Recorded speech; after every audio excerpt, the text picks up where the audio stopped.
Okay. City Council meeting. City Council meeting 6:35 on Tuesday, May 19th, 2020.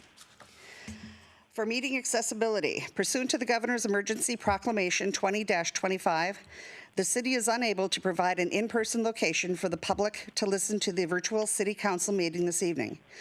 Meetings are still accessible to the public, and public comment is still able to be submitted. To view live, city website, www.samamish.us/news-events/TV-21/. Facebook, www.facebook.com/City of Sammamish WA/. Comcast Channel 21 within the Sammamish only. To view later, the city website, again, www.sammamish.us, and on YouTube, which I'm not going to try to read, and Comcast Channel 21, which is available again in Sammamish only. And Mike, will you want to do roll call? Mayor Karen Moran. Present. Deputy Mayor Christy Malchow. Present. Councilmember Ken Gamblin. Present. Councilmember Jason Ritchie. Here. Councilmember Chris Ross. Present. Councilmember Pamela Stewart. Here.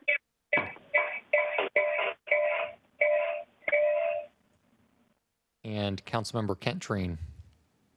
Here.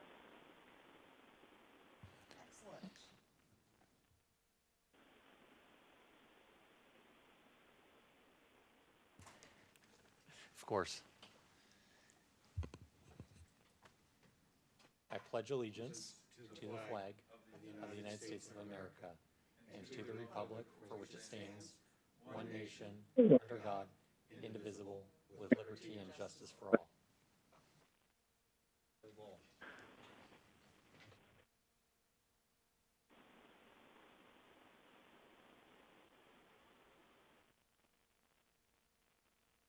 Sorry. Next, we're going to hear from Emergency Management.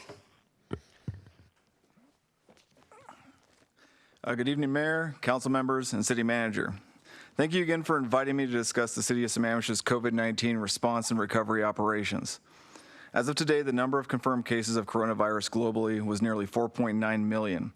The U.S. has reported roughly 1.5 million cases of COVID-19, resulting in over 91,000 fatalities. The number of cases in the U.S. is now roughly the same as the next 7 highest countries combined. Washington State is reporting 18,811 positive cases of COVID-19 and over 1,000 deaths. King County is reporting 7,582 cases, and the city of Sammamish is shown to have 76 positive cases of coronavirus and now 5 fatalities. This is an increase of roughly 17% in new confirmed cases and a 66% increase in fatalities in the past 2 weeks. I believe these numbers should strike home the fact that COVID-19 is still a considerable threat, as we are still tragically seeing lives lost within our community. Yesterday, King County enacted a directive requiring all residents to wear a face covering in most public settings. This includes any indoor or outdoor space where you may possibly come closer than 6 feet from others, including grocery stores, banks, pharmacies, and other retail facilities. Face coverings help to prevent the inadvertent spread of COVID-19, and therefore, I urge all residents to comply with this directive. Similarly, private businesses may further require that all customers entering their facility be required to wear a face covering. And also note that although wearing a face covering or mask is an extremely important step in slowing the disease, it is not a substitute for other COVID-19 mitigations, such as social distancing or washing your hands. Now, internally, the City of Sammamish continues to assess and monitor COVID-19 threat mitigation strategies as they relate to Washington's phased Safe Start plan, and we adjust accordingly. This includes assessing the use of our public facilities and our own internal policies and procedures. We have also established an internal steering committee comprised of numerous department stakeholders whose focus will be to assess the various funding streams available to support COVID-19 response and recovery and to provide those recommendations to city leadership for action. Understanding that the recovery of large-scale incidents, such as COVID-19, can create numerous challenges for any organization, the city is holding a virtual disaster cost recovery workshop paid for through a grant obtained by the city's Office of Emergency Management. And to assist in the overall regional recovery process, we've invited our neighboring jurisdictions and external stakeholders, such as our public utilities and school districts, to participate in this valuable training at no expense. Lastly, although some parts of Washington are moving into phase 2 of the governor's Safe Start plan, it does not appear that King County will meet those required health metrics soon. So, I would like to remind all who may be struggling or in need of assistance that there are numerous resources available and which may be able to assist you or your family through these difficult times. King County Public Health recently shared an interactive map highlighting where emergency food may be accessed. 211 is a valuable resource for connecting with human services organizations across the region, and our own Connect Sammamish COVID-19 portal provides links to numerous other resources. Many of these programs were established with the understanding that the steps necessary to combat this virus places an extraordinary hardship on many, so please do not hesitate to use them if needed. That is all I have to report on this evening, so thank you and stay safe. Council, does anybody have any questions? Councilmember Ross. Not on this one. Thank you, Mayor. I did have a question for you. I, along with a few others in the community, have been keeping track of the numbers every day. And I'm watching that we are back to the increase that we had back at the end of March. And so I'm assuming this is the swing back up that everybody was anticipating. It is, I mean, I'm not an epidemiologist, but I think as restrictions relax, you're naturally going to see an increase in positives. You are also seeing an increase in testing capacity across the county, so that may lead to some of that parallel you're seeing as far as more positives being recorded. Okay, anybody else with any questions? Okay, going backwards, we need to go back for the approval of the agenda.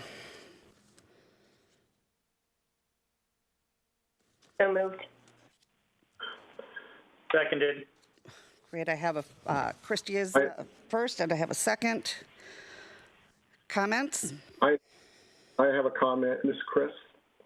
Councilmember Ross? Yes, please. I'd like to make a motion, two motions actually. One to amend the agenda, and the second, once we've ruled on the agenda modification, then to offer a motion to a path forward on that particular agenda item. Fair enough? Okay. Okay. So do you want to tell us, give us the first part? Okay, this is the removal motion. I'd like to remove agenda item number 10, Transportation Master Plan and Prioritized Projects List. Second. Okay, Councilmember Ross, do you want to speak to that motion?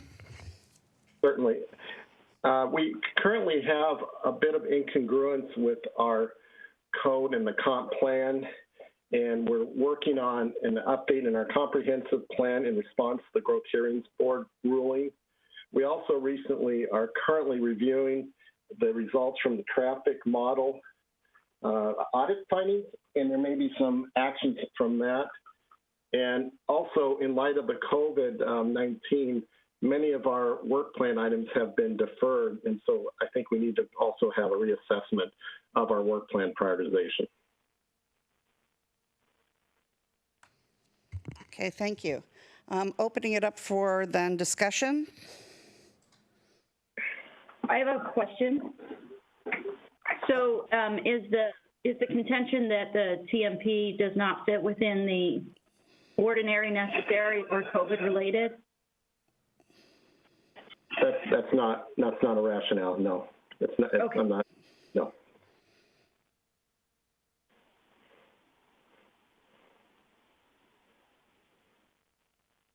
So if that's not the case, shouldn't we get an update on where we are in the CMP? Or I guess I'm not, if it's okay to ask for more clarification as to why we wouldn't want to get an update on where we are.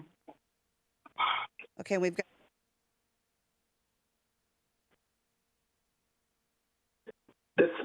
The TMP informs the TIP, and it also plugs into the comp plan. And we will need to make sure that we settle all of those elements to a point where we can cross-reference and fully integrate our TIP, TMP, and update our comp plan accordingly. The comp plan schedule does give us some time to actually make that happen. So that's the reason where I'm requesting we take it off for now. Can we get that? I haven't seen a schedule for the comp plan update, so I'm not sure how we know that these things all align before we have to resolve our budget this year. Maybe, Mr. City Manager, if you could help us understand what those timelines look like. can you repeat that, Councilmember Stewart? Sure. So Councilmember Ross was saying that the comp plan updates will be completed in time for us to review and make decisions on the TMP and the TIP. And I believe that we have to approve a TIP this summer, and we'll have to approve a budget in the fall. And I haven't seen a schedule for updating the comp plan. So I guess I'm questioning whether, I'm just asking the question, not questioning, but asking the question, how do we know that those line up if we don't stay on track by reviewing the TMP today? And that felt like it was a question to the city manager.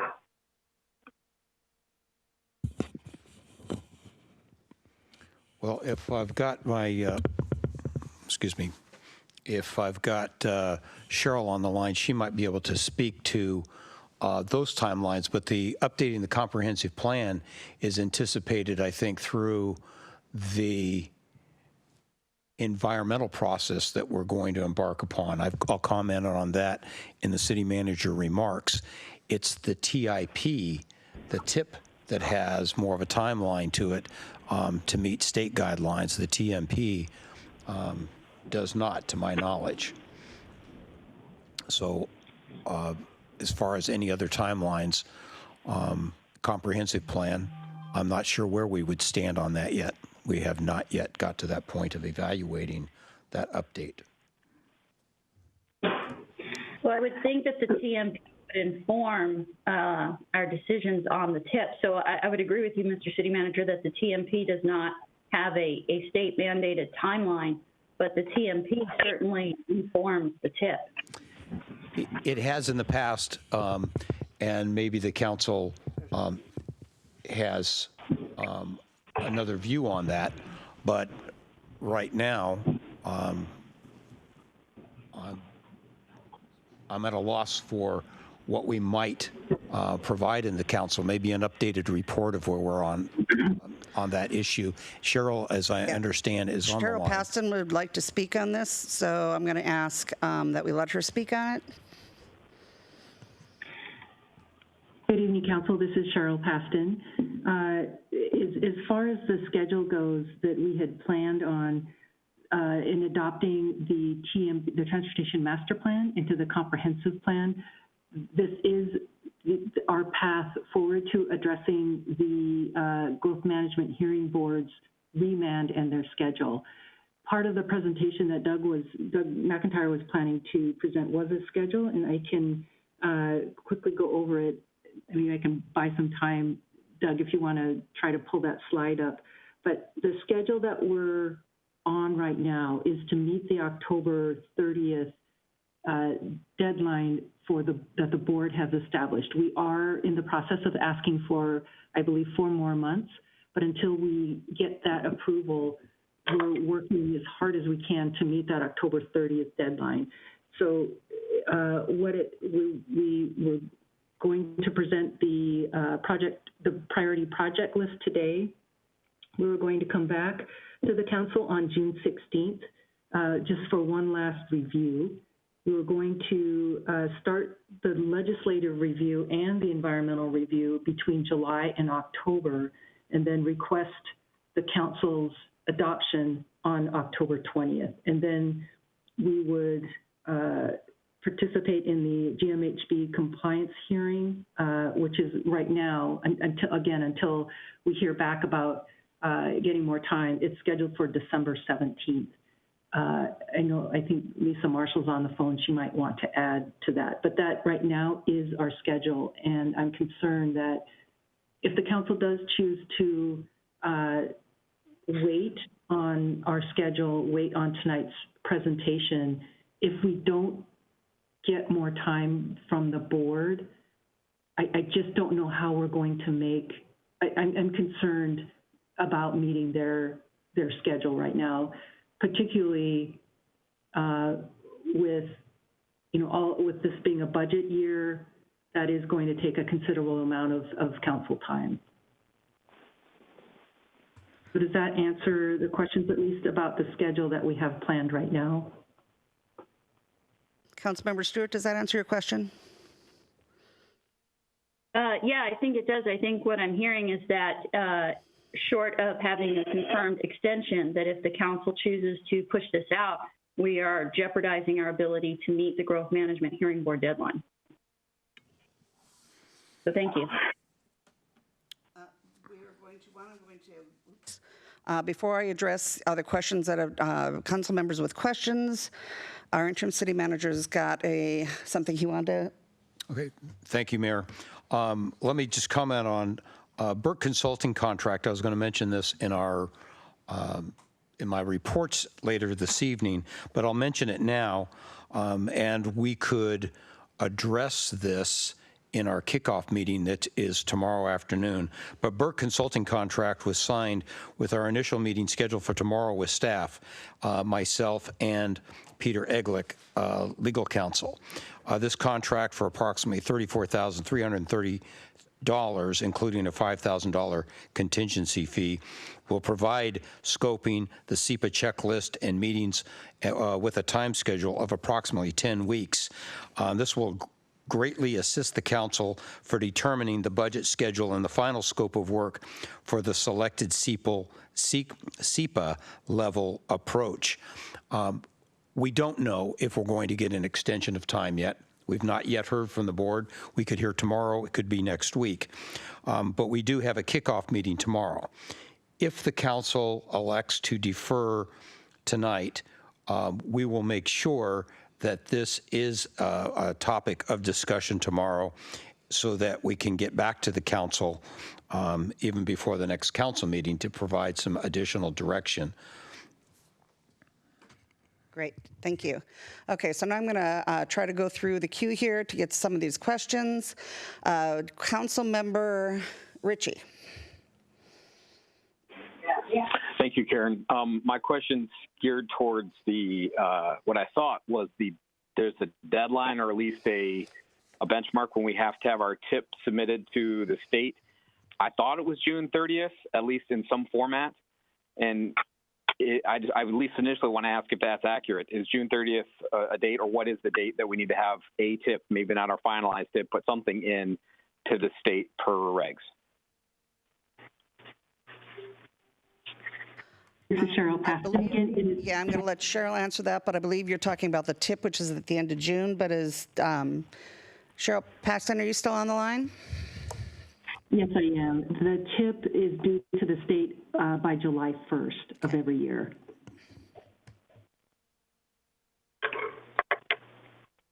Okay, Councilmember Gamblin. Maybe I was unclear on the motion, but I thought we were looking to defer number 10, which is the TMP, and I need to have clarification. Sorry, Cheryl, I couldn't hear that. Can you repeat that? What's the please? I believe we were talking about the Councilmember Ross requested a deferral of the TMP, which is item number 10, and we're talking about the TIP having a due date. How does the TIP due date impact the TMP discussion?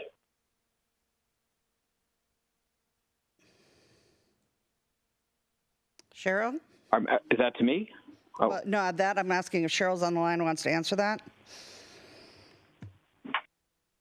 Sure. The TIP, adoption of the annual TIP is separate from the Transportation Master Plan, but the Transportation Master Plan is intended to be the source of all future TIPs. So, for example, next year, we'll update the TIP with the projects, hopefully, that are in, or I'm sorry, let me start all over. All subsequent TIPs will be updated and have new projects added based on what's in the Transportation Master Plan. Okay, So, I understand that, Cheryl. Then I agree with Councilmember Ross even more, because if we're going to be discussing the TMP, there's a number of things that he mentioned that I would like to be included in that are upcoming.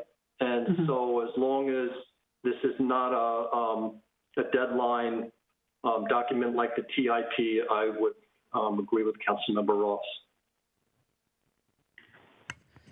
The schedule. I'm sorry, Cheryl, where did I cut you off? Sorry, the schedule that we're concerned about on the TMP relates to the gerund hearing and the Growth Management Board's decision and their direction on the schedule. So okay, then I'm not clear of that interaction. Why is presenting the TMP to us tonight have anything to do with the board's decision on the gerund case and the delay on that? Okay, and then I'm going to have the interim city manager, and then we're going to go to Councilmember Ross. Mayor, members of council, if this motion moves forward, then as I stated a few minutes ago, we will have both the consultant and Peter Eglick in the meeting tomorrow afternoon, and we will directly address the timeline, because the consultant is what we brought on board to help with the gerund matter. So we'll get back to the council with a written email or brief report prior to the next city council meeting. Okay, next is Deputy Mayor. Okay, so I have a question. How does the TMP resolve the Growth Hearings Board decision issues? That's a question for Cheryl, because she's the one, she mentioned it. It's also in the agenda packet as well. I need to understand how the adoption of the TMP is directly linked to the Growth Hearings Board decision and our compliance to. So I'll do my best to answer. I do invite Lisa to correct me if I say anything incorrect. The TMP is intended to become the background chapter for the comprehensive plan, and the TMP describes and explains how we came up with the volume to capacity ratio, and that VOC is in the Transportation Master Plan. So by adopting the TMP into the comprehensive plan, it will address one of the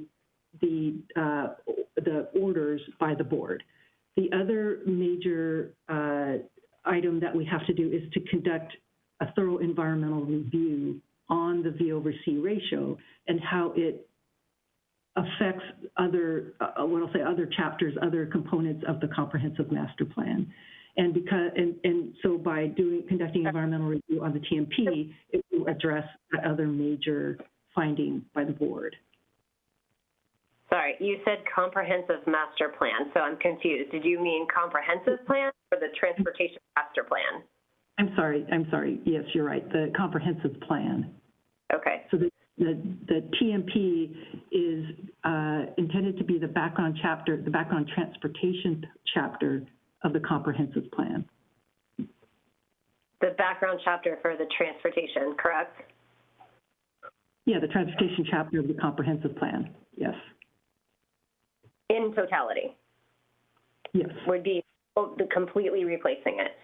So tonight's discussion is just directional based on the priorities. Is that what you're looking for tonight? Obviously, it's checked direction and it's not checked action, so we're not taking any action on the TMP tonight. Is that also? That is correct. We're looking for direction on the prioritized projects list, which is a key part of the TMP, because it sets out what projects that the community and the council has said this is important to construct these by, roughly 2035 in order to achieve the goals and the vision for the transportation network.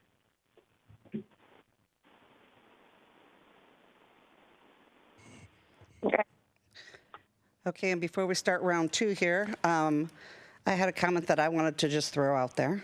And the comment that I wanted to make was that in the information that I learned yesterday with our meeting with Victor, and then with the stuff from the Gerund hearing, I think we're putting the cart in front of the horse by moving forward on this.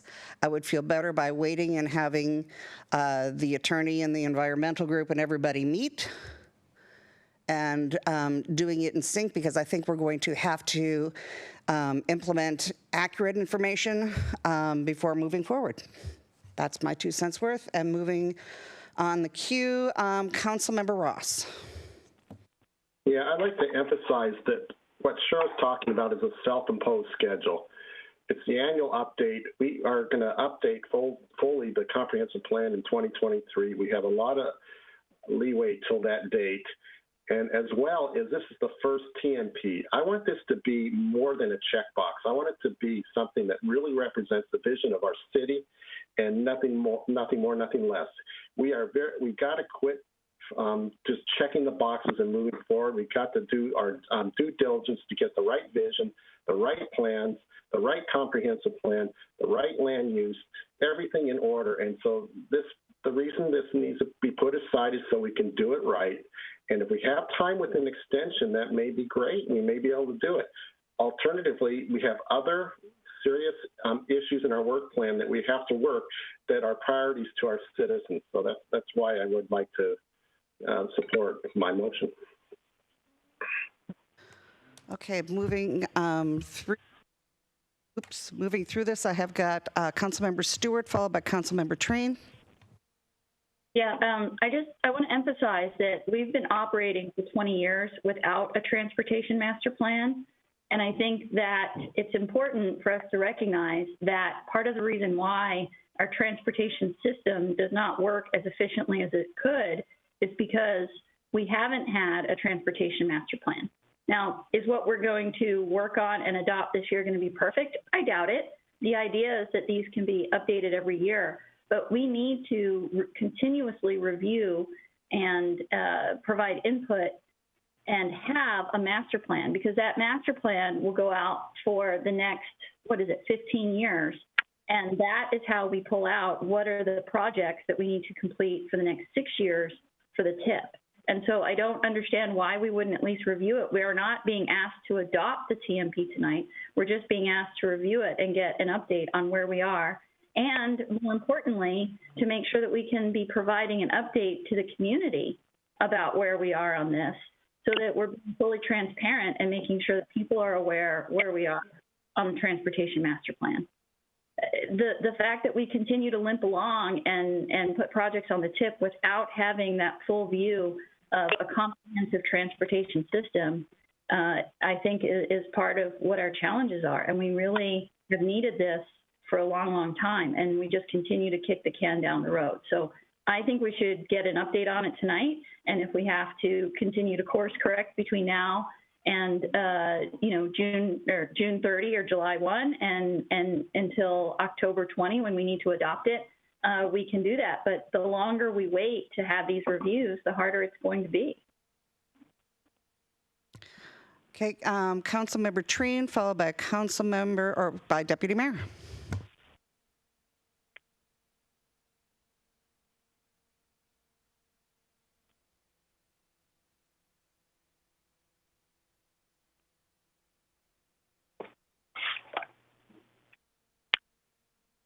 Councilmember Trine, we can't hear you.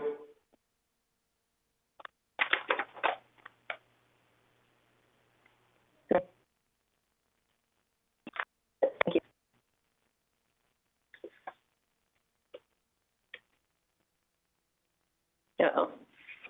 Okay, how about now? Someone's controlling my screen.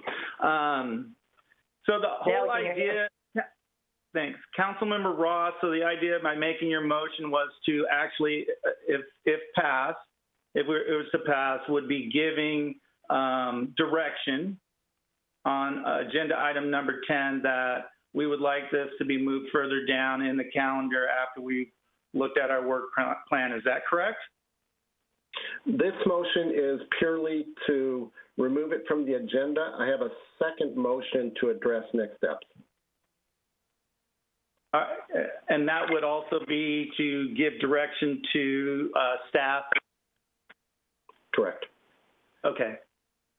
Yeah, I'm in favor of moving this down the road because I do not see the TMP as meeting our land use patterns that are currently set up in our city and the road networks that are there. So I'm all in favor of taking this TMP and moving it down the road. Thank you. Deputy Mayor. Thank you.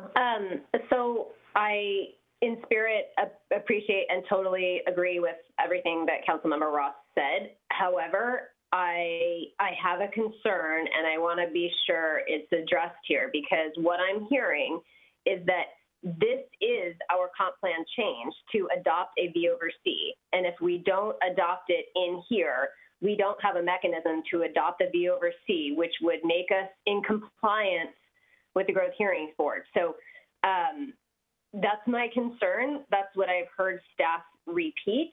I guess alternatively, the question is, how else do you adopt the V over C if not in here? I'm sitting here with the transportation element on my lap.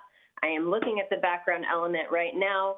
I know that a lot of what is in the TMP is already in the background chapter for the transportation element, with the exception of kind of this more longer range planning.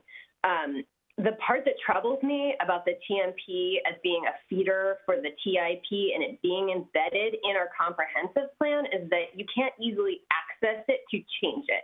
And like our TIP, the TMP is clearly going to morph over time. Now, I understand we have an annual update to our comprehensive plan and we can consistently get in here to change projects.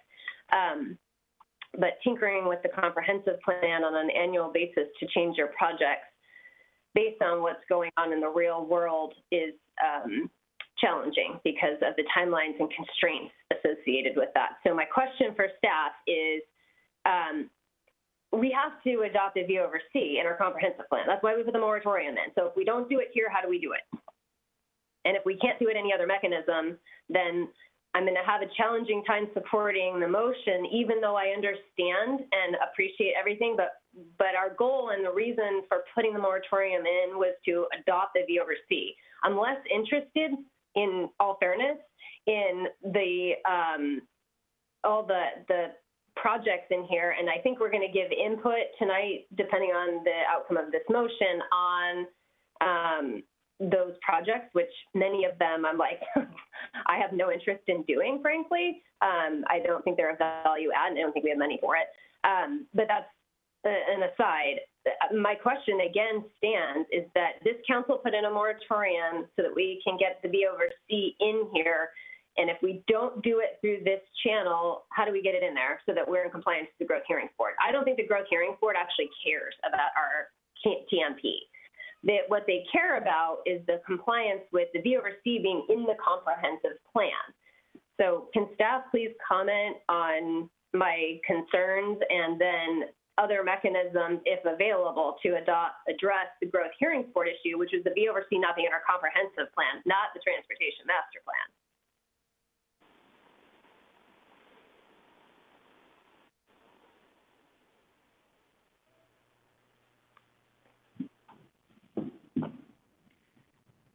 So this is Cheryl Paston again. Oh, Dave, sorry, I didn't mean to step in. I wasn't sure. Were you going to respond?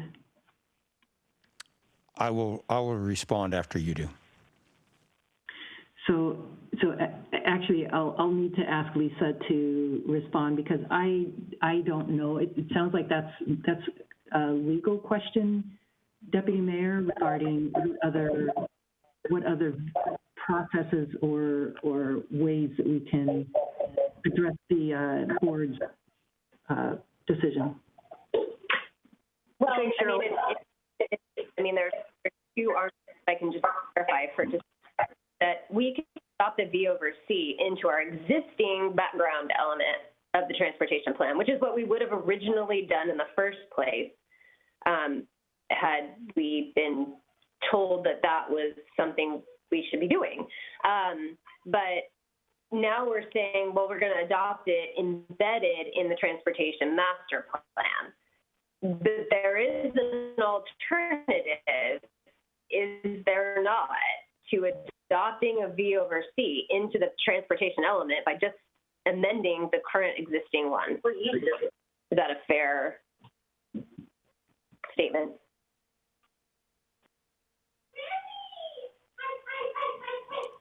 Cheryl, can you answer that question? I'm getting really spotty reception. I'm not getting. Oh, thank you. So I'll take a stab at it, but again, I would invite Lisa to step in. So the whole premise of embarking on developing a transportation master plan was to, first of all, to establish what the vision was of the transportation network. The comprehensive plan was done in, I believe, it started probably 2013 or so, and then adopted by 2015. We had been hearing from the community and the council at that time that there were considerable challenges in meeting the needs of the community, both existing at the time and then in the future. So we embarked on a transportation master plan to get public input, to do a lot of technical analysis to update that section of the comprehensive plan. So that was the intent of taking on this project, to really focus on the conversation, look at the policies and the code and all of that, to see what did the community want in the next 20 to 30 years to meet the vision, instead of having to wait until the next update, which I believe is around 2023. So we're here now with all of the information that we've collected and the analysis. And the meat of this TMP is the list of projects that we're calling the priority projects that the council could consider, given all the input that we've received to date. Certainly the council, the sitting council now and all the future councils, this doesn't obligate them or require, except for the concurrency projects, it doesn't require the council to implement any of them. But we did want to give them to the council, to you, so that you could see what the community's feedback has been in regards to what they want and what they need to plan for our future, our current and future transportation network. Now, having said that, and again, Lisa, please step in, if the council wants us just to revise the 2050, the current comprehensive plan, and rework it so that it reflects your current V over C, that is, if the council desires to go down that and have us do that, we can do that. Cheryl, it's Lisa. Sorry I let you dangle for so long there, but you were doing fine. I think there are two issues going on here. One is the transportation master plan, and that's the long-range 20-year visionary document that Cheryl's referring to. The board and Jaron said whatever your level of service is, it's got to be in your transportation element of the comp plan. And so to address the board's concern, in my opinion, all we have to do is put whatever level of service you want into the transportation element of the comp plan, which is a pretty easy fix. I understand that what Cheryl's saying, however, is that it's a little bit backwards because typically you do your transportation master plan first, and then you would, accordingly update the transportation element with your level of service. But we're trying to meet an October 31st compliance date if we don't receive an extension. As an aside, I would be surprised if we didn't, given COVID, but there's always a chance we won't. And I think that narrow issue of placing the oversee in the transportation element of the comp plan can be accomplished. It's perhaps not the wisest way to go about it, absent Jaron, but given our Jaron decision, it is possible to just make that one change. Okay. I appreciate that. I think it's an alternative way to be in compliance with the growth hearings for. What our agenda bill states is that it's tethered to the. It is, but it doesn't have to be. I don't want Councilmember Ross to misconstrue why I want to have a discussion potentially later on the transportation plan. It's sad to state that we're going to potentially adopt a plan that we don't have to do anything with. I mean, there's nothing worse than spending a ton of time and a ton of taxpayer dollars to produce a document that sits on a shelf and gathers dust. And I think that's my rub with some of the projects on it. I don't know that they're necessarily realistic from a financial standpoint for our jurisdiction to realize, considering the concurrency issues we have. And there's a lot of projects embedded in the TMP and that long-range planning that aren't concurrency related. And I don't know that we're going to have the funds in order to spend them. And I think that's really kind of the conversation that in reviewing the packet that I was prepared to discuss tonight. And I think I do support that this is not a priority, but for me, adopting the view over C is a priority. And so tonight, I'm willing to have the discussion to give direction on this long-range plan and the projects that are on it, just so that we have to do something to our comprehensive plan. This is something. If we hate it, we don't have to adopt it, and we can do a view over C. But I think, we've invested a lot of money in this item, and on first blush, I want to support Councilmember Ross's thing because we got a lot to do here. But under the guise of the V over C exclusively, I think it makes sense, at least at this juncture, to have the discussion tonight, knowing there's a meeting tomorrow, and then we can revisit whether or not we're going to adopt a V over C embedded in this or in something else. The other value add in the TMP, frankly, as an update to the transportation element, is that we'd stop looking at 2012 numbers in the background element. We'd start looking at slightly more updated numbers, which are more relevant. So anyway, that's my 2 cents. Okay, I'm going to have the interim city manager speak.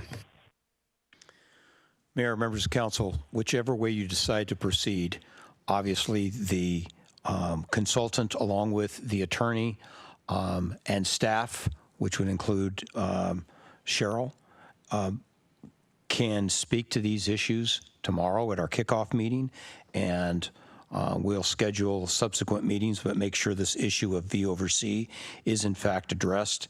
And if need be, we can bring it back at the next council meeting or provide this other report so that we can assure the council that that element is in there. I know that we've talked about it as staff and with the attorney. But either way, this topic will be a part of the kickoff meeting because it is so essential. Okay, then the end of round one is Jason and then myself. Councilmember Ritchie. Yeah, the call I'm on or the internet service I'm on broke up there when I asked my question regarding the tip. I was asking about the deadline for the tip, and I get what informs what, and we're trying to figure out what to do as far as the comprehensive plan is concerned. But I was curious as to timing on this whole thing, and if we're running into any statutory, regulatory, state government requirements by putting off a conversation tonight. And I'm assuming, and I don't want to, maybe I shouldn't, but I'm assuming that Part B of Councilmember Ross's amendment or motion here would be to set a date. I'm hopeful that we could have a date set out in the future, but I'm curious as to, are we running into any TIP or TMP, well, specifically TIP requirements by putting this conversation off as they do relate to each other and what we're trying to do? That was my question before, and I wasn't sure if it was answered or if the call broke up when I was in the middle of it. Okay, I'm going to have the interim city manager answer that. I think the question was earlier discussed that it's the TIP that has the July 1 deadline, and it is not directly a part of this decision package, and the TMP has no immediate deadline, only the one that's out there several months, depending upon the completion of the update of the comprehensive plan and trying to do that in our efforts to comply with Jaron. I get that. I'm with you. Thank you. I guess my question is, if we are putting off the TMP conversation tonight, and I appreciate what Christy said, I appreciate what Chris said, and I haven't made up my mind yet. I'm kind of listening. So I think there's valid arguments on both sides, and I get we're trying to come to that, but I'm asking if by putting off the TMP conversation or discussion or informational session tonight, does that put us in a place where we would be less well-informed for our TIP that's due end of June, early July?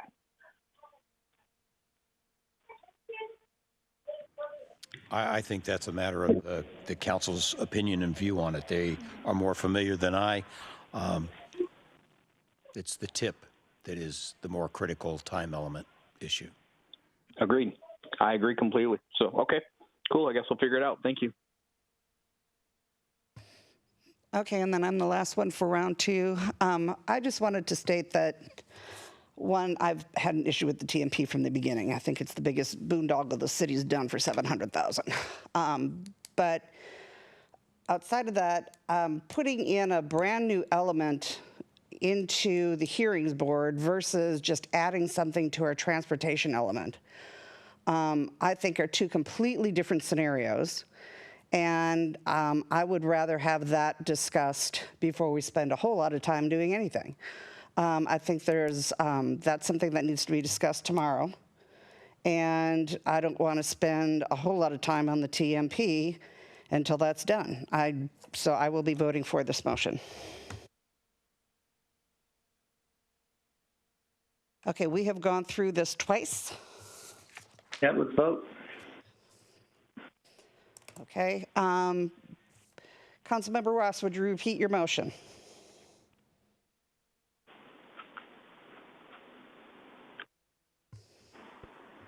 Where'd you go? Yes, I'd like to remove agenda item number 10, Transportation Master Plan, and prioritized projects list. Okay. Vote is on the table. And I'm going to go down the, do you want me to go down the court? Okay. I'm going to call the order for votes. Councilmember Treen? Yay.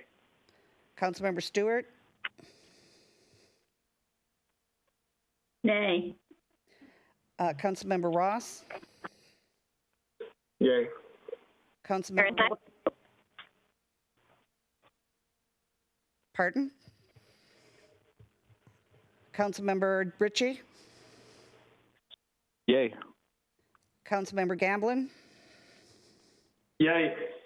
Councilmember, or Deputy Mayor? Oh, we lost you. I had a question before we started this, but I don't think so. I have a really hard time here. But I guess I'm forced to vote without. I know there's something subsequent, so aye. And then I'm an aye. 6-1, okay. Okay, then Councilmember Ross, what is your part 2? Well, this conversation generated a lot of confusion, so I think the suggestion to get more facts from our council, et cetera, on next steps update. TMP has always been, is optional as I understand it. And so I'm a little bit confused from a legal standpoint why we can't update other elements in the comp plan and our annual update. And so that's got me a little confused. So we have a lot of unanswered questions. But the bottom line is we want this TMP to be a representative. It's our first TMP. Let's make it a good document with the right assumptions linking to all of our other associated products. So I think I'll hold off on the my next motion as I had planned it and get feedback from tomorrow's meeting and then report back to the council at the next meeting is my proposal. And maybe that's a motion.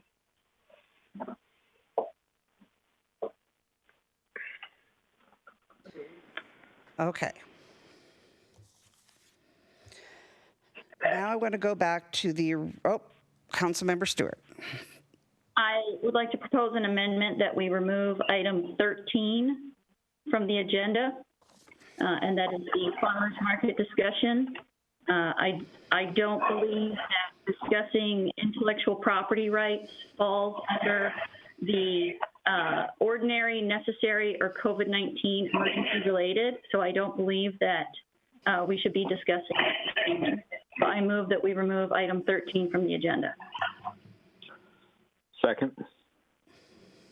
And then if I can speak to my motion, again, I don't believe that this conforms with ordinary, necessary, or COVID related. I also don't understand how this is the best use of city resources, both time and money, or in helping our residents and our businesses who are suffering during this health emergency and the economic emergency that the health emergency is creating. I don't understand why we would mount a legal battle with our own chamber of commerce, to be partnering with them to help our community needs us to work together with all of our partners, all of our community partners. Okay, I have a question for legal really quick. And Lisa, are you on the line? Yes, I am. And can we have a second from a member of the board of the chamber? Or do we need to have a different second? I'd actually like to ask that conflict of interest. If I can. Go ahead, Christy. Councilmember Melcho. So I brought this at another meeting that I want to ask the question, considering today that our legal was unable to send to a council member who is also a board member.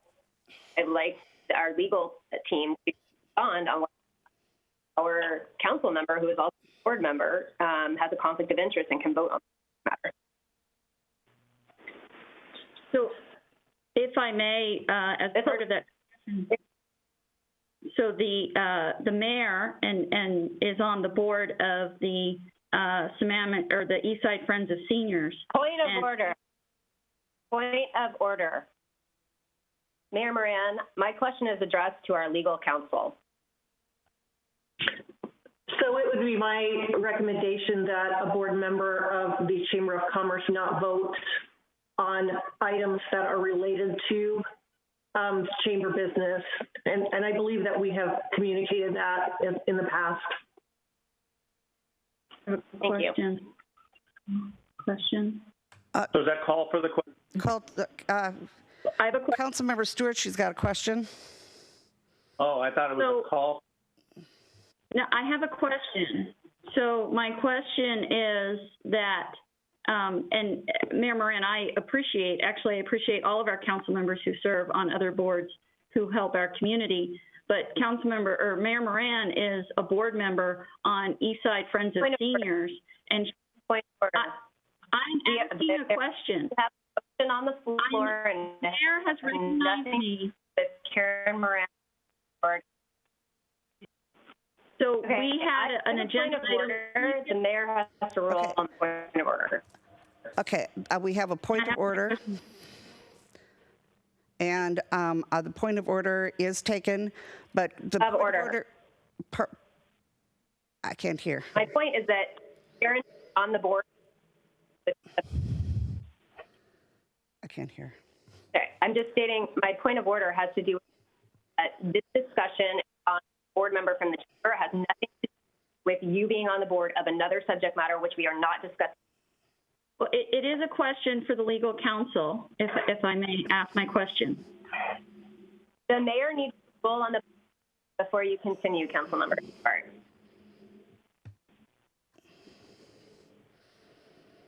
Okay, so the point of order is taken, but I want to explain that it is due to the fact that the chamber we are in a legal with the chamber at the moment.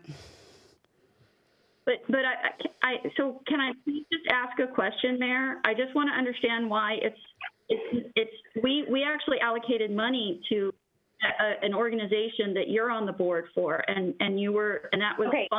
He's already ruled the point of order, and we're continuing on the same subject matter.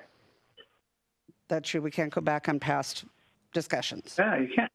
It's a question for legal to understand when. I want to know when. Okay, it is then we need to have that discussion after. But I agree, that discussion can happen, but it'll have to happen after. Okay, so moving forward, then do we need another second on? Wait, I was told. I'm sorry. This is Jason. I get that the legal counsel says I'm not allowed to vote, but does the second count as a vote, Lisa? Good question. You know, I don't really have a very specific answer to that question. It's been our advice, stated this again, it's been our advice that the chamber board member who's also on the council, because of the dual role, not vote on issues regarding the Chamber of Commerce. Now, a second, is that a vote? It is a second of a motion, and I guess I would defer to the chair to make a decision as to whether to accept that second. The chair has the ultimate authority to decide. Okay, well, I'll look on you, Karen. Of course it's a vote. So, and on top of that, we've had a call for the vote. So we are going to move forward on this. Is there somebody else who would like to second Councilmember Stewart's motion?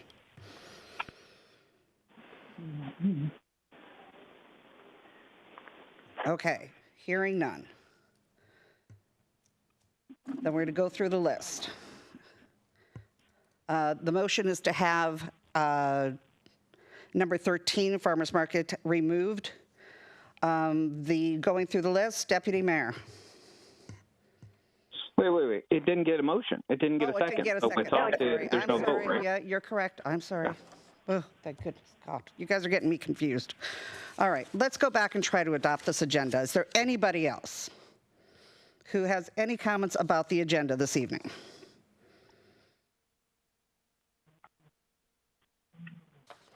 All right, we have all those in favor. Oh, do we have a motion to pass it? Actually, we did. We were in discussion. Any other comments on the agenda? Hearing none. All those in favor of passing the agenda as amended, say aye. Aye. Aye. Opposed? Nay. Okay.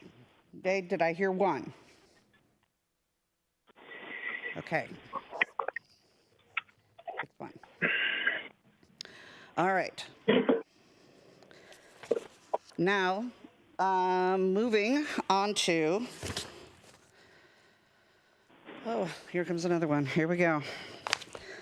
Okay, so moving on to public comment. Gosh, those poor folks have been waiting forever. Good Lord. Okay, public comment. Pursuant to the Governor's Emergency Proclamation 2025, the city is unable to provide an in-person location for the public to listen to the virtual city council meeting this evening. Meetings are still accessible to the public and public comment to be submitted. Written comment. Written comment will be acceptable until 5 p.m. on the day of the meeting. Submit your written comments by email to the city clerk at manderson@sammamish.us and citycouncil@sammamish.us. Verbal comment. Up to 3 minutes of verbal public comment may be provided per person live during the meeting. Call the following number and input the access code when prompted by 6:30 p.m. the day of the meeting. Phone number 1-571-317-3122. Access code 929-348-197. Once you have joined, you will be placed on mute. The meeting operator will unmute you when it is your turn to comment. You will hear an automated voice say unmuted when that occurs, and the operator will ask you to begin your comment.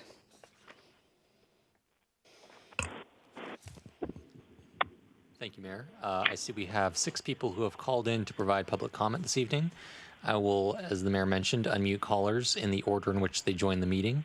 When it is your turn, you will hear an automated voice say unmuted, and then you will have 3 minutes to provide comment. Please start your comment by stating your name and the city you live in for the record, and I will now unmute the first caller. All right, first caller, you have 3 minutes. Good evening. This is Ella Moore, 290 Northeast Alder Street in Issaquah. And I would just like to give you an update on some comments that we made to council in February. This was in response to the Parks Department plan for Parcel B, and it concerns an item that they had seismic and structural reinforcements to the reared house that they had estimated would cost $100,000. And in our comments, we noted that it could be done for $10,000. And I just want you to know that we have completed the project at no cost to the city, and the cost for labor and materials was $8,146. So awesome. I just wanted to let you know that we stand behind our estimate. That's awesome. Thank you so much. Yeah. Sure. And we will be here too for any questions on the reared house leak. Can they do Issaquah Falls City Road too? That is a National Historic Road, you know. It is. Thanks. All right, we will move to our next caller. Caller number 2, you are unmuted. You have 3 minutes. Hi, Council. Good evening. This is Tom Odell calling in to say hi to everybody. I live in Sammamish, which I think you all know. Anyway, it is now 7:38, so I've been on hold for an hour and 5 minutes. This is not really a good public process here. But let me get on to what I was going to talk about. First of all, I want to talk about item number 4 on the consent agenda, the bid award for the pavement overlay program. This is something that I sponsored when I was on council, and frankly was the driving force behind it. So I'm very much in favor of the council continuing this because you're being very, very astute with the use of the taxpayers' dollars to be able to do this.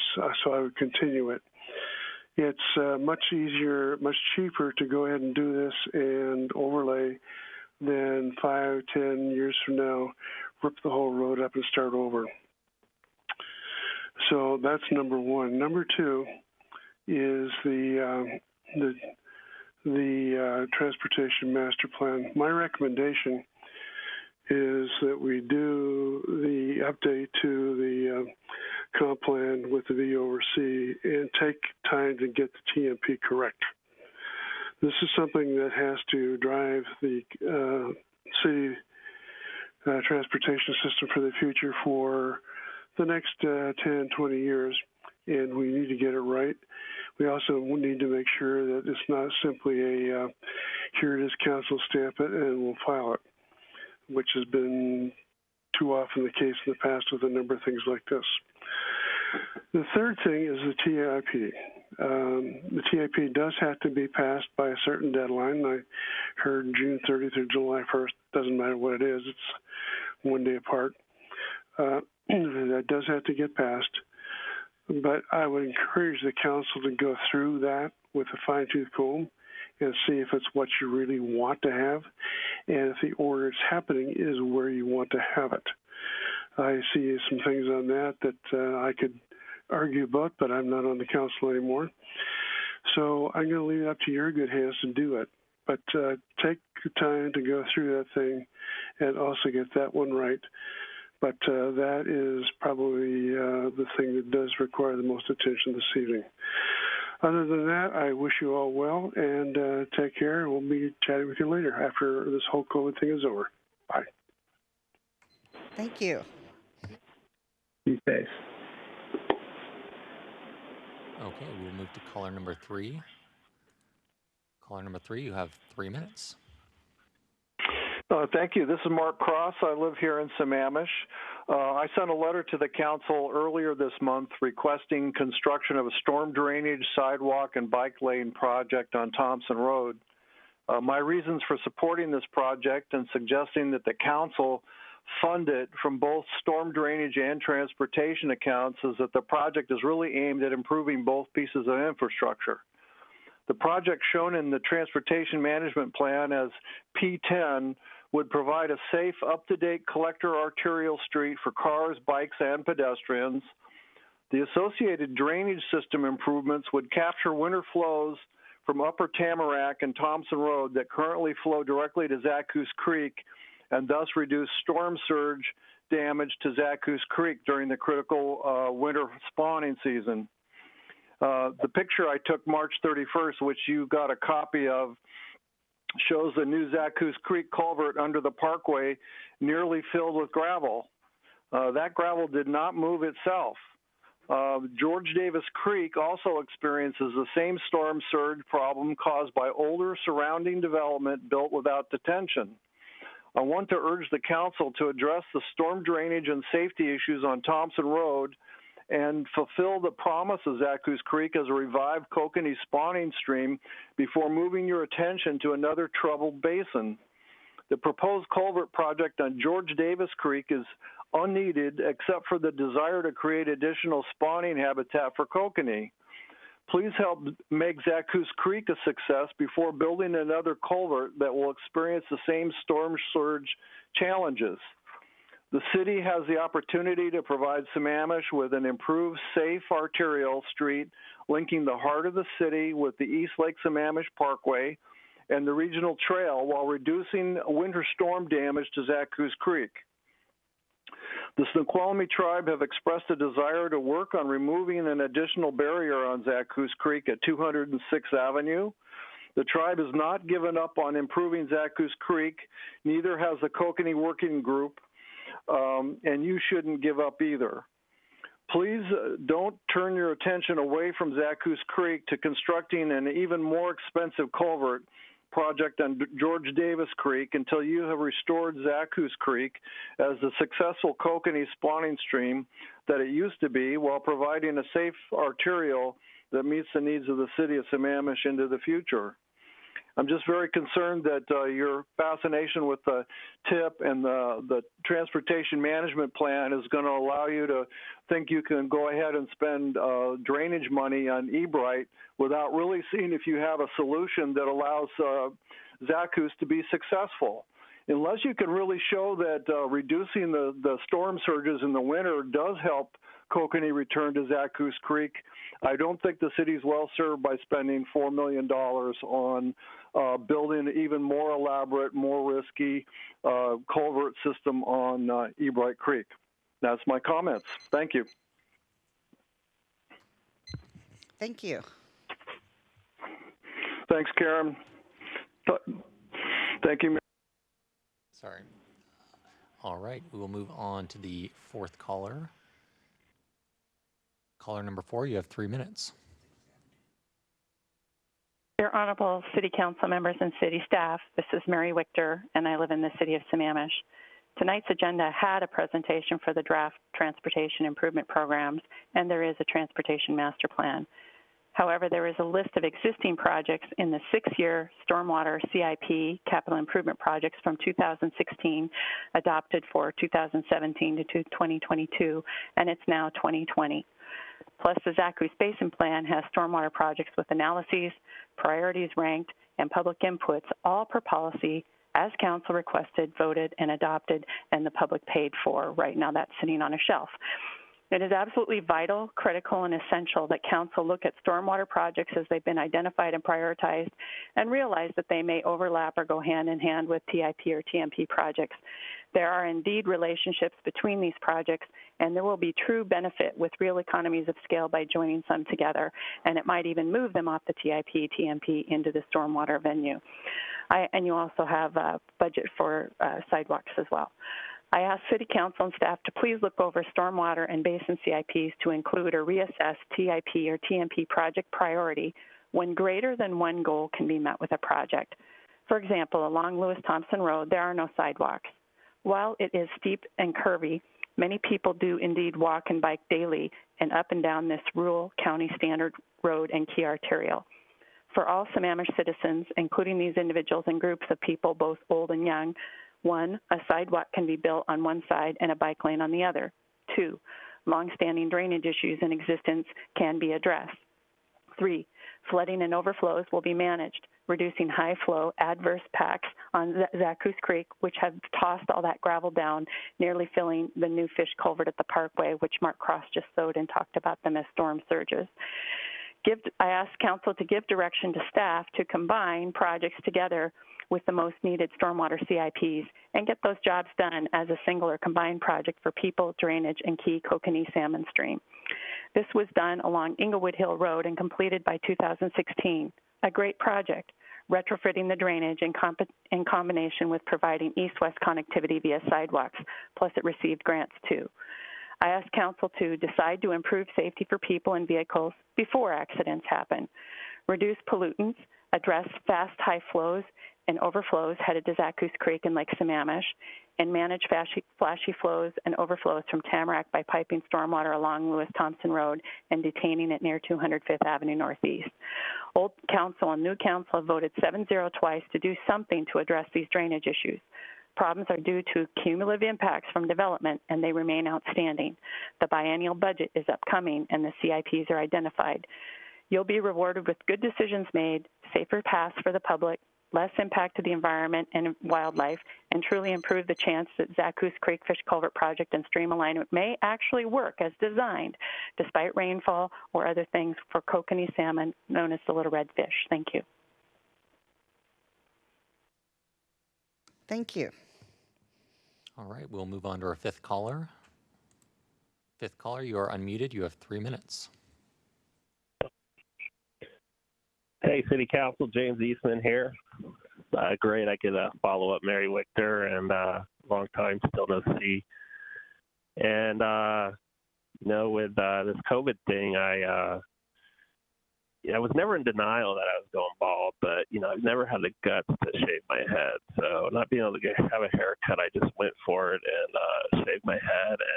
And just looking at Kent Treen tonight, I realized I do not look nearly as good as Kent Treen as a bald man with a shaved head. So kudos to Kent. You look real handsome, real good with a shaved head. Thanks, James. You're welcome. I sent over a slide. I'm not going to talk to it much tonight. It's just food for thought with the current concurrency debate. If there's one thing I'd ask you to look at, the intersection number 1, their city border. That intersection failed concurrency way back in 2005.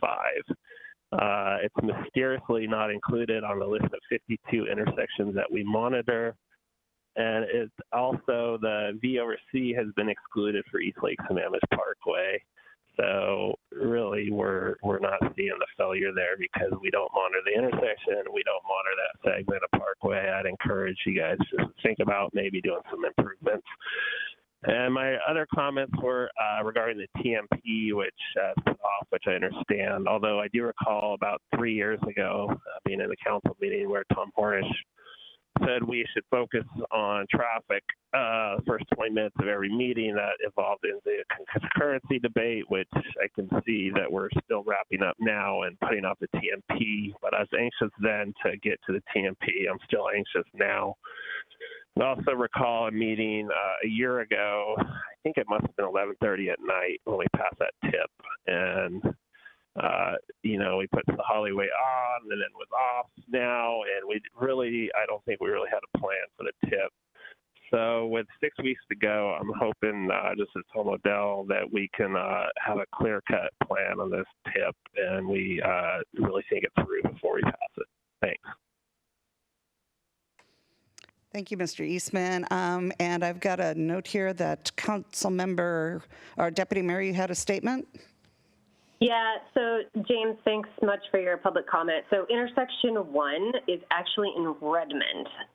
I know that is a really tough intersection. I use it often, but that is why it's not monitored. And yes, it is absolutely failing, that it is just outside. Yeah, but you turn into our border where there's room for improvement from our end. We could put a middle lane there. We could do something. So I kind of beg to differ on that one because you're actually turning into our city. I totally agree with you, and I've brought that intersection up before, but I just wanted to highlight the fact that intersection is not in the jurisdiction.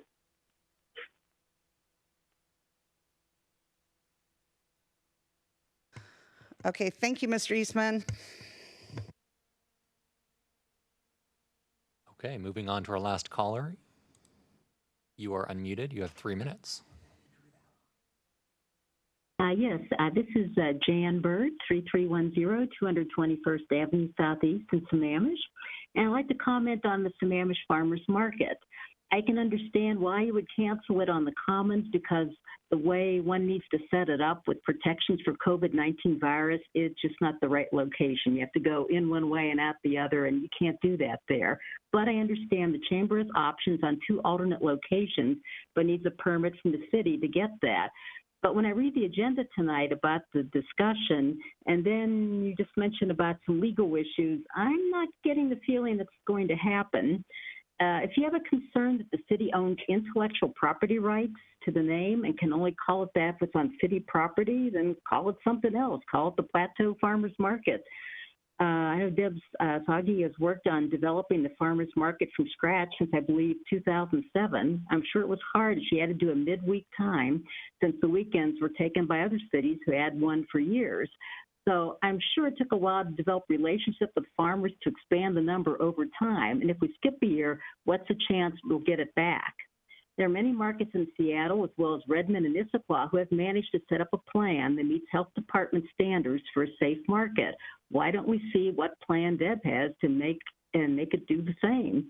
The community loves the farmers market, and many of you have campaigned for office at that market.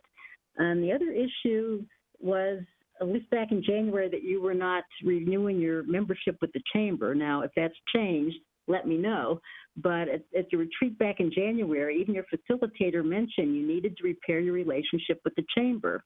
It doesn't mean you have to agree with them on everything. It means trying to work together on projects that benefit the larger community. Some of you are even small business owners. Our chamber's goal is to support small business. On some issues, you'll need to agree to disagree. Probably the town center is the big one.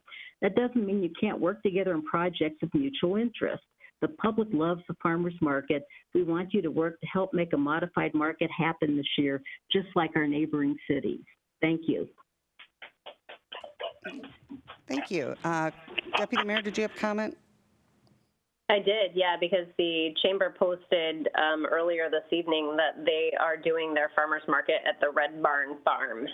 So, well, yeah, well, yes, and just for record, the city has not taken in any applications for any permits for any farmers markets, so we haven't denied anything. Okay, moving out of, we're done. All right, no more calls.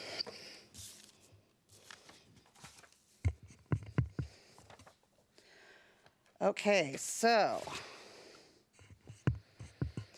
next up on our list is presentations. Consent agenda. Oh, consent agenda. There you go. You guys have got me all messed up here. All right. Next up is consent agenda. Thank you. Do I hear a motion? Make a motion to move forward on the consent agenda.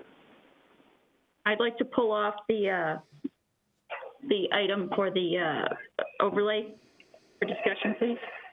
Okay.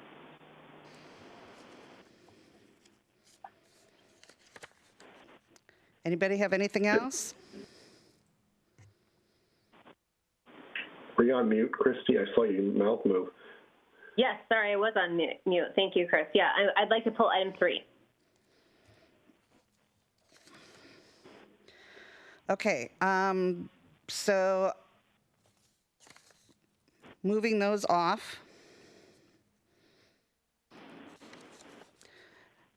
Can we adjust then the motion to approve the consent calendar minus 3 and 4? I agree. Okay. Second. Okay, any discussion on that? Okay, all those in favor of the adjusted consent calendar, say aye. Aye. Okay, and I'm going to add 3 and 4 after number 9.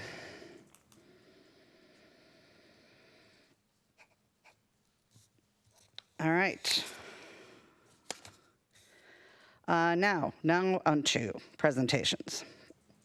And we have got the TIP. And who will be presenting the TIP this evening? Mayor, this is Cheryl Paston, Public Works. Andrew Zagers, who's our city engineer, and I will share the presentation. All right, I'll take it away. All right, so let me share my screen. See. Can you see it?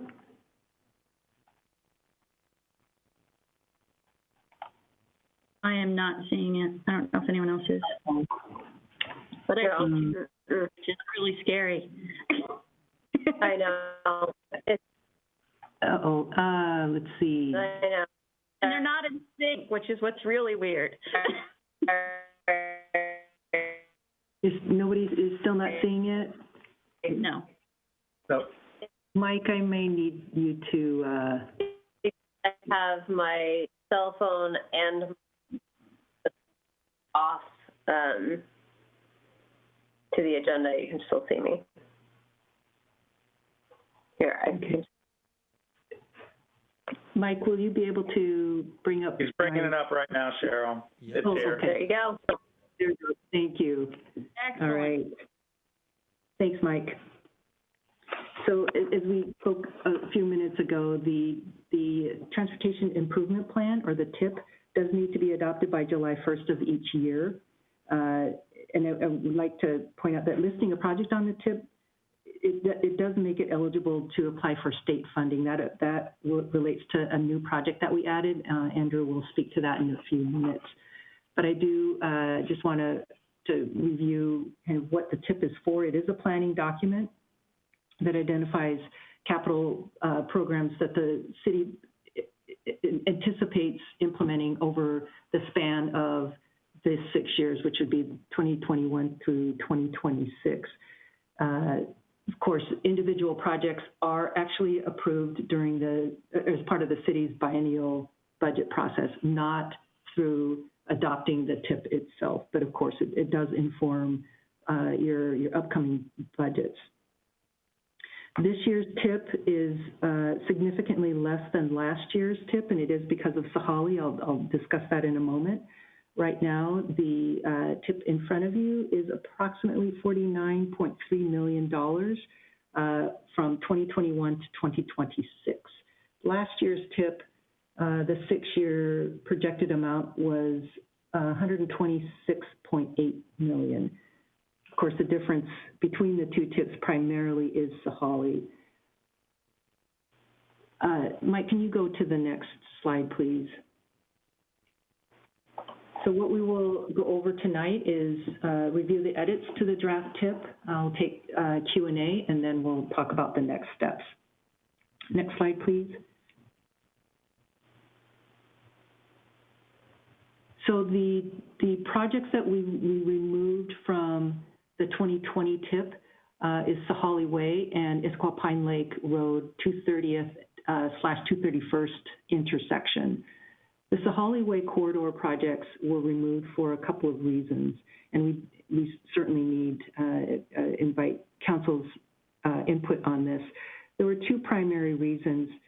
One is that the hearings board or the board declared the volume to capacity LOS standards to be invalid, and Sahalee Way is the only failing corridor in the city. And for that reason, and because the council still is deliberating on the scope of Sahalee, we had an internal discussion, and we decided that we would remove the corridor, the Sahalee corridor, from the TIP. We would leave the failing intersections because the board said that our intersection level of service was still valid. So that is a project. Again, we took the corridor, the dollars associated with the corridor out of the TIP.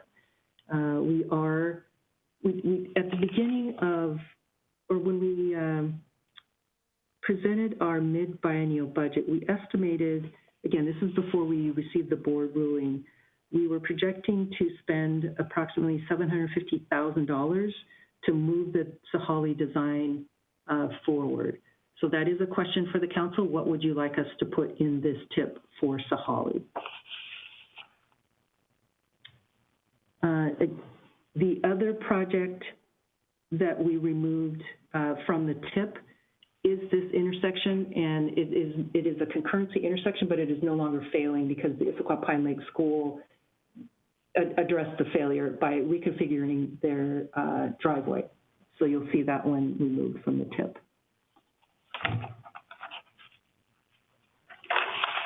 Next slide, and this is where Andrew's going to jump in and talk about the projects that are scheduled to be completed, the projects that we're proposing to add to the TIP, and then we will move forward into actually looking at the TIP itself. So, Andrew? Okay. Good evening, Mayor, Deputy Mayor, fellow council members. So, like Cheryl said, we're going to kind of go over what we've completed this year, and these are projects that are removed from the TIP, from this year's TIP compared to the one that was last year. As everyone knows, we're getting near completion of Southeast 4th. That is still scheduled to be completed in July, so that doesn't need to be on the TIP anymore.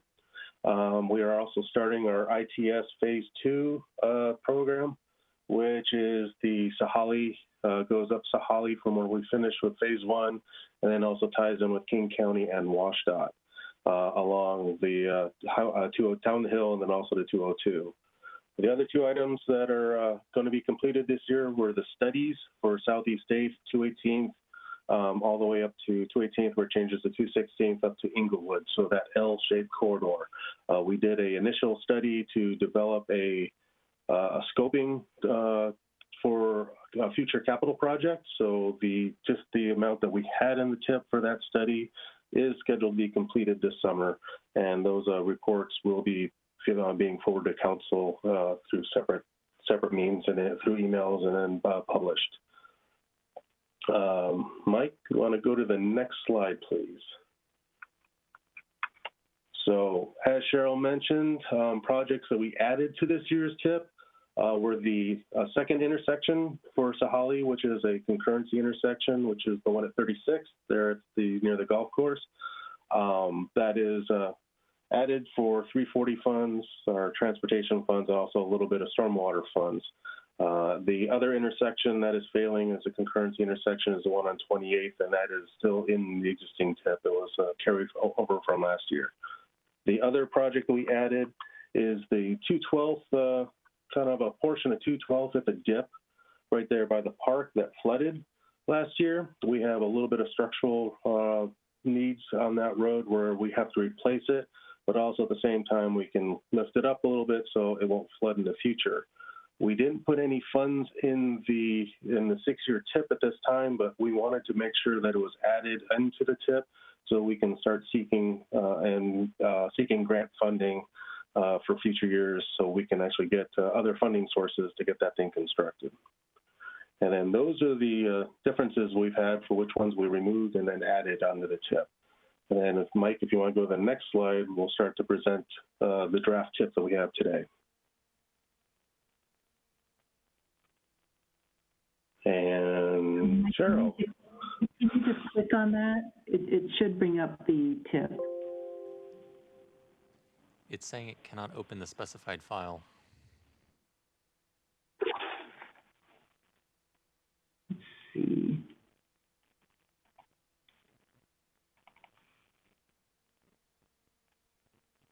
Can you go into the agenda bill itself and pull it up?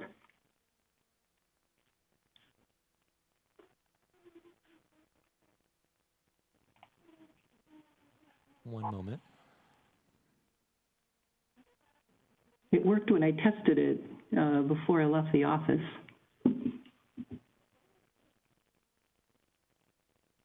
Still loading.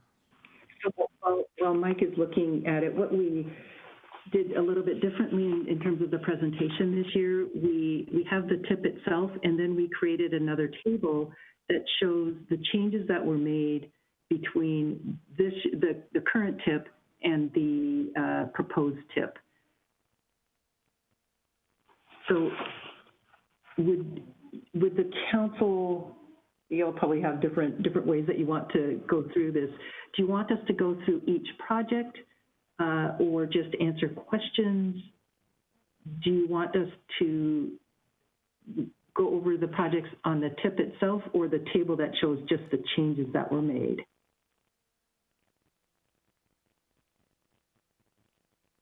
So we can take any of those approaches. You know what? I don't think anybody, whatever works for you. Actually, whatever shows the bigger print. All right. I think they're probably the same, but Andrew, let's just go ahead then and just walk down the TIP and the changes that are made.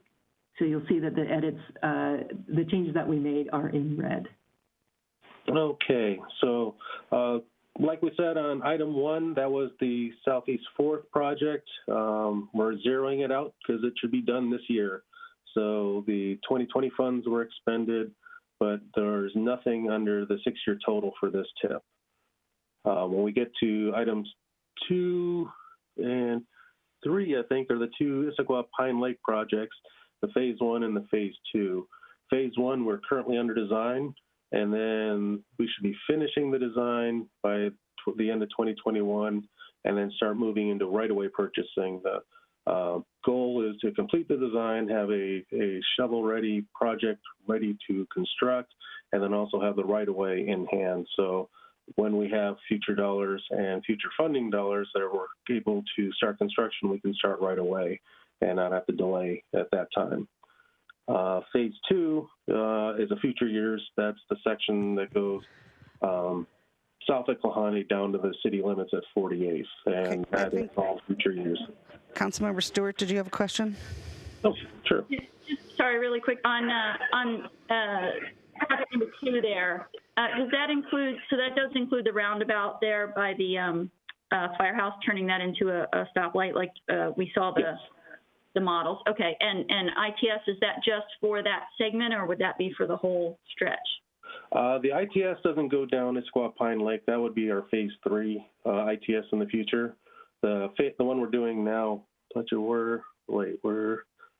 says, there's a phase 3. So the phase 3 would go down to that new intersection at 32nd. So yeah, so we'd interconnect everything by then. Thank you.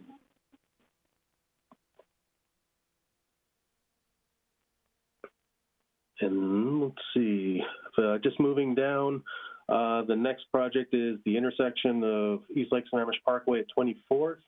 The reason it is so costly to add a turn lane is because of the topography. If you go down there, you'll see that there's large hillsides, so we would have to buy right away, but also there would be some large retaining walls in order to construct that turn lane in that location. So obviously we're using a more realistic dollar amount for the cost of those walls. And that is also, since it's blue, that is also a concurrency issue, or a concurrency intersection, excuse me. And then, Karen?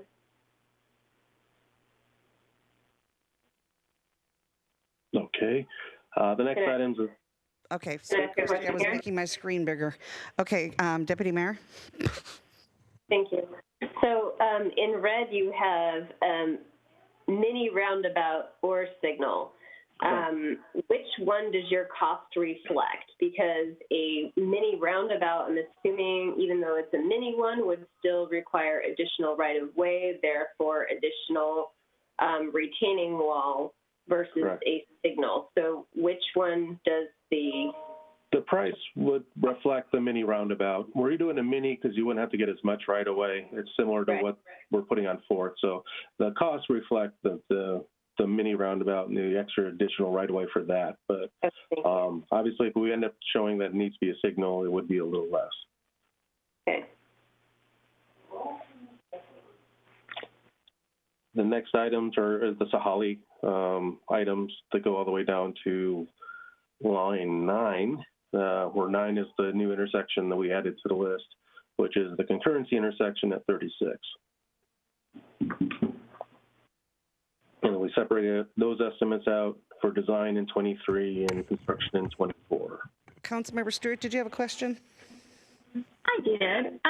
So can you help me understand a little bit more about, we had talked previously, about splitting up and doing safety and intersection projects on Sahali kind of right away, and then having a longer term project for the whole corridor, and the council is not in favor of that. So I'm confused as to why we're taking the broader Sahali Way project off of the TIP. I mean, I understand the growth management hearing board decision, but presumably at this moment in time, by the end of October, the VOC will be back in our concurrency in the comp plan, and therefore we would have a failure again. So I guess I'm confused why we would consider adopting a TIP for the next 6 years, knowing that 2-3 months after we adopt it, we would adopt something that would cause a failure, and we're not addressing that. Well, I believe that was one of the main reasons we're bringing it up with the way we presented tonight, to see what the council's direction would be as it relates to Sahali.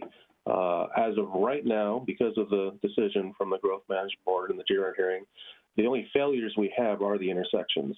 So we're as of right now, required to address those failures, which are the 2 intersections. If we still are keeping the project on the list, we're just not showing the funding for all the other improvements, which also allows us to pursue grant funding. But obviously, if it's a council wants to, show it in the future years, that's the direction we're looking for. I know you're looking for direction. I'm trying to understand what the rationale is for taking it off, knowing that we're working diligently at the same time to put the VOC back in, knowing that it would cause a failure in that corridor.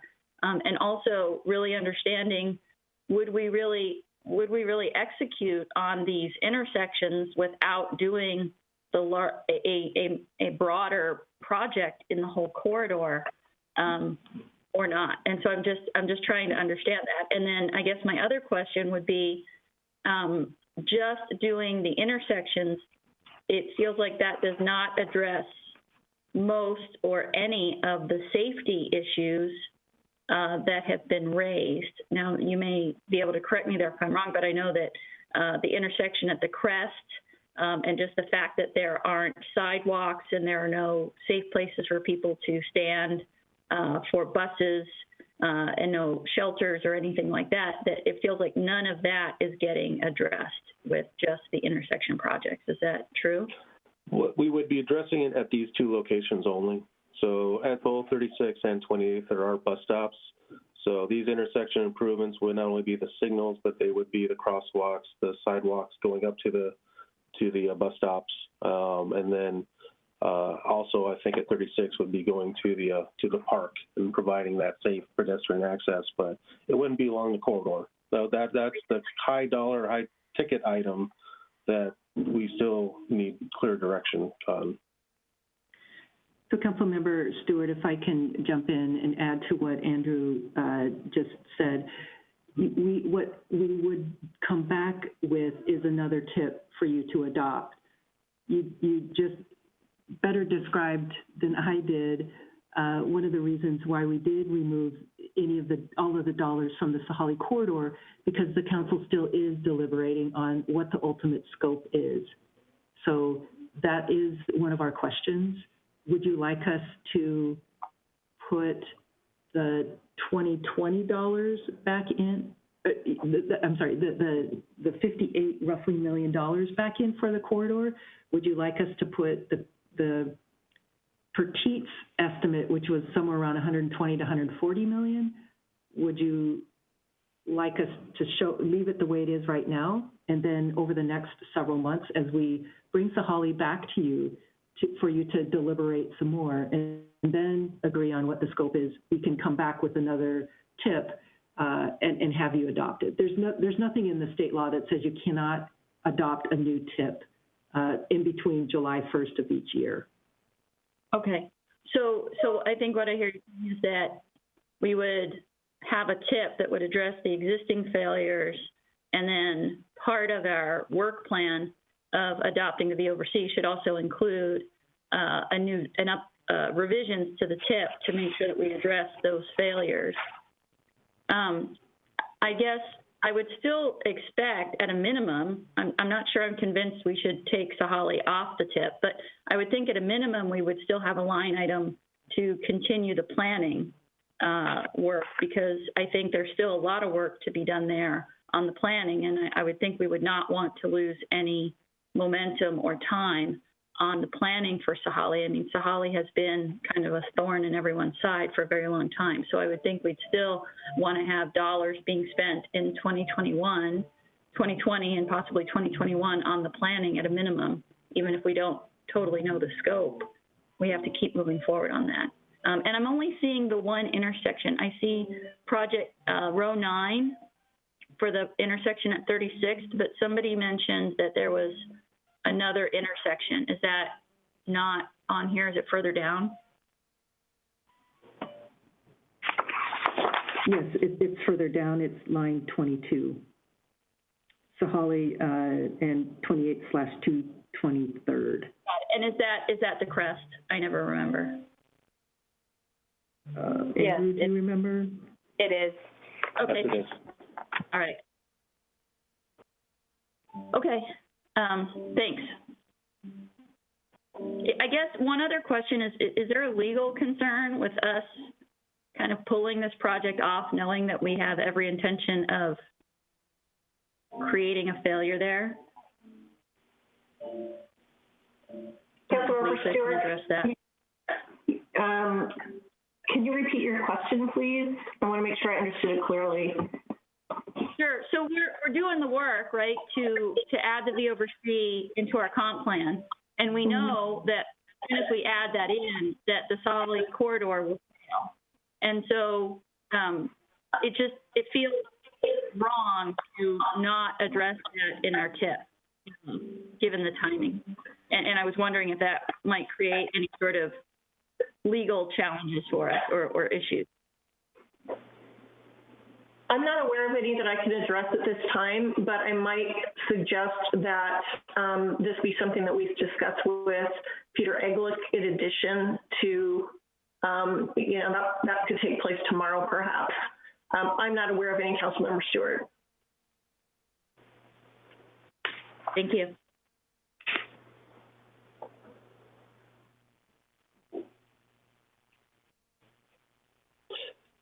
Okay. If there's no other questions, I'll just kind of go down the list. There was number 10 was again the study of the 218th corridor, and that's been zeroed out because we're completing it this year.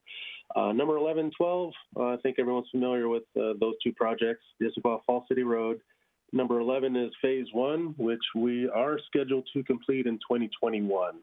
They are working progressively fast out there. They're doing the bridge.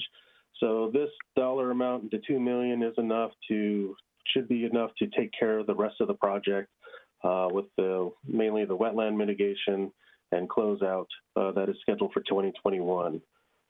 Number 12 is the phase 2. Obviously, we'll have some future later on conversation in regard to the design contract, but that plan was to start design this year, carry into 2021, finish in 2022 with any right-of-way purchasing, and then proceed into construction in 2023 and 2024. And this follows the kind of the grant limitations and schedules that we have right now. So remember, we do have a current Connecting Washington grant that is tied to this project for another $1.5 million. And also we are trying to apply for other grants through the countywide grant program. And then later on, we will be looking for TIB grants. And with that, I'll pause right here if anyone has any questions on those two projects.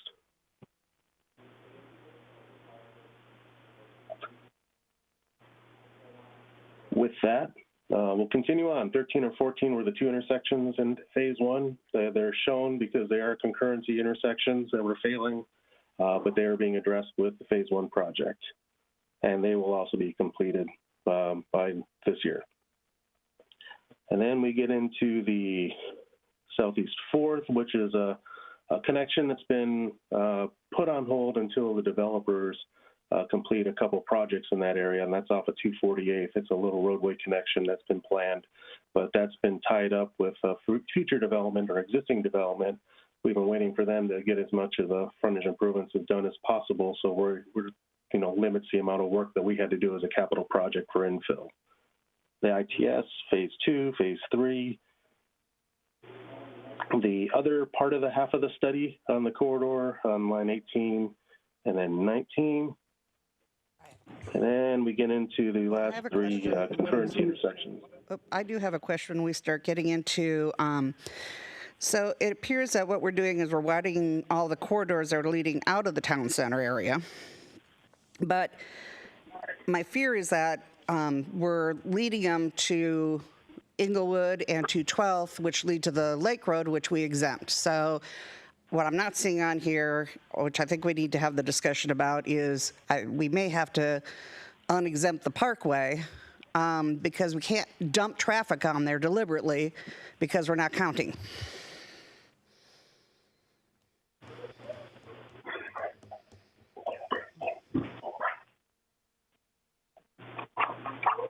I think that obviously would be something that we would have to have a lot of conversations, and so we can start looking at any projects we would want to do on the Parkway. Okay, well then I'd like to make a motion that we unexempt the Parkway.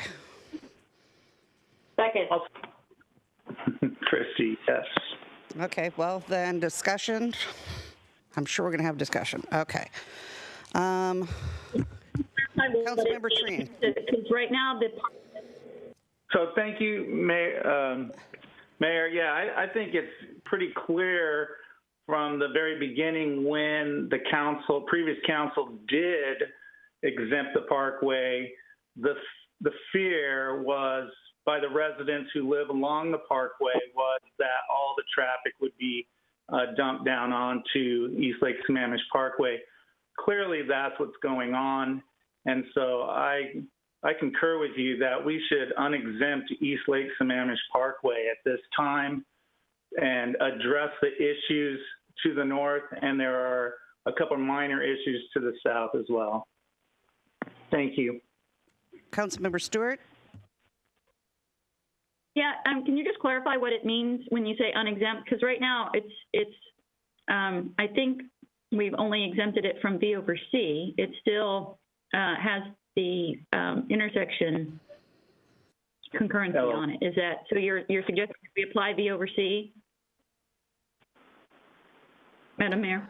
Yeah, currently, what we're not doing is the V over C is not on it, and I think it needs to be. I think we need to treat it as any other roadway that we have in the city, because I think what we did was the right thing to do, but what's happened since then is was not what the intention was. I mean, I'm watching now that since then what we've done is I'm watching all these roads widen with traffic being directed in that direction, and that was never my intent when I voted for it. So clearly I need to back up, because I'd never intended for that. So that's my thoughts, that's my comment. And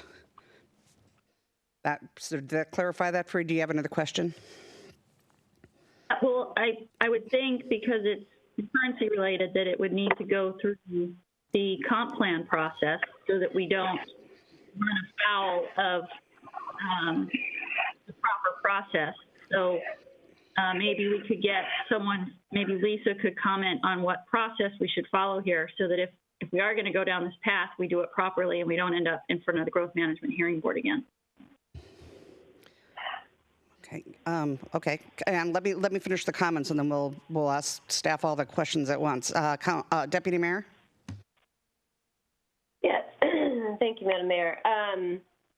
So I certainly wasn't prepared to have a conversation on this tonight, but I think it's certainly a worthy topic. Myself and Councilmember Hornish, at the time this came up, were the dissenting votes on this exemption.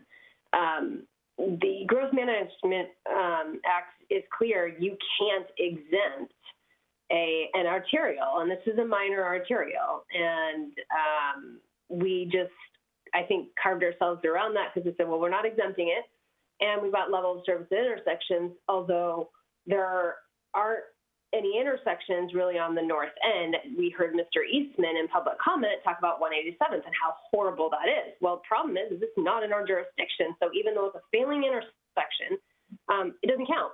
And the mayor is right, is that, while we're still counting the traffic that's going down there, there's never a trigger. It can never be too much. We can dump as much down there as we want, because there's nothing to trigger a failure, with the exception of maybe it gets so backed up that we trigger a failure at an intersection at Inglewood. So there really isn't an impact right now if we move forward with this. I think it would be interesting to hear implications of changing that, and whether or not there is a process to go back through the Planning Commission, as Councilmember Stewart suggested. But right now, as it stands, there is no volume to capacity, so it won't trigger any additional failures on there. But it does give us another look at the constraints to which this city operates in considering our geography and our location. We took away one of 3 ways off this plateau on the north end with that exemption, and I support it, the notion of it right now. I do want to have the legal weigh in. I'm curious about legal, it just could be staff, sorry, what the process is, should we decide to put it back in as far as V over C. We're not really changing concurrency. We're saying we're going to actually start counting it on this road should we have a V over C again in the future. Okay, so staff, I don't have any other questions behind Deputy Mayor at the moment. So do you want to weigh in on the questions? real quick, I think for us to add it to the list, first we would have to analyze it and again, determine what the scope would need to be, and then also come up with the estimates. We haven't done any of that. We do not have any of that information at this time. So it would be very difficult for us to actually add one of those segments or any of those segments onto this list today. Obviously, we can always revisit it later on in the year as we get more towards the V over C and adopt it. We can reanalyze it, determine, the level of failure segments, corridors. We haven't analyzed that yet. That's something else we would have to do. Cheryl, is there anything you want to add? No, that's what we would need to do is do quite a bit of analysis.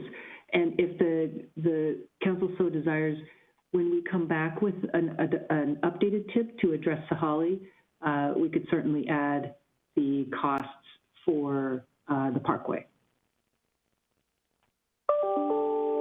Madam Mayor, if I may, going back to the process, I think we're putting the cart before the horse here. I think the first thing we have to understand is what would be the process to apply the V over C concurrency model to the Parkway, because that would be some sort of a change to either our comp plan or our code somewhere.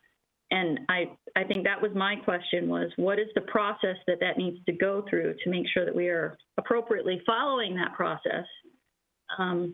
So that's what I'd like to understand. And then once we do that, and we do that analysis, and then determine if there are failures, and then we would come back to addressing it through the tip by saying, okay, we've added this V over C calculation to these segments. They are or are not failing, and then what are the projects we would have to put on the tip? I think that's kind of the order of operations there. Wouldn't it be? Let's ask legal. If you're online, can you answer that for us? Right, this is Lisa. Making sure I understand the process that is being contemplated is that you would place the V over C for corridors and segments back into your transportation element of the comp plan. And then with an understanding that you're going to want to be measuring East Lake Sammamish Parkway as well, you would have to ensure that that's in your tip. Do I have that correct? No, because we had somewhere where we explicitly exempted the Parkway from V over C. Title 14A. Okay, thanks, Trustee. Councilmember, Deputy Mayor Malchow. I think the concern that you're raising, Councilmember Stewart, is both a Planning Commission involvement question and a public participation component issue. And I think the first thing that we should do is have staff, Andrew and Cheryl, go back and do the analysis. And in conjunction with them doing the analysis, I would like a little bit more time to ensure and recommend the process that the city go through to make sure that you're doing this correctly. So I guess, in short, I'm not sure I'm prepared to have an answer for you right now tonight on that. And I certainly don't want to misspeak, so I'd like to look at that more closely. That seems reasonable. Thank you. Councilmember Treen. Oh, you're muted. Thank you, Deputy Mayor. So if I'm not mistaken, the prior council took action to exempt East Lake Sammamish Parkway. So did that go through a process that went to the Planning Commission and had legal look at all of it? Yes. Okay. Not singularly, though. No. It wasn't a singular item. It was embedded in the work of the V over C. And the V over C. So if we unexempt East Lake Sammamish Parkway without using the V over C, could we just move on the motion tonight? It already is. It's only exempt from V over C. It already is part of concurrency otherwise. Mm-hmm. Then how come it's not represented except for one project? We could move forward and just having staff and legal move forward on the exemption of East Lake Sammamish Parkway. I agree with you, Karen. I think that's what we need to do as far as direction for the tip. But it's not on the tip because there aren't any failures. I understand that there aren't any failures but it's also about the experience for the driver. And if you've driven to the north end of the city, it's a mess. It's been my commute for almost 20 years. I'm not arguing that. I'm just saying that. Point of order. I don't mean to call point of order again, but we're having a conversation here, and the mayor needs to recognize the speaker. And right now, Kent Treen has the floor. Yeah. So my point is that is there an ability to just direct the staff? Then by this motion, what we're doing is directing the staff to look into unexempting East Lake Sammamish Parkway, and that is a yes. And so I'm a yes.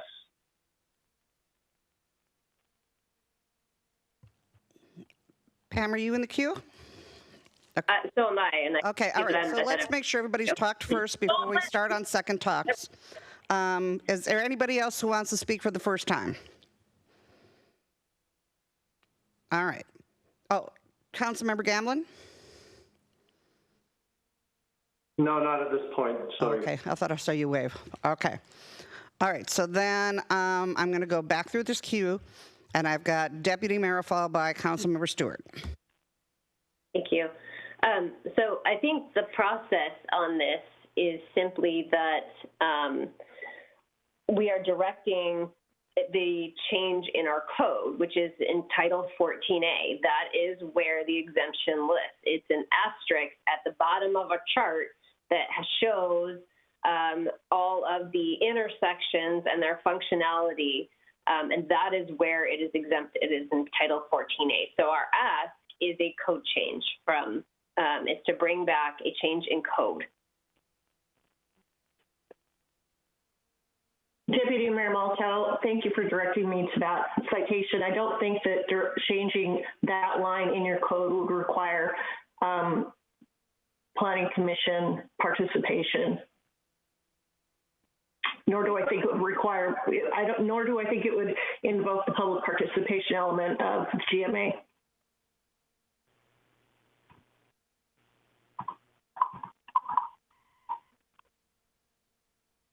Councilmember Stewart? I just wanted to clarify that at no time has East Lake Sammamish Parkway ever been exempt from concurrency. It has merely been exempted from the V over C calculation on the north end. So I just want to clarify that. It is not exempt today. It never has been exempt from concurrency. I do have a follow-on question for legal, that if we are going to make change to our code, why we would not follow the process of getting the Planning Commission to review and having input. Why would we not do that? Well, most cities' Planning Commission jurisdiction is over the zoning code and other specified tasks that are in your the Sammamish Municipal Code. So unless Sammamish is different for most cities, it's not weighing in on non-comp plan and non-zoning code type changes. Now, maybe you have a history of doing more broad review by your Planning Commission here, but typically in a traffic code, 14A is where it usually is in most codes. Typically, the Planning Commissions, in my experience, haven't weighed in. Has your Planning Commission here discussed specifically concurrency in 14A in the past? Well, they reviewed concurrency. So I don't. They did not review specifically East Lake Sammamish Parkway.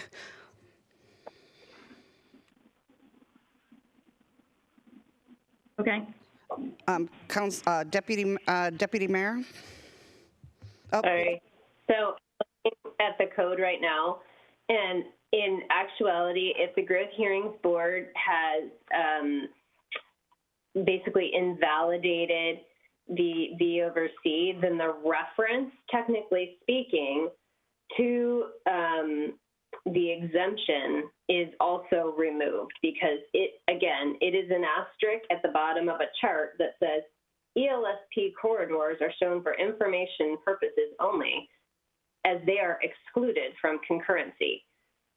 So if legal could please tell us if the Growth Hearings Board has invalidated that section of code and it's no longer applicable now, once we adopt a V over C into our comprehensive plan, does 14A.10.050 then is it go back? And how do we simply remove the asterisk at the bottom of this chart, which this is the only place, I believe, in our code that it shows that East Lake Sammamish Parkway is not subject to a V over C. Deputy Mayor Malchow, I would like some time to formulate a very thoughtful answer to your question. I'm afraid I don't have one right now. So maybe that's our direction to staff, is figure out, once the V over C is embedded in our comprehensive plan, do we plan on putting it back in here? Is it technically removed? It's not a valid piece of our code, but it is living in code right now. And when we put the V over C into our comp plan at some point in the future, does this then become alive again in code? And then what happens to that asterisk? My guess is that the code language will still stay, but that we need to improve the. So I think maybe it's a process question. Staff to explain to us, how do we make sure that when the V over C is readopted into our plan, that asterisk disappears? Understood. Understood.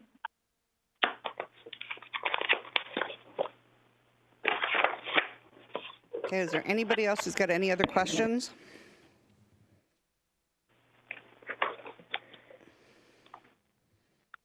Okay, there is a motion on the floor with a second.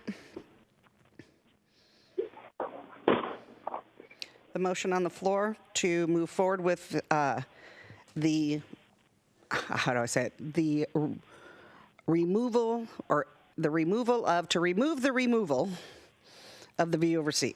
How's that sound? Does that sound right? Mayor, may I ask a question? Councilmember Stewart? Yeah, I think not to take it, but I feel like legal kind of asked for a chance to go back and review, because I don't know that we need this motion necessarily. I think we may be best served if we allow legal to go back and review how the validation of our code from the Growth Management Hearing Board affects this, because to Deputy Mayor's point, this may be taken care of already. So not saying. Now, I'm. All right, let me change the. I want to keep the as it is of that we need to work toward the removal of.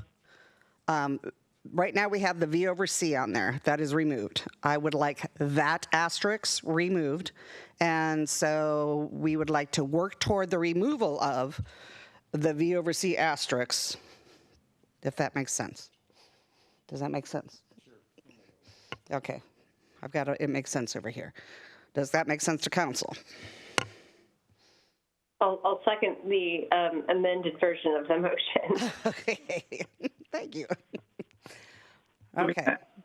That will give everybody time to weigh in and work with legal and with staff. Okay. Any other comments? All right. I'm going to call for the vote going down this list here. Okay. Deputy Mayor. Aye. Councilmember Gamblin. Aye. Councilmember Ritchie. Nay. Councilmember Ross. Aye. Councilmember Stewart. Nay. Councilmember Treen. With an excited aye. And I'm an aye. Yeah, an excited aye. Okay, now back to where we were in the presentation. Sweet. Okay, so we've got another question. Councilmember Stewart. Sorry. So you talk about ITS and you talk about the 3 phases. Could you just give us a quick summary of what phase 1 was, phase 2, and then phase 3 of the ITS? So now, hopefully, if I'm wrong, Cheryl, please chime in. But phase 1 was the ITS along 228th that went from Issaquah Pine Lake up to, I believe, 14th, Northeast 14th, where we synchronized all the signals. Been working since that time on timing, working with cameras, reinstalling loops, and then also adding flashing yellow arrows to that segment, along with the other segment of the city. But those areas, right, that stretch right now is still tied into an ITS system. The phase 2, which was, I believe, just approved on the last council meeting for construction, continues on from 14th to the north through the city limits, goes down the hill, and then connects into 202, and then goes from along 202 between 244th and Sahalee. So there are sections of King County and WashDOT that the phase 2 portion of the project, and then that is tied to a federal grant and is being coordinated with all 3 jurisdictions. The phase 3 is, I believe, actually connecting to the south, working down 228th and Issaquah Pine Lake. We were looking at putting the message boards up, variable message boards and signs, and also additional cameras. So where we have the roundabouts, able to put in the camera there and have it route back to the ITS system. As part of the phase 2, let me take a moment to go back. We are also installing our transportation, kind of the HQ upstairs, where we're having everything routed, getting all the hardware, getting all the TVs and monitors upstairs into the city hall so we can monitor the ITS system internally. And then that also ties into when we do the subsequent phases, we'll have that information brought in so we can monitor it. You mentioned the intersection at Issaquah Pine Lake. That ITS, if we were to get that tied in, that actually would be part of the Issaquah Pine Lake projects. When we built the signal, we would install the ITS at that time. Councilmember Stewart, I saw you wave your finger. Did you have a question? Yeah, I just wanted to continue on. So, Andrew, that's really helpful. A couple of comments on that. One, I still am opposed to the variable message boards. I don't think that that's a good use of our money, unless the variable message board is going to give me an alternate route that's going to help me get to where I'm going. I don't think it's helpful for people. So I don't know that we should be spending our money on that. Another part of ITS that I didn't hear you talk about that now sounds like it may be even more important than ever is how do we start to work on the East Lake Sammamish and 202? How do we work with Redmond to improve that intersection? And I don't know if it's just ITS, but it's probably an entire, I think we need to put a project on here and start planning with Redmond on how we improve that project. And I suspect that there are a lot of changes coming in that area anyway because of the light rail station that's going in there. So I feel like we should put something on there to start that engagement ASAP, which is probably something we should be doing anyway, and we've talked about that many times. And then the last thing that I wanted to ask about is, given the current situation and that right now there is very little traffic, and I would anticipate that through 2021, at a minimum, traffic will be significantly lighter than normal. Are there any projects that, given that we could pull forward to work on in 2021? I mean, if you just look at the tech industry, I would anticipate that people will go back very slowly, if at all. And when I say people, I mean anywhere from 40 to 80% of the tech workforce in this region is probably going to be working from home all the time or most of the time, and definitely in the near future. So it feels like there may be an opportunity to do some projects while traffic is lighter.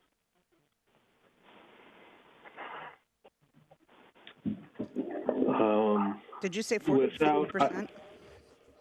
I'm sorry? Did you say 40 to 50%? No, I said 40 to 80%. Ooh. So there is a very good chance that if you just look just at the tech industry alone, Twitter has already said people don't ever have to come back to the office. And I think you're going to find that companies like Amazon and Microsoft are going to allow people, if not direct them, to work from home on a more regular basis. I'll just be quite honest with you, we're being given money to purchase equipment for our home offices and furniture and things, which has never been something we've had before.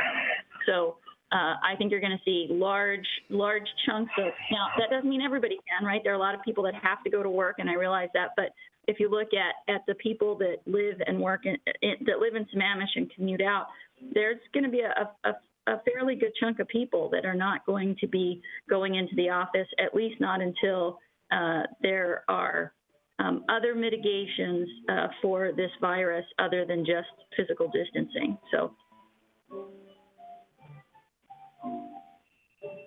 Councilmember Stewart. Oh, I'm sorry. I think companies are also already looking at how they can save money on commercial real estate if people don't have to come into the office. So, I'm sorry. Go ahead, Cheryl.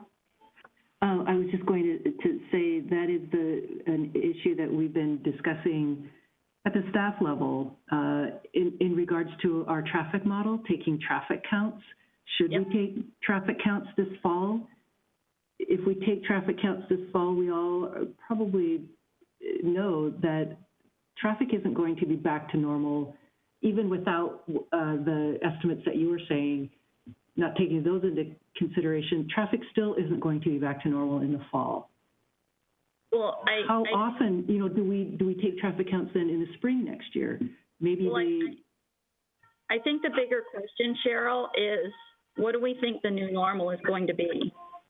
Because to say they're not going to be normal in the fall, they're not going to be normal in the spring, they may not be normal in terms of what they used to be. I don't think they're going to be what they used to be for a very long time, if ever. That's correct. So I think we still need to take traffic counts because I think that the reality is there's going to be a new normal, and it's going to be very different than it has been in the past. Yes, and how that affects our traffic model, the scope of these projects, Sahali, East Lake Sam Parkway, Issaquah Pine Lake, what we assume is going to be the traffic growth, do we reset that baseline to the equivalent of 15 years ago?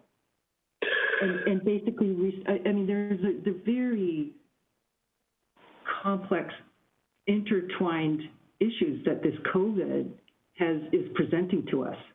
And that's just on the transportation and traffic questions, much less a whole host of other issues that you all have been grappling with.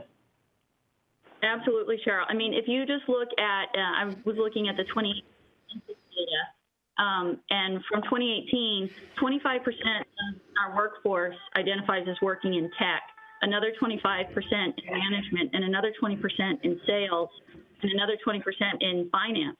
So if you just look at that, that is a majority of our workforce. And I would think that all of those areas would be impacted by some percent of people who would be able to work from home or have a different work model than they have had in the past. So I don't know that we know the answers to that, Cheryl, but I think that what we know is it's going to be different, and we need to be, in the short term, planning for, can we take advantage of slower traffic to maybe get some things done that we maybe wouldn't have thought we could do, and then figure out what we think that new normal is going to look like and how we plan for it.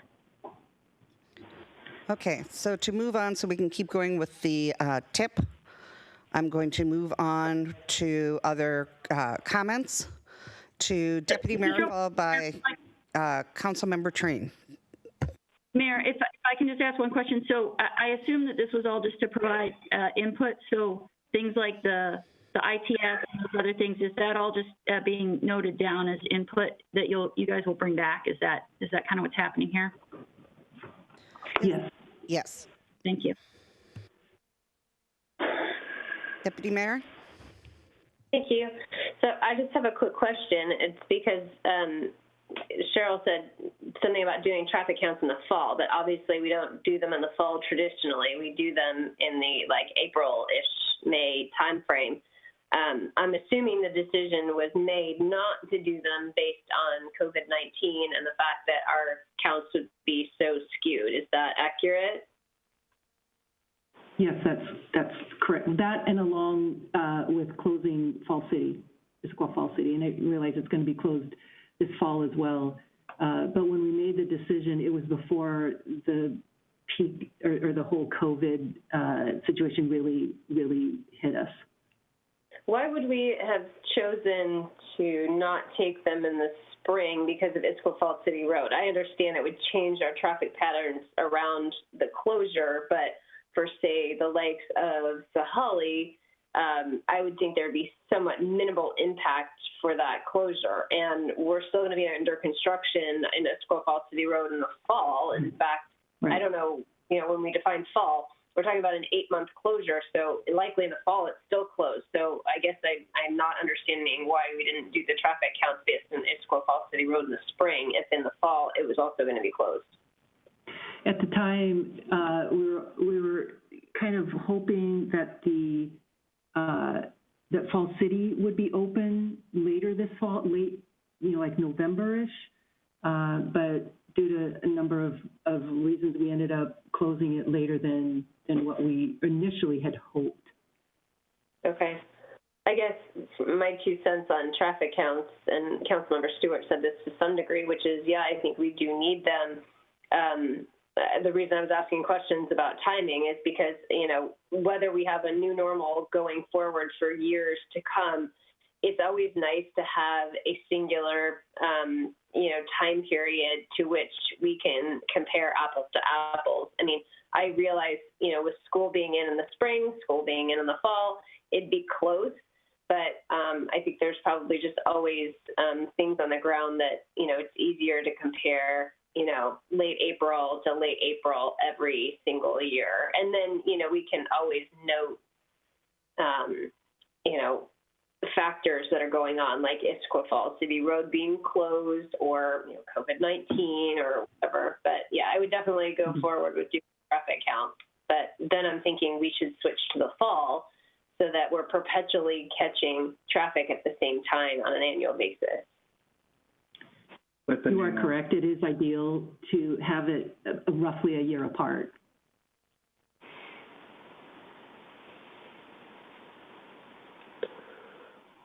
Hey, Madam Mayor. Yes, Councilmember Shreen, you're up. Yeah. So for the sake of time, I think at this point we should probably move forward on the agenda.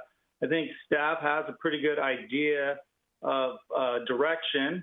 They've gotten a lot there to work on, and I wonder if the city manager, if we could actually here in the near future get sometime in June, maybe some meetings in 2s and 3s to discuss progress on the tip so that we could have these kind of conversations ongoing. If that's okay with you, I would like to ask the mayor if we could just move on the agenda and move. Actually, I'd like to take a potty break and come back. Health and safety. Yeah, if that would be all right with the council.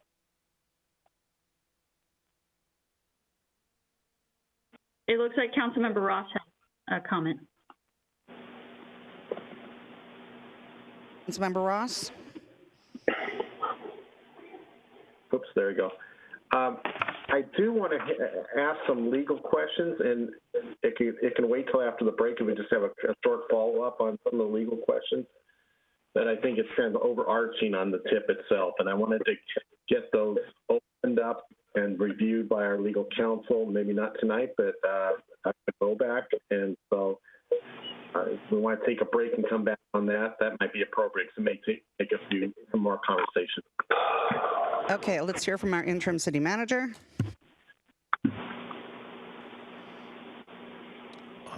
I acknowledge the direction for doing the 2s and 3s and revisiting the tip and getting updates from staff on that. So we'll keep that on track and get back with you. Given that, let's take a 5-minute health and safety break. Mayor? Yes. I'm sorry for interrupting. Maybe I can just show the last slide, Mike, just to let the council know that aside from in addition to the 2s and 3s, we do plan to come back with the next draft TIP on June 2nd with a draft resolution, and then 2 weeks later, we'll come back requesting adoption of the TIP.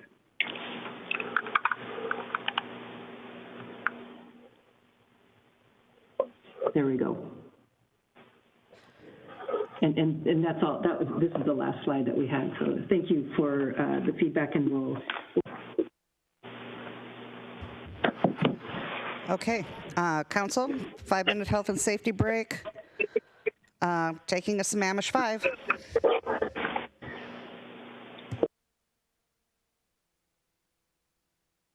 Call it to order and let's go. Yeah, I was going to say, I think maybe we should just go. Right, do we have Pam? Pam's with us, correct? Yes. But we don't have Jaden? All right. All right, well, let's continue on, and hopefully he'll join us here momentarily. Okay, so going back to Councilmember Ross, where'd he go? I'm here. Councilmember Ross, you had a couple of legal questions so that we can finish up on number 8. Yeah. I hate to repeat this, but it got us a little bit in the crosshairs last time. This has been discussed and described as a planning document, and in my notes, it informs our biennial budget, and in our biennial budget, we approve funds. Also, from the earlier rhetoric from legal, they were saying that they more liberally construe funding from a TIP standpoint as it relates for the comp plan update and the Department of Commerce requirements. So therefore, if we had debt capacity, even though it's not approved debt capacity and other basis for funding these projects, they consider it a valid TIP. That's the liberal construction. Mm-hmm. However, what we later learned is not only is it liberally construed for the purposes of the TIP and the comp plan, it also is used to inform the concurrency and the transportation impact. It assumed that those items in the TIP or those segments in the TIP were in fact funded and going to be built. So as we consider going forward next several weeks thinking about approving the TIP, and we're not likely to do a project, it's irresponsible for us, based on what we learned, to approve the TIP. Otherwise, we'll be approving effectively concurrency projects with a false project list. So the question is everything I said true, a good summary? And secondly, correct me where I'm wrong. And thirdly, what kind of legislative action or activity can we pursue to prevent us from getting in that situation, so we separate the liberal instruction for the TIP and comp plan versus informing concurrency? Councilmember Ross, I think what you're referring to is there's a distinction in the terminology between the WAC that discusses what a financial, the terminal, took it off of my screen, so I'd have to go back and find it, but I'm familiar with the narrative that you're describing. I'm familiar with the history of the dilemma regarding how confident does the city need to be that it's going to build a project to put it in the TIP. And there's kind of a catch-22, right? Because you have to put it in the TIP to be consistent with concurrency requirements. But if you put it in the TIP, you also have to be reasonably assured you're going to be able to fund the project. And in the case of Sahalee, with a $120 million price tag, and I've reviewed many different council meetings where this is discussed, is there a reasonable likelihood that that project will be built?Maybe not. And so I hear you saying, Councilmember Ross, is the bonding capacity the sufficient test to determine whether you can afford something? Is that the narrow point of your question? Partially, but if you have a $200 million TIP and you have a $400 million debt capacity, it was explained by our council that that's sufficient evidence of fundability, and therefore it would be sufficient for the purposes of the TIP. So, but that's a much different discussion than discussing a $100 million project, and none of the council supports that project nor wants to fund it to that degree. And therefore, because it's on the TIP, it gets carried forward for concurrency testing. Understand.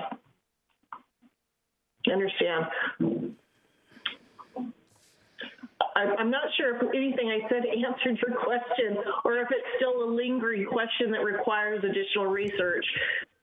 Is there any legislative action we can take to prevent a project that's not intended for concurrency to be utilized as a completed road for the purposes of concurrence?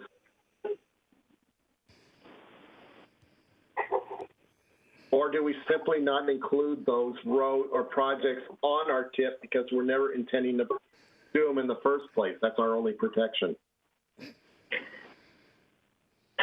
Well, I'm going to say a few remarks, make a few remarks, and then I'm going to turn the conversation over to Cheryl.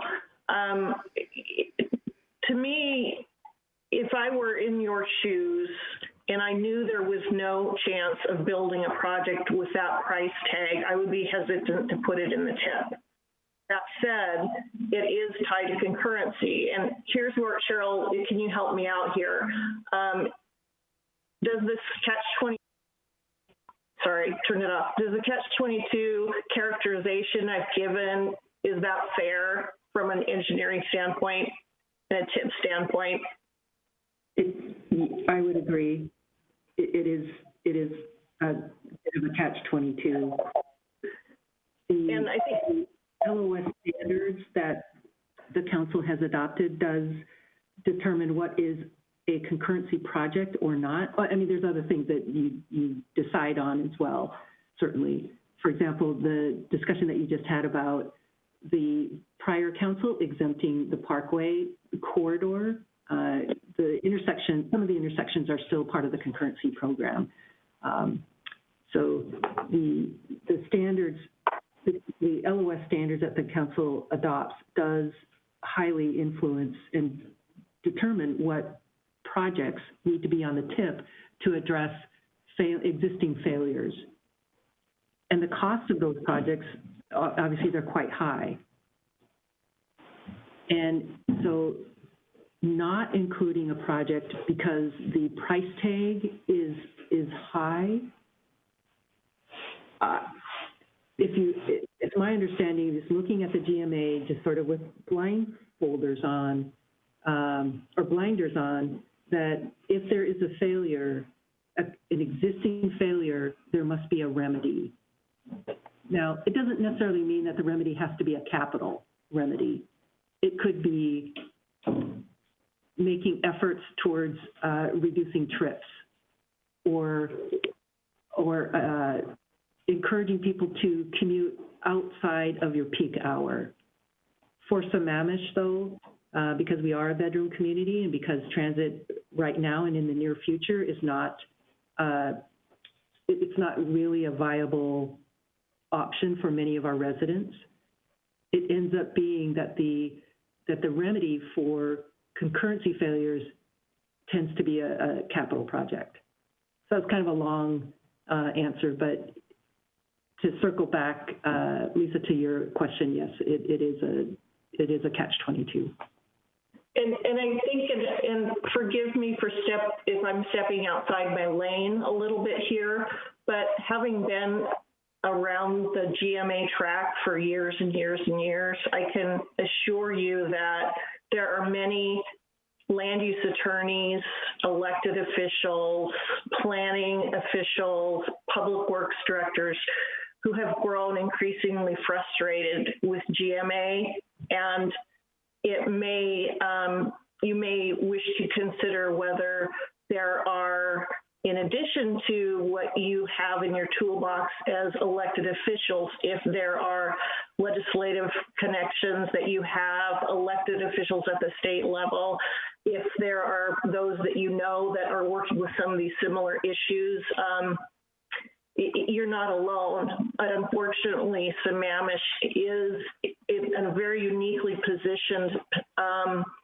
situation where you have extremely fast growth over a short period of time, very high traffic impact fees, traditionally, historically have had high impact fees. And so, you know, now you're kind of leading this, you know, many cities with this issue. And I'll stand down now. Thank you, Lisa. Chris, did she answer your questions sufficiently? Do you have more? Well, I think it begs the question, at some point, you can't build yourself out of it, nor do you want to overly relax your standards, levels of services. So we're you know, you get to a point where you reach a brink. It sounds like you really use the term catch-22, darned if you do, darned if you don't. And at some point, I think that the GMA requirements have painted us in a corner where we have to either choose to build out on a cost-prohibitive road. If you pick many of those roads, it's cost-prohibitive. It's very intrusive on private property rights. And we're a mature city that built, it would have been nice to have a TMP 20 years ago to help with the connections and the connector roads. So we are where we are, and it feels very, very, very difficult and hopeless from the standpoint of a TIP. So if we don't address the concurrency failures in our TIP, then we aren't complying with the GMA requirements to have a funded 6-year TIP for the concurrency. Yes, you're in a very difficult position. I don't think I can develop a pithy answer to such a difficult question, but I will just say again that there are many who believe that this is what you're dealing with here is shining a light on some of a very old GMA deficiency that you know you're now dealing with, and I don't have an answer for you tonight about how to change that. I think it may need to be a legislative fix at the state level. And so, you know, for now, what do you do? Do you put Sahalee in, or do you take it out? I think right now it's out, which sounds like you're satisfied with it having be left out for now.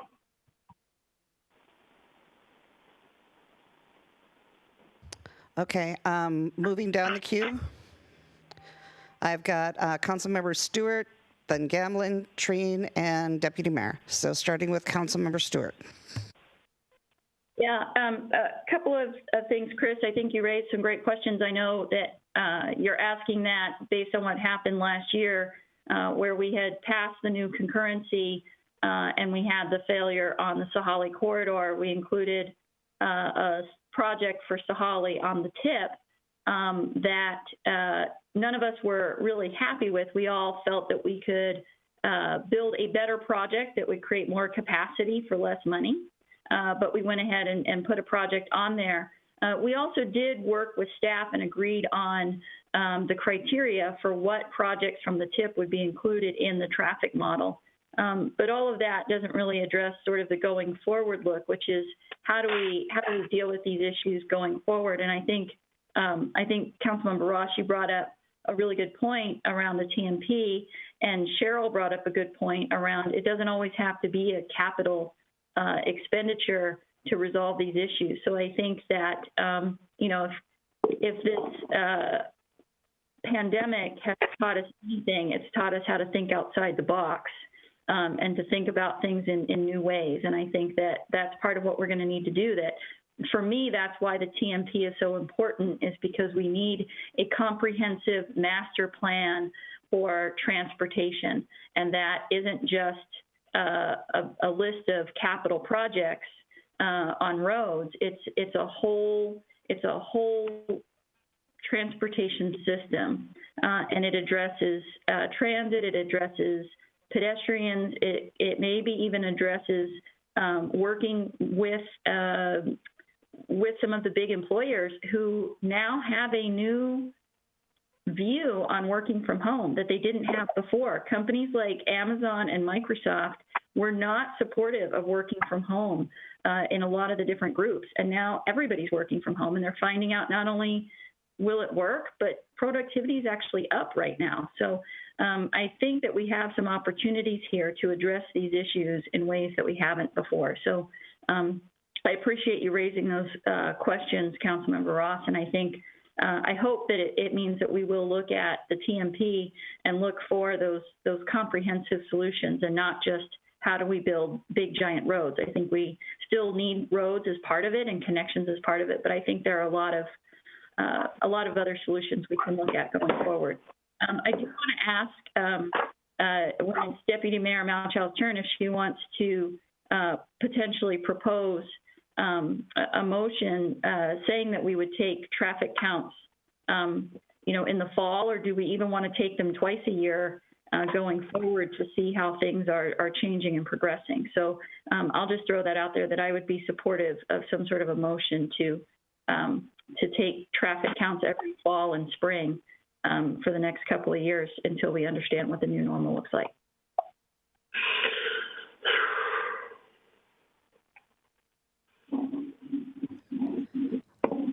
Okay, I'm going to keep moving down the queue here. Councilmember Gamblin, followed by Councilmember Treen.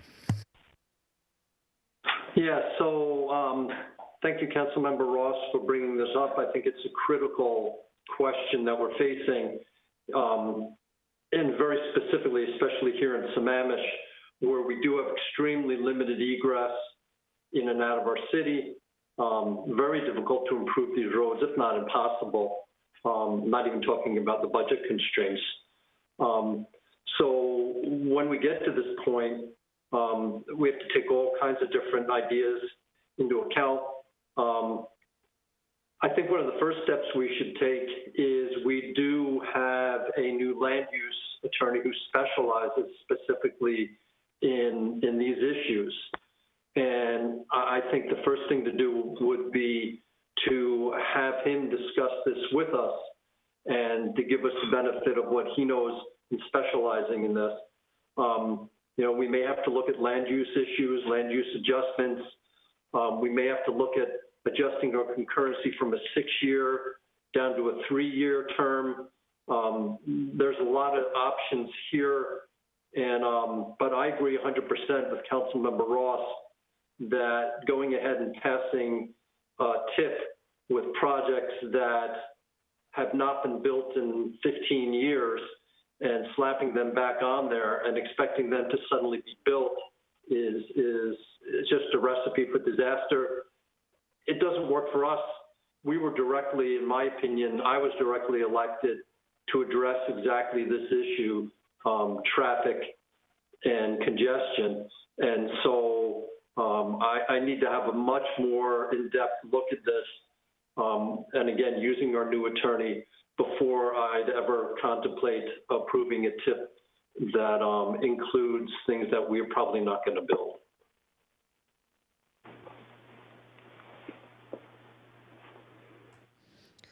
Okay, Councilmember Treen.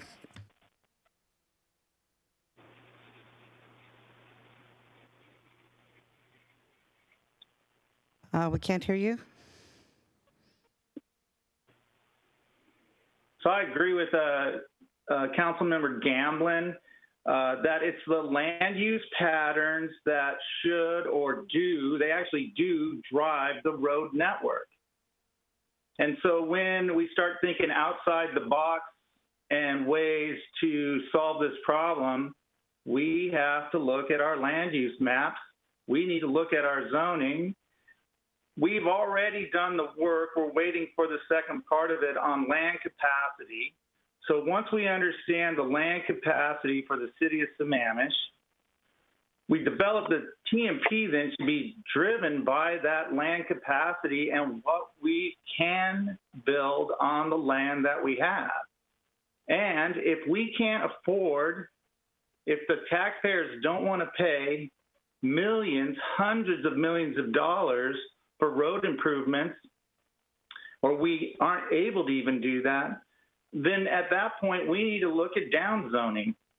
That's outside the box thinking. That's something that our attorney actually tonight didn't want to say, but that's really where it's at. We need to look at the land use patterns which drive our road networks. And so if that's the case, then we need to look at our land use plan. Thank you. Deputy Mayor.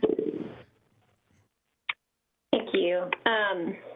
So I think one of the items that I was going to bring up when Councilmember Ross was talking has now been repeated twice, and that is our land use, is that is a tool in the toolbox, and it is there in the Growth Management Act.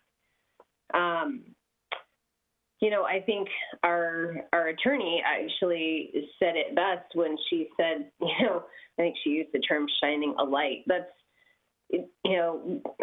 where GMA planning is done as if every jurisdiction was the same. And the reality is that we're not. And I pointed this out before, but Sammamish is the only jurisdiction that plans under the Growth Management Act that doesn't have a state route, like a state highway or a freeway running through it. We have to go through another jurisdiction in order to get to one. We have topography issues that really inhibit our ability to do a lot of things. We were talking about Eastlake Sammamish Parkway earlier tonight, and the reality about Eastlake is that if we put a V over C and we have to build something, I think the rationale that at the time Councilmember Ross and Moran and everyone else who was on the council at that time used was that, well, it's exponentially expensive to do it at this juncture. Well, you know what? Everything was built pretty much down there at the time that we incorporated. We inherited a road network that wasn't well planned out, and the burden is now upon our shoulders to grow under the Growth Management Act and then mitigate for a road network that is substandard to support the geography of our city. I am concerned about the same issues that Councilmember Ross brought up. You start talking about $100 million on Sahalee, and then you have Eastlake Sammamish Parkway. The reality is that our taxpayers can't write the check to fix those roads. And when I look at the Transportation Master Plan, and we've got a bunch of projects on there that are unrelated to concurrency whatsoever, I think that's where I get heartburn about the priority list. The priority list is where the traffic impacts are. Our residents that are commuting in and out of the city expect to have a reasonable commute in and out, and that it's unreasonable for many of them right now. Now, what COVID-19 and this whole work from home phenomenon might mean for the future, it's a great thing to bring up and consider for the future. I know Councilmember Stewart mentioned doing traffic counts. I think staff already said they were planning to do them in the fall. I know from looking at our budgets that doing traffic counts is a pretty minimal expense. So doing them twice a year, I don't know if we get enough data that's meaningful to do them twice a year right now or not. It's not necessarily a bad idea, but they're not expensive to put the counter strips down and get the information. So doing them is an absolute in my mind. But back to the tip and relative cost to it is that, you know, I don't know that Sammamish can move the needle on our legislators to do anything that recognizes the problems that Sammamish has. We are not alone in our issue, but there are circles of jurisdictions like Carnation and Duval, and you got Snoqualmie out here, Maple Valley and Enumclaw that are kind of these, they're in the urban growth boundary, but you have to travel outside of them. But at the very least, they have a freeway or a state route where we don't. And it is ridiculous, in my opinion, that the Growth Management Act doesn't recognize that every jurisdiction is not created equal. Therefore, we couldn't possibly subscribe to the same set of ideals. And that's what they are. It's idyllic that we could just grow and that we would be able to afford to build all of these roads in order to support the growth that we're expected to put in this city. The reality is there's not a chance.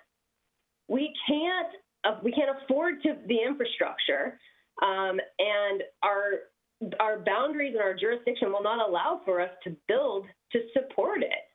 So we do have a quandary on our hands, and I don't profess to have the answer right now, but I think our attorney pointed out that it is in lobbying efforts relative to the Growth Management Act itself. And if Sammamish needs to be the poster child for that, I'm up for it, because I think until we take a stand and say, we can't do this, we can't afford to write that check for this road or that road or all of these roads and grow, you know, I don't feel like getting bulldozed by the GMA that doesn't recognize the constraints to which we have to plan here. Thank you. Said so very politely. Councilmember Ritchie. Hello. Count on me to bring up just contrarian point of views, I guess.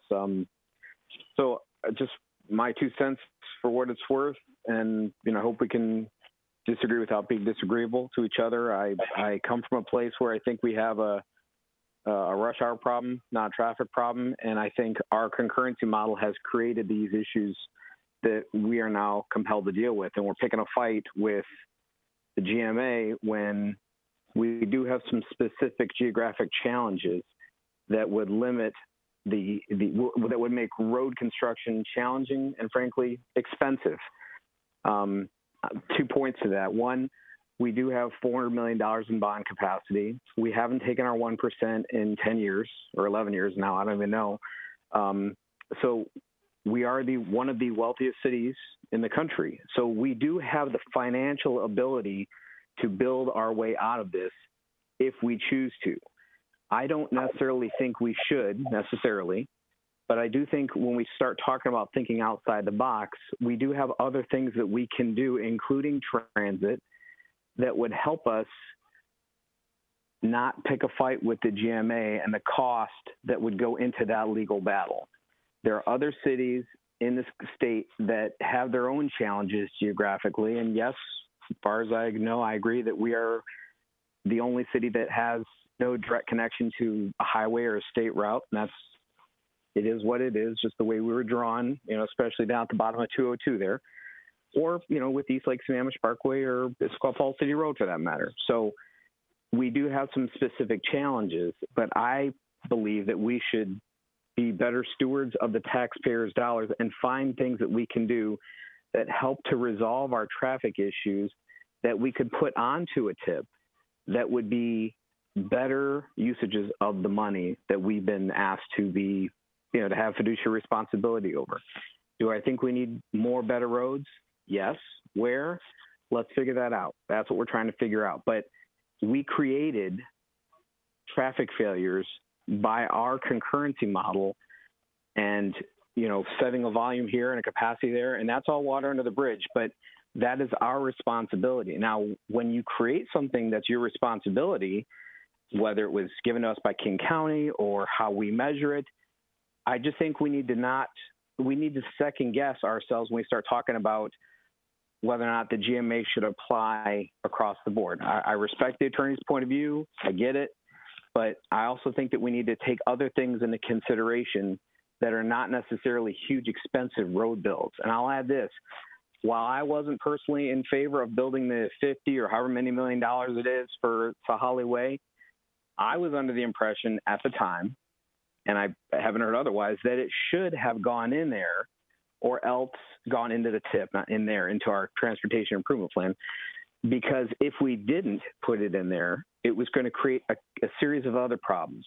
I thought that was a planning document. I remember those words being said during that meeting.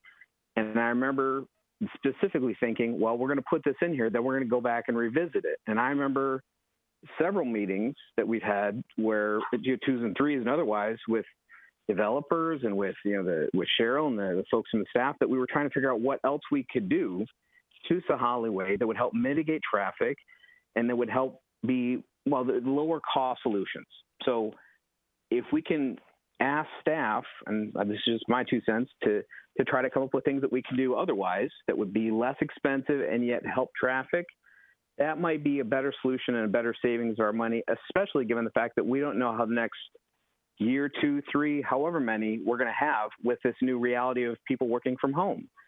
I'll just add this. This isn't the community where you have to leave your house every day to go, build a car. You have to be on site at a plant every day. We don't have a whole lot of those folks.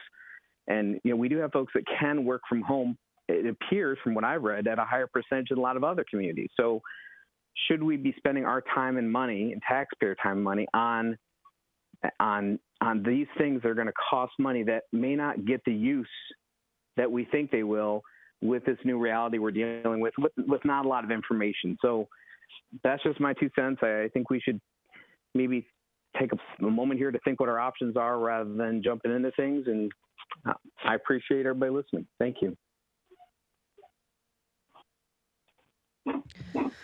Okay, before we go to round 2 here, I want to make sure everybody has spoke on round 1. Okay, we're going to go to round 2. Councilmember Stewart? In the interest of time, I'd like to just make a motion that we direct staff to take traffic counts twice a year. And just remind folks that we're pretty much on our first agenda item of a very packed agenda tonight, and it's already 9:30. Thank you. So from a TIP and a traffic perspective, maybe we can move on the traffic counts and maybe move on to the next agenda item. So is there a second for that motion to take? I'll second it. It's Jason. Okay, we have a first and a second. Any comments? All right, I'm going to go through people putting in stuff in the queue. Councilmember Gamlin, Councilmember Gamlin? Yes.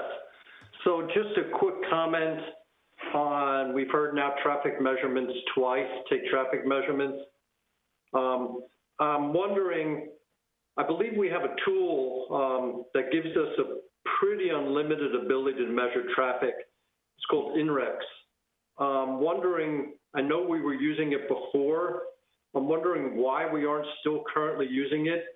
And if we aren't, why are we not using the tool to give us long-term traffic measurement data that doesn't require running a tube across the road for just 2 weeks and have a very limited amount of data coming from that. So I'd like to suggest we revisit that and bring INREX in as one of our traffic measurement tools. And just real quickly, speaking to the fact that whether we created these traffic failures were created by development. I'm going to say point of order, which I never do, but we have a motion on the floor that we need to close out first. I'm sorry, council member. Yep. Sure.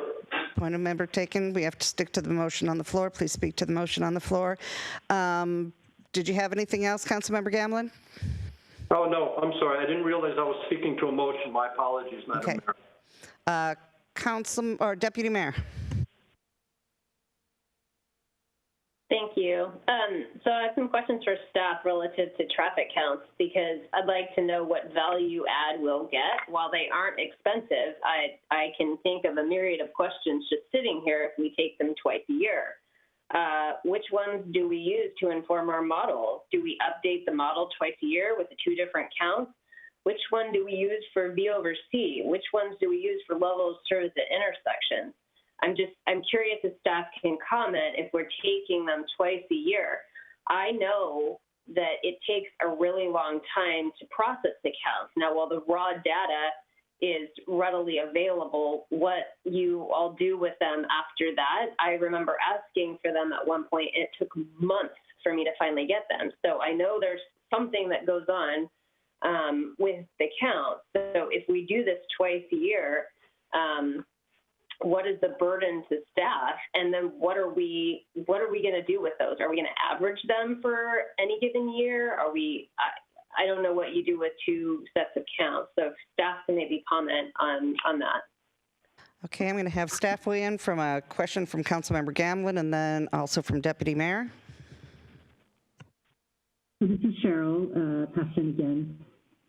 To start with the Deputy Mayor's questions, I can't address them all. I would need to talk to our traffic engineer, but it does, I can try to answer some of them. It does take some time to process all of the data. A fair amount of that work is done by our consultants. In regards to whether we would, so we use the data to validate the outputs of the model and what they're predicting. In regards to whether we average the two, that's a question I would need to talk to our traffic engineers and see what they recommend, and then certainly see if there's any industry standard practice about using an average, or just maybe we should just continue to use the spring counts, because that's typically what we have done in the past, and then take the fall counts just to see, are they significantly different? And if they are significantly different, do some investigation into, why the counts are so different. In answer about the INRIX data, we did have a subscription to INRIX several years ago, and after we had it and we were looking at the data, we realized that at the time, and I'll say I haven't gone back and talked to them in the last couple of years, but at the time we didn't know this, but we found out that the data is pinged from the cars. Well, you could have, if you even have just the driver, they might have their laptop and their phone, and then the car pings. If you have two people in the car, you could, have 4 or 5 devices that are pinging from one car. You can't tell, is that one car or is that 5 cars? And then it also picks up pedestrians in terms of the speed.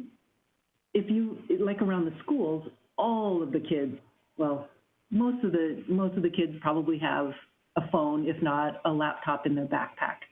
So at the time, again, it might be different now, and there might be other vendors out there that can separate out pings from a pedestrian or bicyclist versus a car.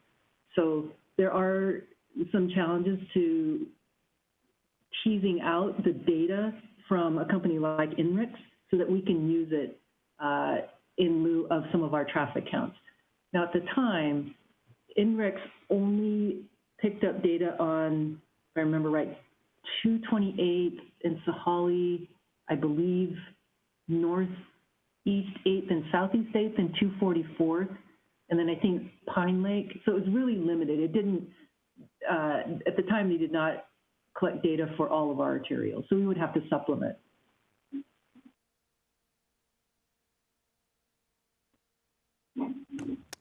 Okay, thank you, Cheryl. Okay, back at the queue. Let me see where I left off here. I think I am back at Councilmember Gamblin. Is that correct? Yeah, I'll just, again, finish up. I just wanted to make my comment that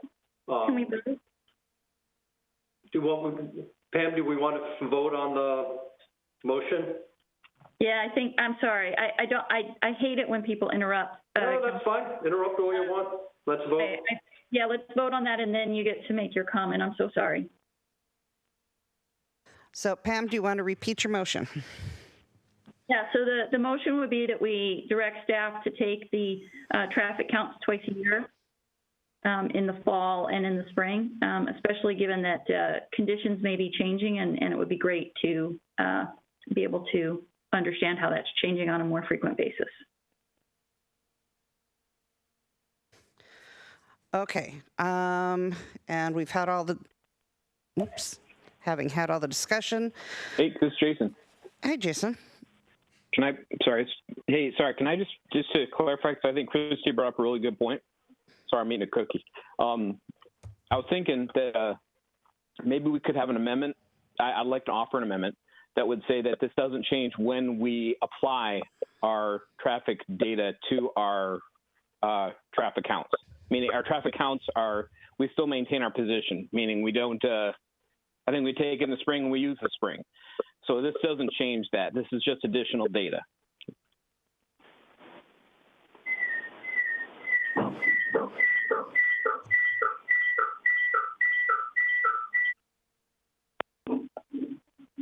I'll second that. So we vote on the amendment first. So do we have any discussion? The amendment.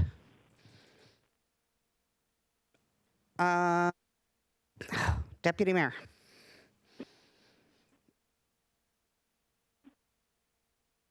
Thanks. So I guess I'm reluctant to support this right now without getting some further information as to what we would do with this. I guess I kind of understand the value from a more normal situation, which maybe we won't see for quite some time. I think at least for the short term, we're going to have a pretty good sense about whether or not people are back out on the roads or not. I might be able to support this later, but I don't have information from the questions that I asked on the original motion. So, whether or not we're going to keep this as being spring counts as being the standard, I think we heard Cheryl Paston already say that was something they were going to probably do anyway, and that we're just going to take them in the fall this year out of not COVID related, but happened to be Issaquah Falls City Road related decision that preempted the counts this spring. So I think with more information, I might be willing to circle back on this at a later time, but right now I'm not sure I support it. All right, is there any other comments? All right, so I'm going to call for a vote on the amendment. Then I'm going to go down, starting with Deputy Mayor. Nay. Councilmember Gamblin. Nay. Councilmember Ritchie. Yay. Put that cookie down. Councilmember Ross. Nay. Councilmember Stewart. Yay.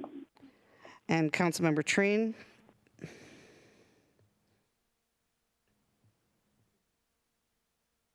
You're on mute. Nay.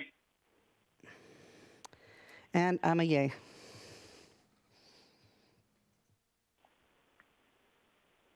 Uh-oh. So Councilmember Ritchie, can you repeat your vote? It was an aye. I was a yay on the amendment. Yep. He was a yay on the amendment. All right. Now going back to the motion.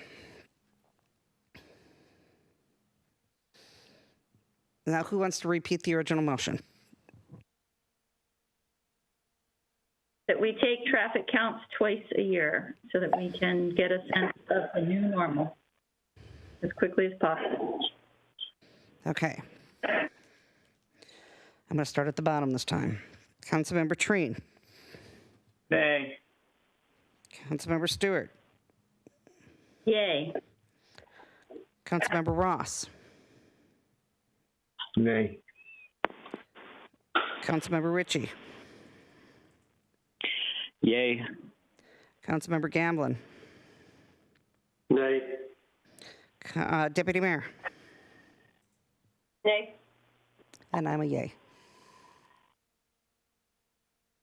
4-3. Okay. 4-3. Okay. Now going backwards. Can I just want to speak up? I know that Councilmember Gamblin wanted to make a comment. I didn't want to lose track of that.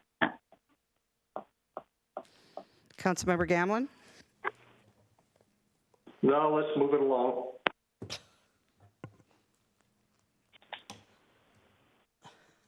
Okay. So trying to backtrack as to where we are here.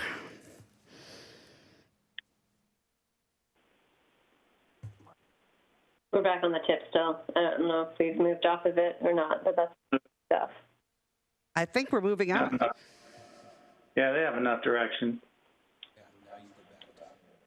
Okay, so we actually get to move on to number 9. Then we have to go back and capture 3 and 4. So, number 9. And she has been waiting so very patiently. Good evening, Madam Mayor, council members, Mr. City Manager. This is Anjali Maya, Interim Director, Parks, Recreation and Facilities. And I am bringing back the amended lease for the Reared House for council's consideration tonight. And what we need is an authorization for the interim city manager to sign an amended lease for the Reared House with the Sammamish Heritage Society. The city and the Heritage Society are updating this lease that was recently approved by council on May 5th. And at that time, we brought it to you, and the main changes were to be able to award the Big Rock Park Site B Phase 1 improvements, as well as to extend the duration to 2034, which is the required timeframe for the state grant that the Sammamish Heritage Society has applied for. On reviewing the revised lease, the Washington State Historical Society has requested additional changes that we have added to the lease and have included in your packet.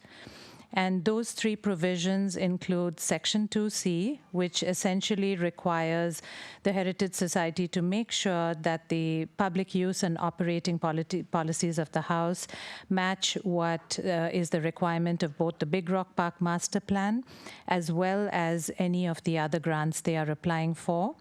Section 5K of the lease currently states that the Society has received a grant from the Washington State Historic Society, and what they want here is that Sammamish Heritage Society should consult with them before making any changes to property control or changes to the construction plans prior to their implementation. So we've included that. And the third change is on Section 18, where it notes that either party may terminate the lease within a 60-day prior notice, and here they've requested additional language that should this lease be terminated early, then the city and Sammamish Heritage Society shall notify the Washington State Historic Society and transfer the contract so that the city can make sure that the program purposes are met. So transfer the contract to the city. And we have just expanded that to say that would be the case for other grants, because regardless of whether we write this language or not, the city, is on the hook if the Heritage Society, the lease is terminated or it goes defunct for some reason. We'd be, liable for some of those commitments. And to summarize, the Heritage Society has obtained multiple grants from King County for Culture and the Washington State Historic Society. And should the lease be terminated, it is likely that the city, as the property owner, will have to honor some of the obligations for public access benefit as required by these grants.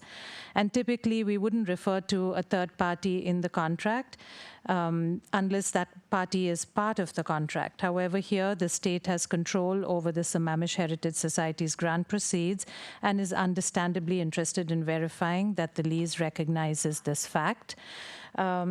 So, we have been in communication with the state, and really they found a conflict, conflicting terms in the lease document. There's one part where we are saying we are going to extend the lease through 2034, and then we come back and there's a termination clause which says either party can terminate this lease at will. So that's what, was hard for the state to accept, and that's why they wanted this additional language over here. And to clarify, we are not signing anything with the state or with For Culture, and therefore we are not going to be required to do anything to fulfill the actual improvements that are being required of these grants. It is more that we have to make sure that this house is accessible to the public for a period of 13 years beyond the completion of this grant, and if they get another grant from the state in the future, it will be 13 years beyond that date. So those were the main changes. There is one more change that we would like to add based on our communications with legal counsel, and that is for the requirement for the Heritage Society to provide the city with copies of all grants past and in the future so that staff has the ability to track them. So with that, if I'll turn it over to any questions, and the request will be to approve the amended changes in the lease packet along with the one request for, the Heritage Society to submit copies of all grants from the past and in the future to staff so that we can track it.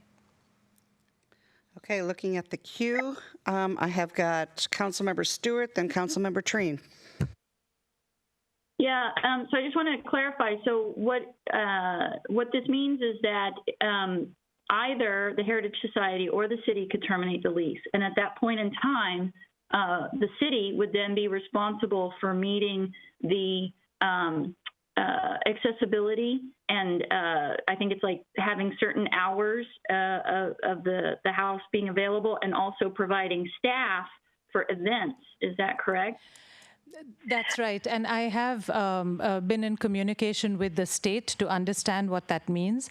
So what they have made clear is, the way their grants work is they will get into a contract with the grantee, and there's a short period within which these improvements have to be made, and the, grant money is made available to them. So in the case of this particular grant, they will have to complete all these improvements by the 30th of June of 2021. So all the work will be done. But then for a period of 13 years, there has to be public access. Now, this grant in particular isn't going to open the doors to the house. It's several more. It's the construction of the addition and some of the interior improvements, but they will not all be complete. So really, it's going to be access to the exterior. But there may be future grants that then do, more of the interior work.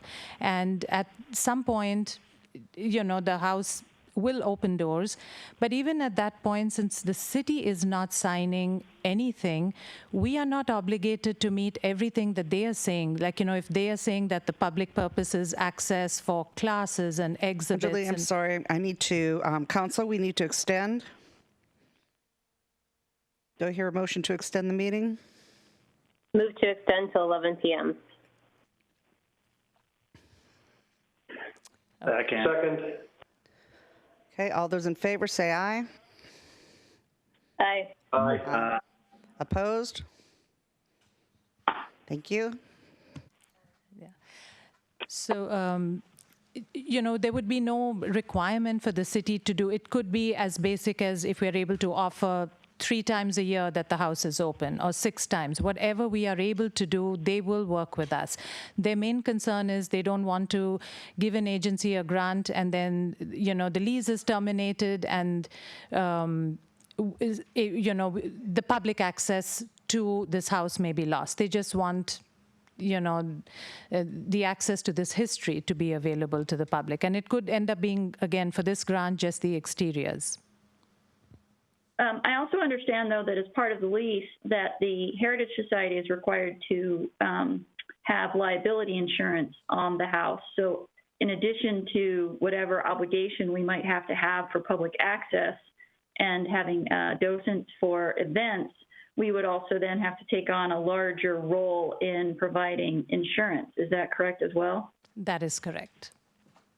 And do we have any estimates of how much that insurance would cost on an annual basis? No, we don't have that. And I don't believe that the Heritage Society has needed to take that insurance right now either, because they are still making the renovations. Right, but when they wouldn't be able to open it until they had that insurance, and we wouldn't be able to have it open exterior without that. So I guess I'm reluctant to make any changes until I understand what the financial obligation would be and what those legal risks would be by taking on that. I know that the requirement there is that the work get completed, but again, the termination could be within, was it 60 days notice? That's right. Correct. And so I just want to understand, because we've already put hundreds of thousands of dollars towards the house for improvements. And I know that the council is considering and wants to have a future discussion on whether or not we'll ever open up the treehouse. And if we don't open the treehouse, then the only reason we're making many of the improvements to Big Rock Park Site B, including the parking lot and the utilities, would be for this house. And while I'm very supportive of, the Heritage Society and our history, we're starting to talk about hundreds of thousands, if not over $1 million, that we're sinking in potentially just for this house. And I'm not sure that that is a prudent decision to be making right now, when it's my understanding that we still have a lot of discussions to have on what the financial impacts are for the city with COVID-19 and what kinds of impacts that's going to have. And we haven't talked any about our budgeting. So I'm very reluctant to move forward with few additional financial obligations for this house at this time.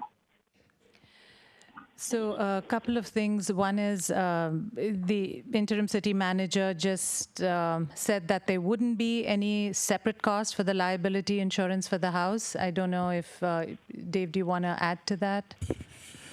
On that issue of insurance, it would be part of our insurance pool, just like any other asset to the city. So I wouldn't see any incremental increase. Yeah, I just want to clarify that, because I know when we had the YMCA discussions, there was a great deal of discussion about how much we were paying for insurance for that, and that we should. So it sounded like we do have additional insurance for things like that. Right. So, Councilmember Stewart, what I did want to also just say is that, we are just making the state comfortable here in putting in some of the language in the grant. I will tell you that from previous grants, we're already on the hook. If no language went in on the lease, the Heritage Society has made significant improvements to the house. Some renovations have happened. And from past grants, this public access benefit requirement has been there. And there's already a grant that they have from the state previously that they have made improvements on, and that is still in effect. That was in 17, I believe, so 13 years from that takes you to 2030. So should the lease be terminated, we're likely to get a letter from the state saying, that the society is, no longer functioning, or the lease has been terminated, and we look to the city as the property owner to make sure that this access stays. Wow. I feel like we need to really get a handle on how much we're spending on this house altogether, and like past and future liabilities financially, because this feels like for a single house that we're really starting to rack up a large price tag here.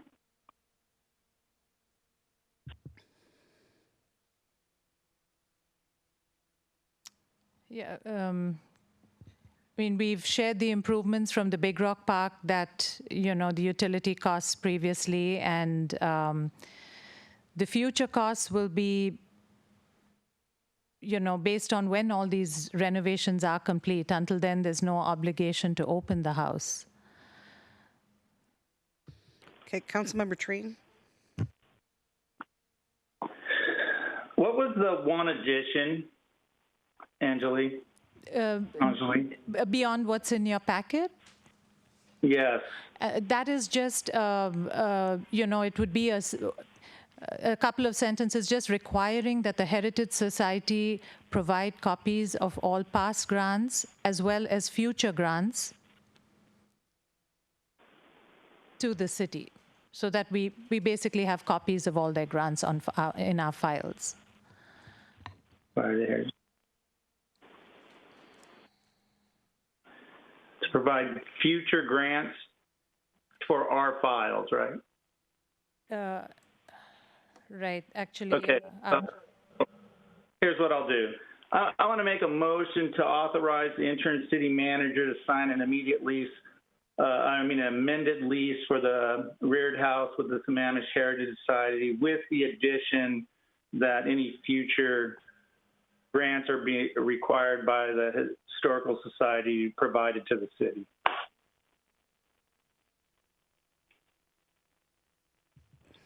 Okay, do I hear a second?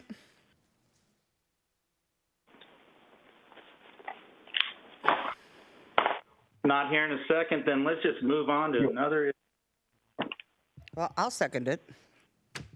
Well, my question is I'm sorry, maybe you recognize this, Chris? Okay, now on to questions. Yes. Is that Councilmember Ross? Yeah, when I heard the amendment do you hear me? Yes. Yes. Okay, thank you. When I heard the amendment by Mr. Train, he said all future grants from SHS, but as I heard Anjali speak, she says copies of all past and future grants. He omitted past grants. And that's one of the reasons I didn't speak up on seconding his motion is it wasn't a complete amendment. Yeah, I thank you for that. It's past and future grants. Thank you.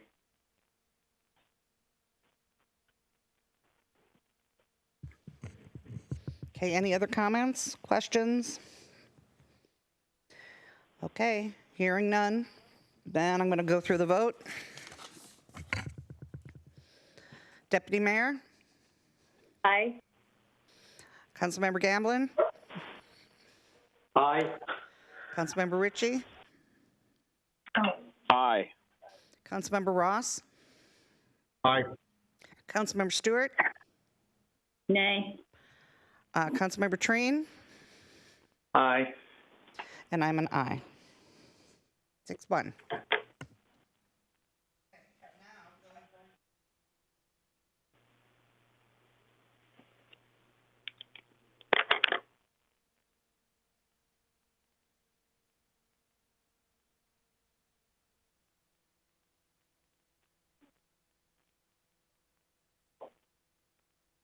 Okay, going back, we're going to pick up number 3, Issaquah Falls City Road Improvements. Deputy Mayor, I'll let you start on that since you are the one who pulled it. Sure, I'm pulling up my notes here. Hang tight. Okay, so I think truly, I have brought this up before on several occasions, but I think I just want to kind of air out some of the history here and my indigestion with this, and then kind of flesh out where we go from here.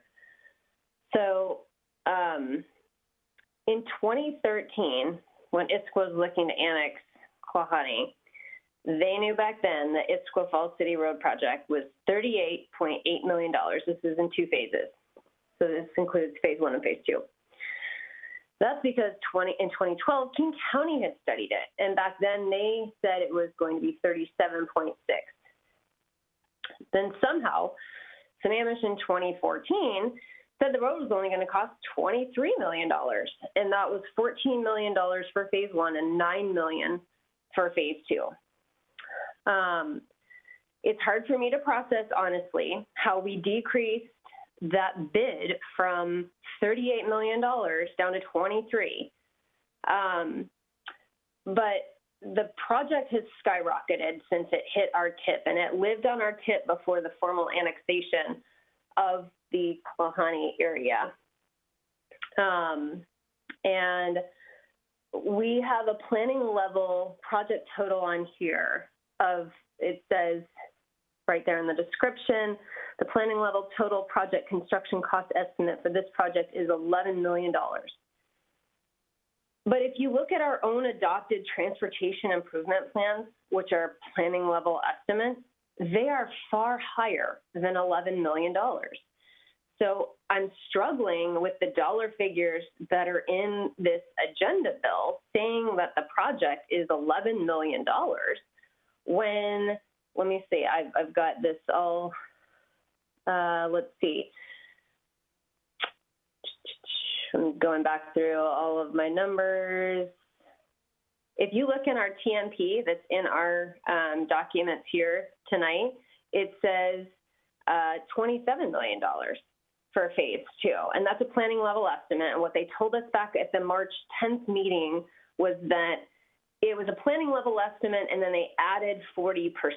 But they did that because it was a planning level estimate. And then if you look at all of our tips that we have it's less than what's on the TMP. I think in our last flush at the tip, where we have a planning level estimate for this road, I think it was 18.6.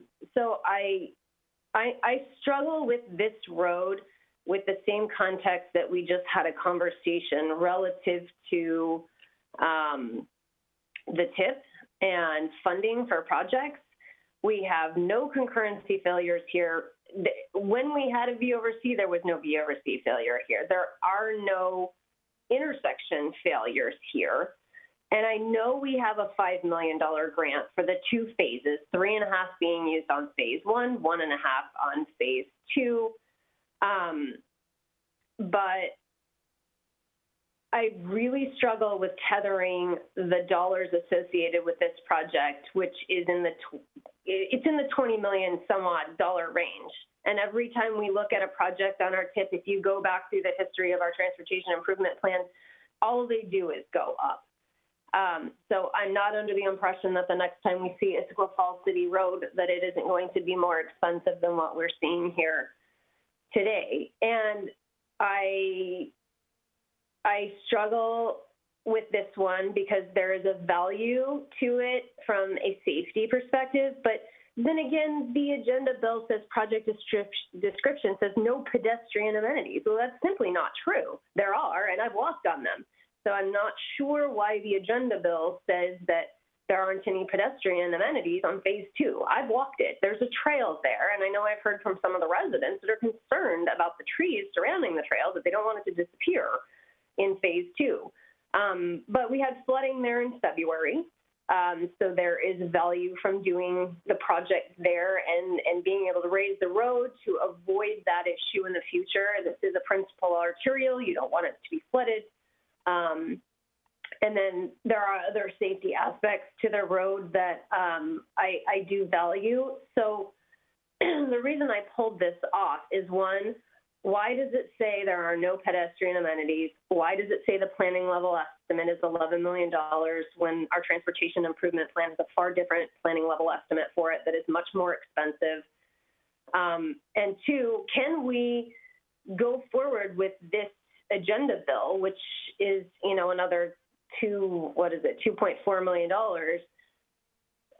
for engineering for the road? And my question for staff is, assuming we do that and we engineer the road, I'm going on the assumption that that is shelf stable, that if we engineer the road, that barring some, catastrophic earthquake, which literally shifts the plateau, that we can pull that off the shelf at any point in the future and build phase 2. But we've got so much resources being diverted on the south end of the plateau, and we have this, elephant in the room, which is the Sahali problem. and we aren't addressing that one from a financial standpoint. Are we going to put Sahalee and Issaquah Falls City Road and Issaquah Pine Lake Road? We can't have all of these, under construction at the same time. And really, the issues that are up on Sahalee, aside from the obvious, concurrency level failures we have up there, we've had the same conversations about the need for pedestrian and bicycle facilities, which literally don't exist on major portions of Sahalee at all. So I guess my question is two-part. One, is my assumption correct that if we do this engineering on the project, that it's shelf stable and that we don't have to follow this major milestone schedule that's in here? I don't know that it's a reality to go spend $20-some-odd million on a section of roadway that doesn't have any failures. We are fixing right now the headache that is Issaquah Falls City Road on phase 1. Now, I recognize the value in doing phase 2. I'm just trying to be a little bit more conservative here on where we spend our taxpayer dollars and when we spend them. I understand the implications of this, the grant that we have from the state and putting that in jeopardy and what that could potentially mean for the future. But I'm trying to have a conversation about priorities and an agenda bill that doesn't seem to recognize the reality on the ground of the project relative to pedestrian amenities that do exist, and a planning level estimate that seems really off. So staff can maybe answer the shelf stability question of planning that. Let's see, Cheryl, are you still on the line? This is Andrew Zegers. Okay, Andrew, I'll let you take it. Since this is kind of my project. In regard to the $11 million, that was a scope that the consultant drafted as part of their initial design. As part of our planning purposes for this project, we follow the TIP where we're seeing it as a $22 million project. That includes the design. So this contract right-of-way purchase, we're still seeing that for the city as a project cost of the $22 million. I think the $11 million that the consultant threw in their scope was an error.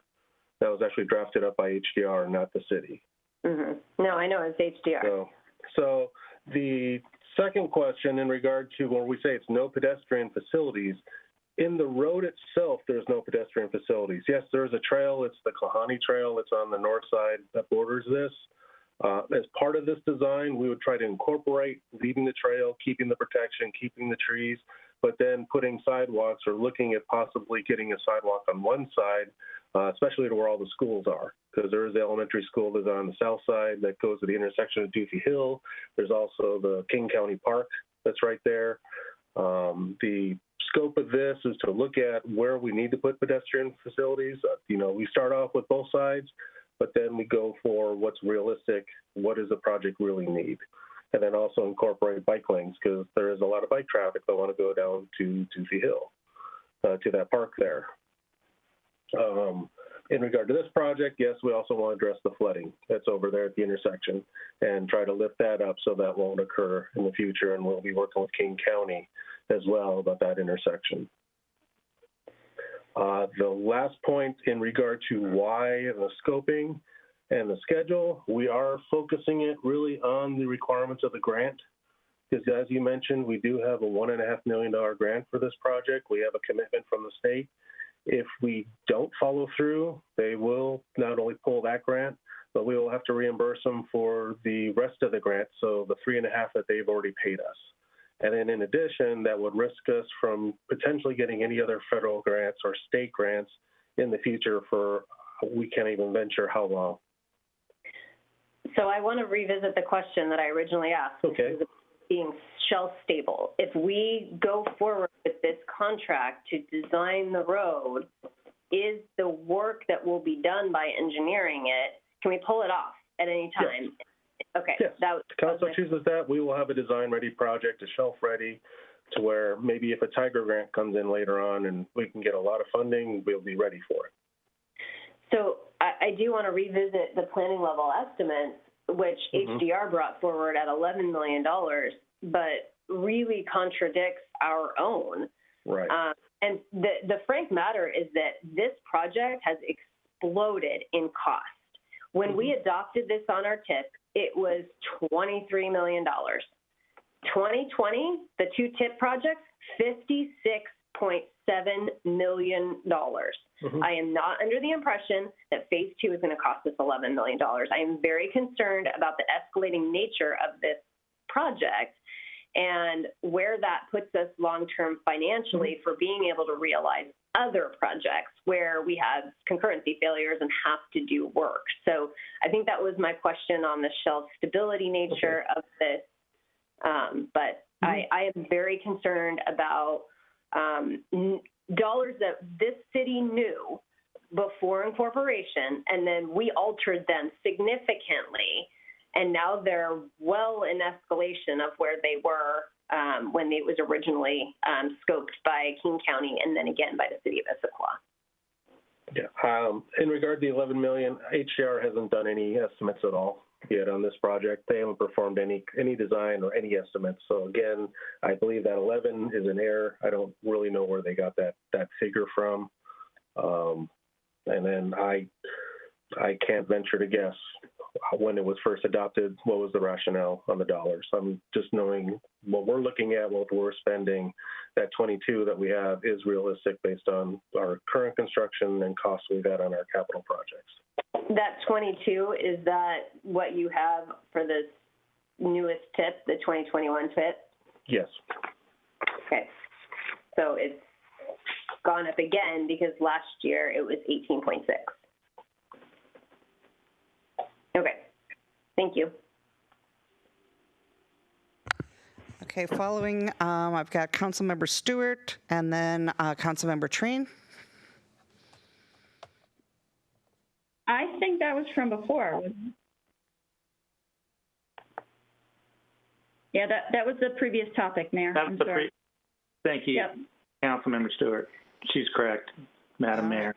Okay, so is there any other questions that we have? No. Okay. So, Deputy Mayor, where would you like to go with this?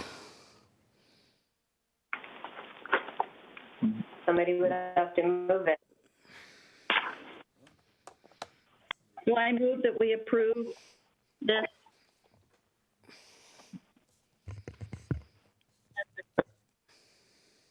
Do I hear a second? Second. Okay, discussion.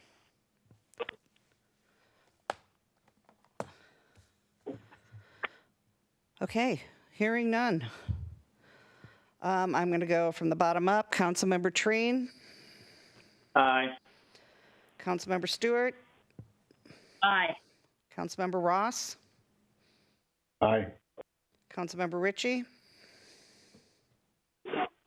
Aye. Councilmember Gamlin. Aye. Deputy Mayor.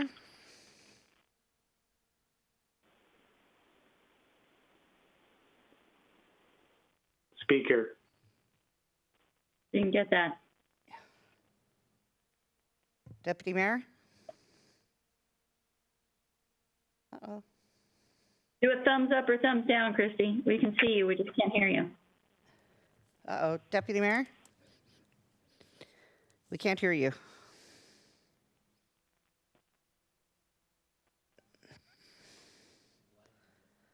Okay. Can she do a thumbs up or thumbs down? Can you do a thumbs up or thumbs down? Uh-oh. She's just. Yeah, we have completely lost sound with you, Christy. Oh, now she's turned off her camera. All right.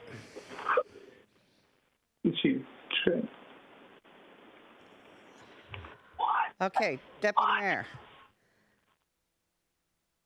Uh-oh. Mike? Do a thumbs up or a thumbs down, Christy. She's an aye. Yep, she said thank you. Okay, aye. Okay, we got 7 aye. 7 up. All right. Then the next up, we have got number 4, and Councilmember Stewart, I'm going to have you speak to that. Yeah, this is the repaving project and the overlay project. And I want to say that I actually do support the overlay project in general, in that I know that if we do good and consistent maintenance on our roads, that over the long term, we do save money. The reason that I think that we should postpone this right now is that, one, we have had very, very, very significantly reduced traffic since really the second week of March, which will likely continue at least through the summer. And given that it's $2 million and we are in a budgeting cycle, I just feel like it's one of those areas where we could push this out to next year and probably not have any degradation in our roads and increase our long-term costs. But we could, push it out at least a year and give ourselves an opportunity to revisit our budget. So I know that when we had our 2s and 3s meetings and we reviewed the budget, I talked about this briefly with the city manager, and he said it was something that they would look at as something that we could possibly push off by 1 year.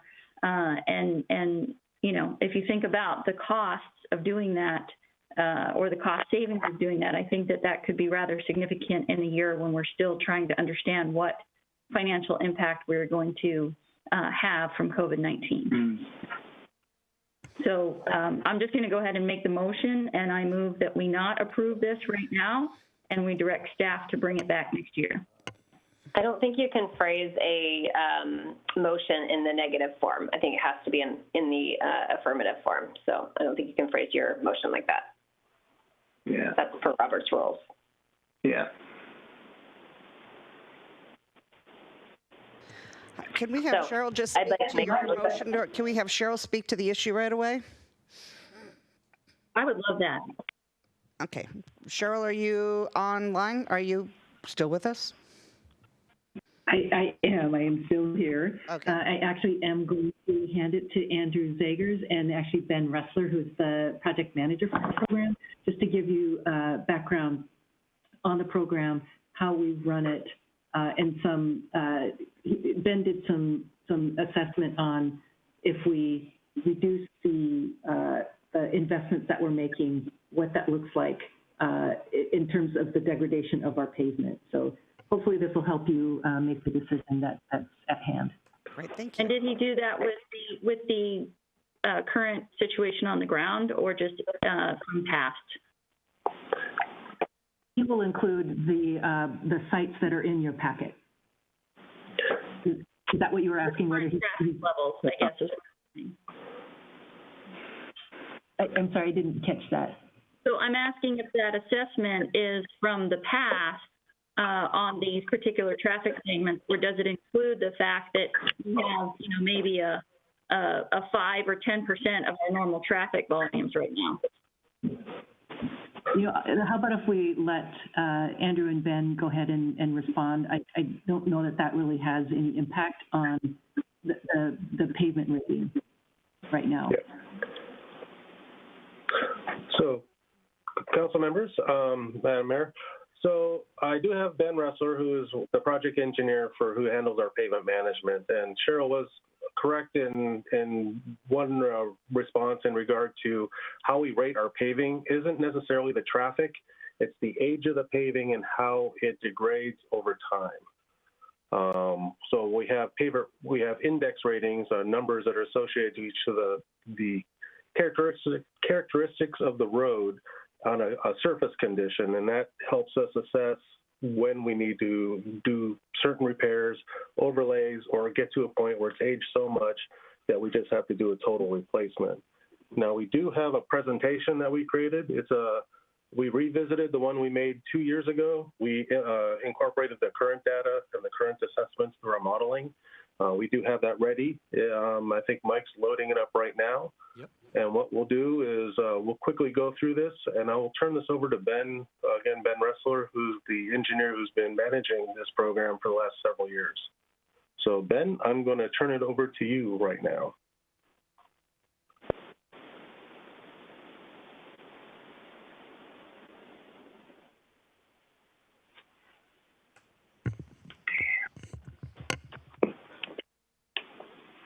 Hey, Andrew. Ben, are you there? Andrew, I see Ben in the meeting. I don't see a mic icon next to his name. I don't know if he has the ability to speak right now. Okay. Well, let's see. See if I get a text message from him or not, or actually if he can call in. Well, why don't we just go through? I will start it off. Up one second here. Ben, we cannot hear you.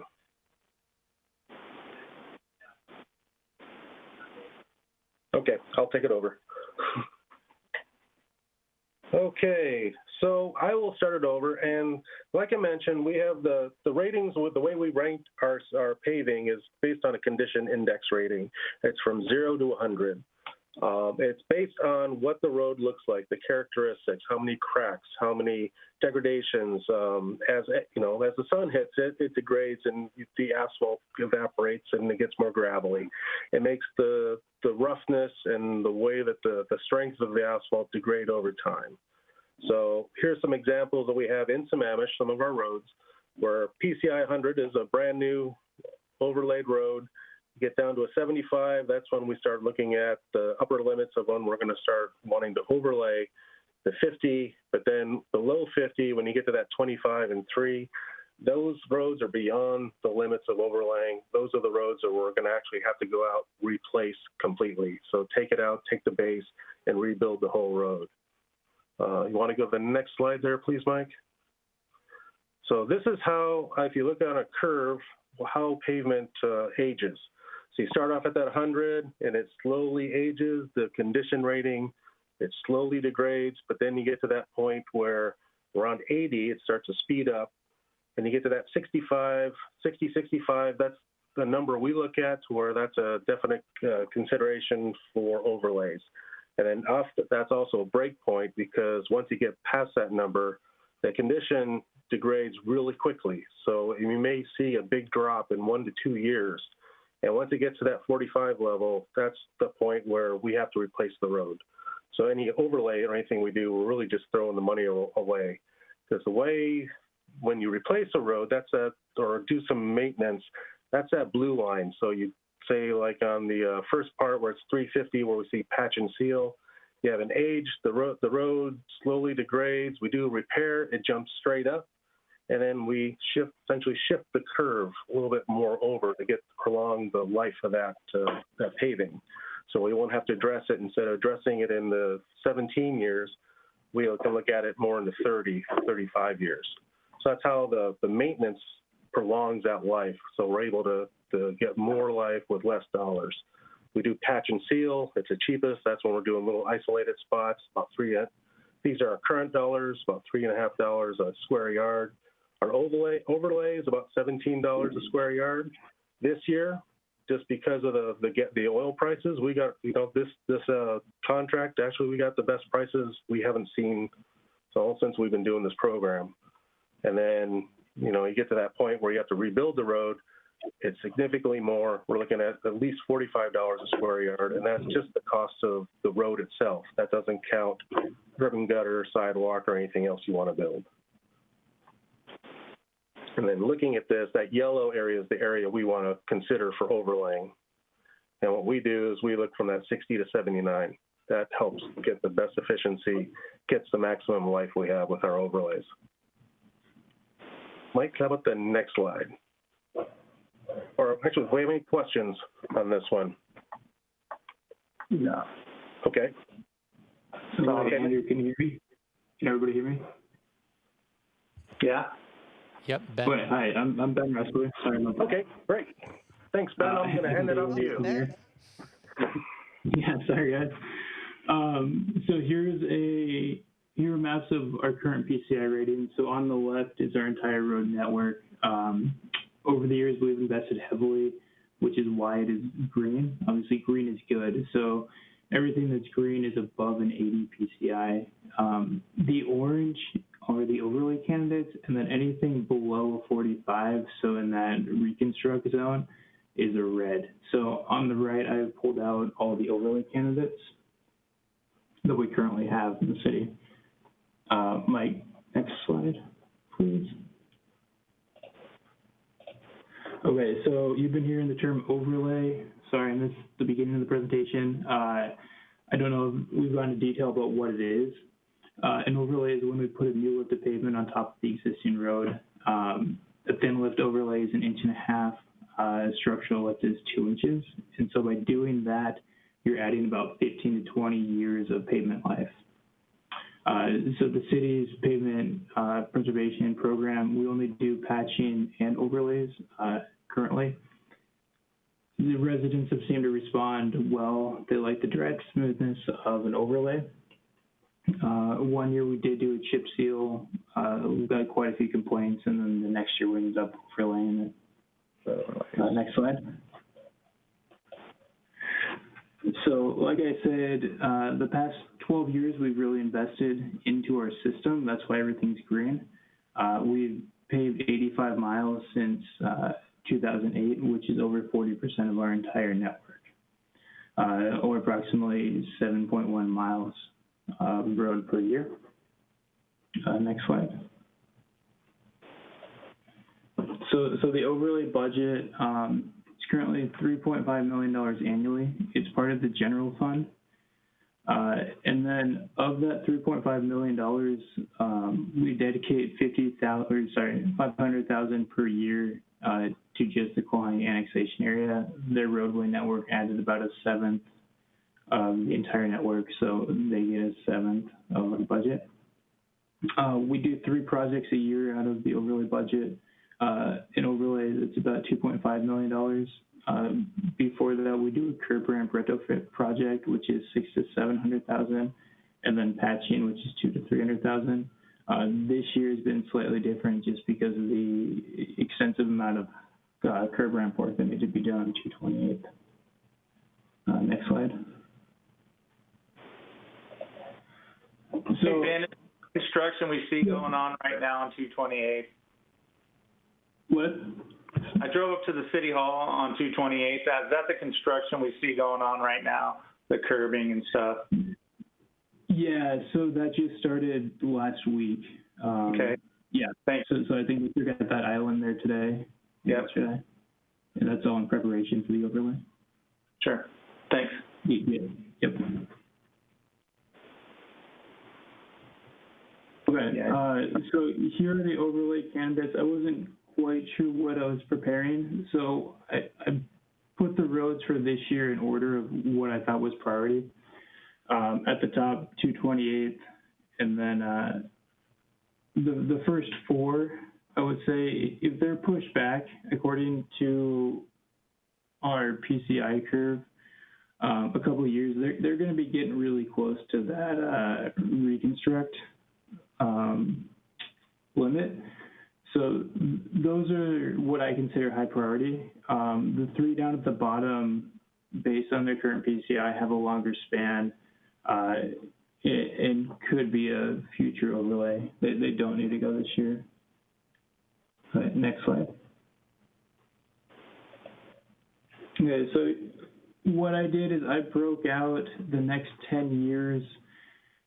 If we continued with our current funding of the overlay at about $2.5 million, and then broke it down by $500,000 all the way down to not funding it. So as you can see, we're pretty on pace right now with our 2.5. The past 3 years, between 2017 and 2019, it's only changed about 0.3 for the total PCI. If we didn't fund the overlay, we'd be going from the current 83.2 PCI down to a 66.4, and obviously that would mean that the average city street would need to be overlaid. So in just 10 years, roadway networks can really get away from you. Next slide. So to further explain impacts of not funding the maintenance required, when I was just modeling stuff out, I was playing around, and then I set it as we didn't fund anything until 2023, so only 3 years out. It would take 7 years of $4 million a year to get back to a PCI of 80. Again, we're currently at an 83. So we would have to increase funding significantly just to get back to an 80. And that doesn't include, that $4 million doesn't include curb ramp work. And then it gets more drastic as you go further. So just 5 years. So if we didn't fund the overlay until 2025, we would need to spend $5 million a year in overlays or pavement management for 6 straight years to get it back to an 80. One more slide, or I guess 2 more slides. One other quick way to look at it is to think of a theoretical project to get the overall PCI up to 100. Currently, it would take about a one-time project of $18.4 million. Just 1 year of not funding the overlay, and then we're looking at $20.4 million. So if we didn't fund it, we would need to do a project that's equivalent to a $20.4 million project. In 7 years, that balloons to $45.6 million, so a $27 million increase. Like I said, the current $2.5 million is just slightly less than keeping our PCI consistent. And so over that same period, we would have an increase of only $8 million over that same period. So a $21 million difference if we were to cut it. And then the last slide. Got it. We're not talking about cutting it. We're just talking about delaying it by 6 months to a year. That's all. Okay. I understand. We understand your slide. We understand what you're showing. Yeah. The one thing about delaying is that with paving, we can only pave asphalt between the months of April and typically October. We do not pave roadways during the winter. Because of the cold weather, you don't get the age lifetime of it. And also, per our specs, that's not something that's allowed. Yeah. So that's one reason we do summer months for these overlays. So a 6-month delay is something we can't really do. We have to just stop it and do it next year. Deputy Mayor, did you have a question? I have a motion. I'd like to move the award of the 2020 pavement overlay program to Watson Asphalt Paving Company. I'll second it. Okay, can I speak to my motion? Yes. Great. So I think we've seen through these slides the value of doing the pavement overlay, and based on what Andrew Zagers just said, we have a finite time frame to which to do them. So we don't do this during the winter. We can only do it during the summer. So it is imperative that we do this summer, lest we degrade our asphalt on these roads even worse, and then it costs us a whole lot more money later to have to redo them. So anyway.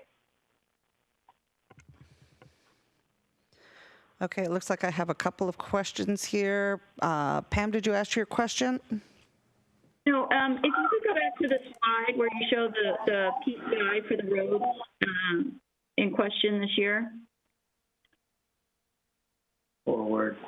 There we go. So, Andrew, you had mentioned that a PCI of 65, we had 1 to 2 years before it hit the degradation mark, where it would have to be rebuilt. And so if I look at these PCI numbers and we look at what would happen if we pushed out just 1 year, it looks like we could successfully push these out a year and not have to reconstruct any of them. We could, but then there's also other roads. These are just this year's candidates, but then we have next year's and all the others that are aging. So we get to a point where we're having to play catch up. So you're saying we couldn't do twice as many next year? It would be, well, we're looking at twice the cost, but then can we actually do it?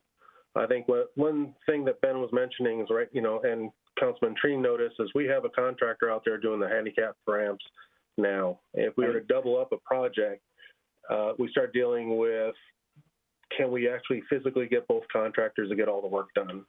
This year, next year, our focus is on 228th. This year's project, that number 5, is from Discovery Elementary up to City Hall. And then the next year, we're proposing to do from Northeast 8th to Southeast 8th. So these are the kind of the most expensive parts throughout the last few years, because we're having to focus on 228th, which is 4 lanes, which is almost half the contract. I guess one thing I know you said we got a really good deal this year. I would expect with the financial crisis that we're heading into, we may actually and most likely be able to get good deals next year as well. So I would still like to consider if we could, cut it in half. If there are 4 or 5 projects on here that you feel like we have to do this year, great. But if the other ones we can put off and double it up next year, I suspect that there will be. First, we have to go through the motion that's on the table. So I guess my question then is would that be something that would be feasible, that we could look at not doing all of it, but maybe just doing 228 this year? The motion on the floor is for all of it, though. I understand, but how I vote on that motion depends on the answer.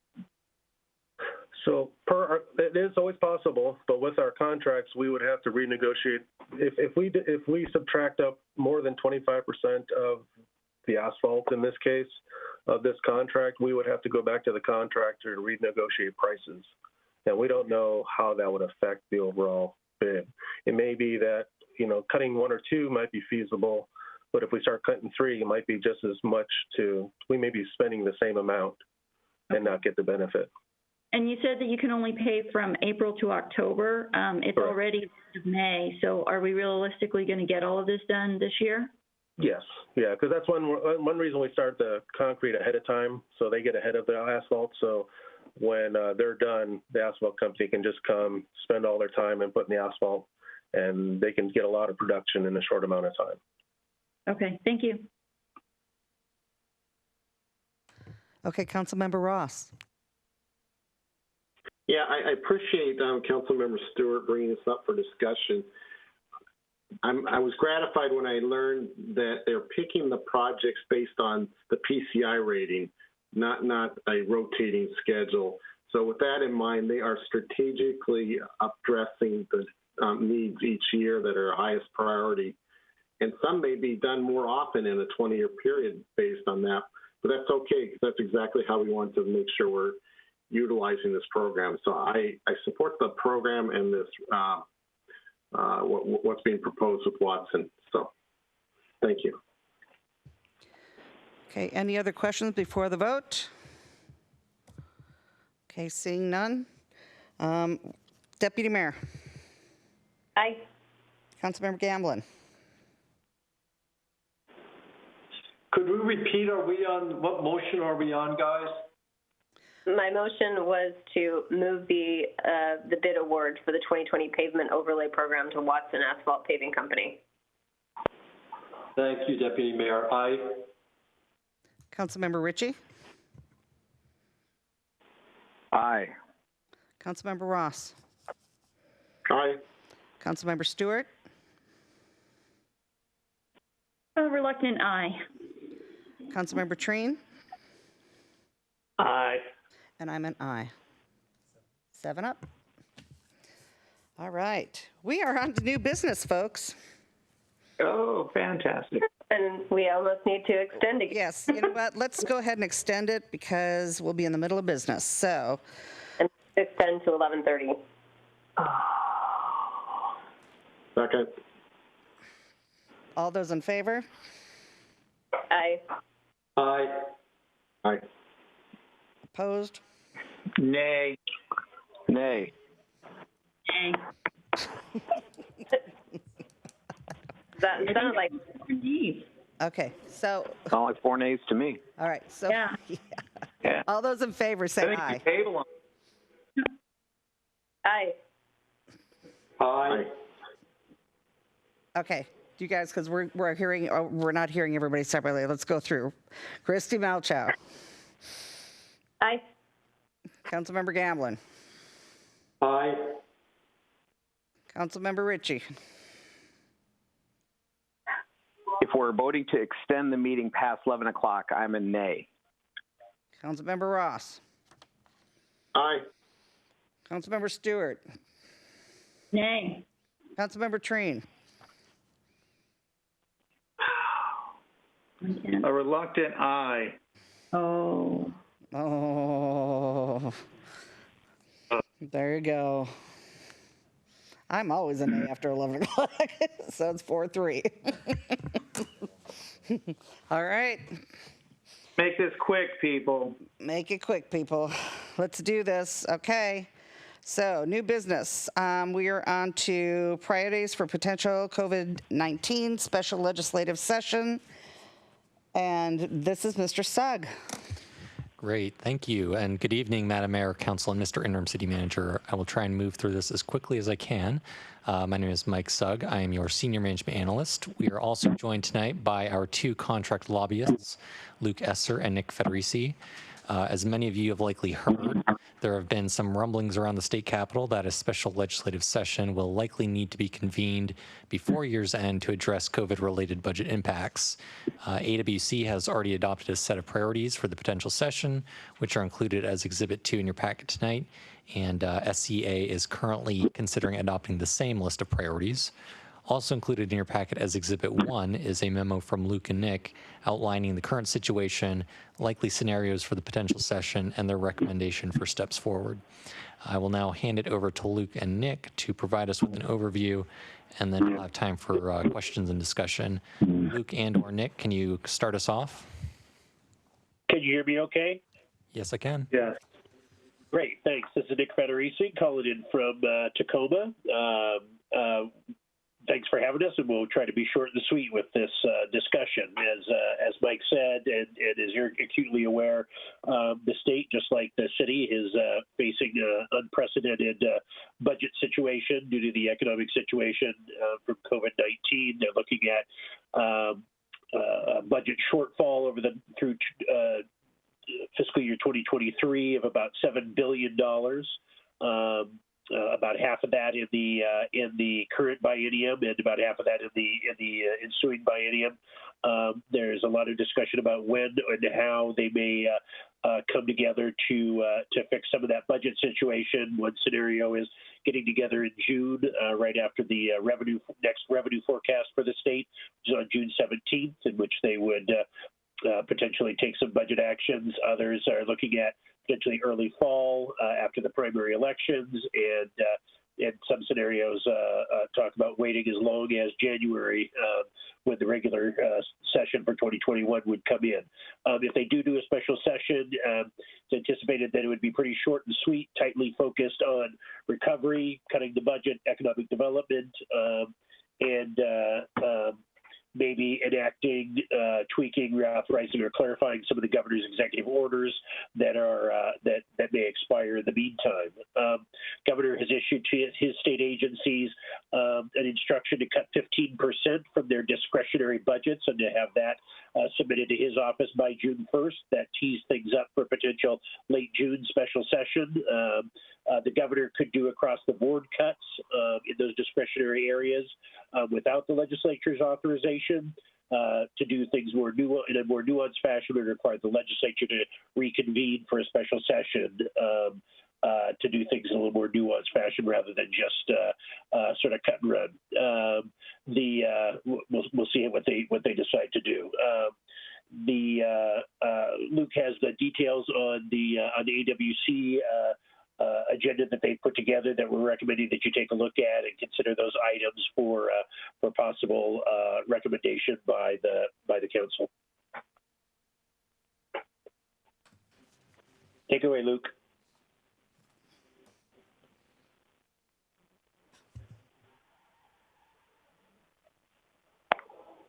We can't hear him.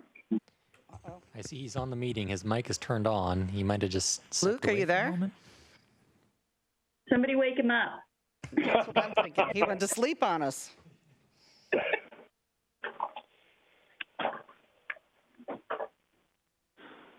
Well, can I just throw my 2 cents in now since we're waiting? Sure, go ahead. I just say so I can't remember, it's not Luke, but the other guy? Nick. Sorry, Nick, thanks. Don't worry. Yeah, the fiscal flexibility, I think a lot of them don't benefit Sammamish just because of our uniqueness, but it benefits a lot of other cities. so I'm fine with all of them, except actually a little concerned about the REIT, and definitely concerned. I mean, the property tax levy lid lift is concerning. To raise property taxes in our city is not a benefit. That is not something that we want to do. That's a last resort. So just that being said. But I also see where other cities might need those tools to get through this crisis, who are hurting way more than we are. So I don't want to be mean to them and say, hey, because it doesn't benefit us, we don't want it. The last is this regulatory relief. I would just say to the people who are representing all the cities, this is damaging and dangerous for us currently because of the situation that we find our city in from a ruling by the Growth Management Board, and to open up our regulations or speed up our time for development is damaging is the right word. Hi, this is Luke. There's not one of those on the list. Hey, I had to call in. I apologize. I don't know why you couldn't hear me over the computer, but I am on the phone now and looking at you on my laptop. All right. Okay. So Kent, do you want to finish up what you were saying? Yeah, on the regulatory relief, the unique situation that Sammamish finds itself in, they are damaged. All the regulation relief would be damaging to us as a city. That's, as one council member looking at it and having read through it, being an alternate on the PIC committee, having sat through AWC meetings in the last 4 months and SCA meetings until they were no longer meeting, it would hurt us as a city. Well, and that's why we wanted to make sure you all were aware of these, so that you could let us know which of this menu you did support and which you didn't, so that we would have our marching orders going forward in case there is a special session. Yeah, and I appreciate that a great deal. It was a lot of hard work to come up with that stuff and have it listed out, and very succinct. It wasn't hard to figure out, I can see where if we were another city like Redmond, our friends in Redmond and Issaquah, they're going to give you a little bit different opinion and their position. But ours, I think those regulation reliefs would be damaging. Thank you. Okay, Luke, do you want to welcome? Want to give us a little background and talk to us a little bit?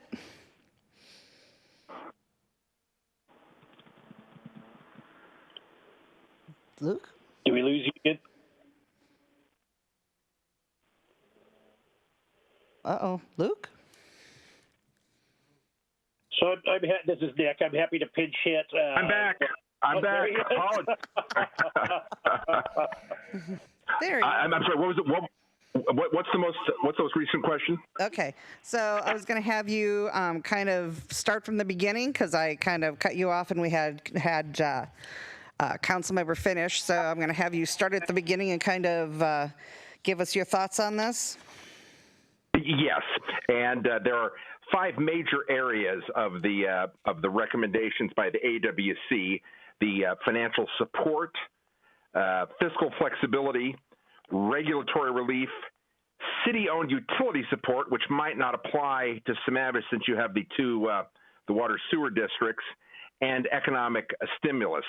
As indicated in the memo, Nick and I wanted to draw particular attention to the fiscal flexibility section and the regulatory relief section. And under the fiscal flexibility section, the thought there is that there are some existing tax sources right now for cities that have restrictions or limitations on how the money can be spent. And there's a desire among AWC, at least, and many other cities to, at least during the course of the COVID-19 emergency to eliminate those restrictions so that cities would have more flexibility in how to spend funds like their share of the criminal justice sales taxes and the HB 1406 affordable housing sales tax credit that you adopted last year as just a couple of those examples, and another with the property tax lid lifts to eliminate non-supplant restrictions. Again, the thought is to provide more flexibility in this challenging time for cities to be able to respond how they would like to with those funds. And then under regulatory relief, and I know one of the council members already had some thoughts on that, I wanted to make sure those were brought to your attention because there are a bunch of cities that would like to have either extensions or tolling of deadlines and public meeting requirements for many of these land use requirements. But again, the big picture is wanted to bring all of these to your attention to make sure we were getting guidance from you as to what items the city would support or oppose should these ideas come up in a special legislative session. The other recommendation that we had was that once we do know when there's going to be a special session, that we work with you to convene a call or meeting, depending on where we are in the whole social distancing aspect, with the legislators from the 5th, 41st, and 45th legislative districts so that you can talk to them directly as a group prior to the, as we've done previous to regular legislative sessions the last couple of years, prior to the special session going into effect, so you can let them know your views on the various things that AWC is talking about, and if there are any of these that in particular are items that you want to push for specifically. Okay, Council? Let's see. I've got Deputy Mayor. Yes, thank you. So Councilmember Trina had made a few comments relative to this, and I do want to point out that things like reallocation or repurposing of REIT or, levy lid lifts, we don't have to do them, but they do give flexibility to jurisdictions that want them. So I think, as we look at these, we have to look at them through that lens of it relaxes some of the restrictions on these, and it might help other jurisdictions, but those type of things don't hurt us because we don't have to do them. I think Councilmember Trina also made some comments under the regulatory relief proposals, and there are a few there that, I didn't look up RCW 58.17.140, so I don't know what the time period is currently, but it looks to me like this is an extension of that, which I don't think would be a bad thing, but can Luke, Nick, can you guys correct me on the preliminary plats shall be approved, disapproved, or returned to the applicant for modification within 90 days from filing? I think that window got a lot longer.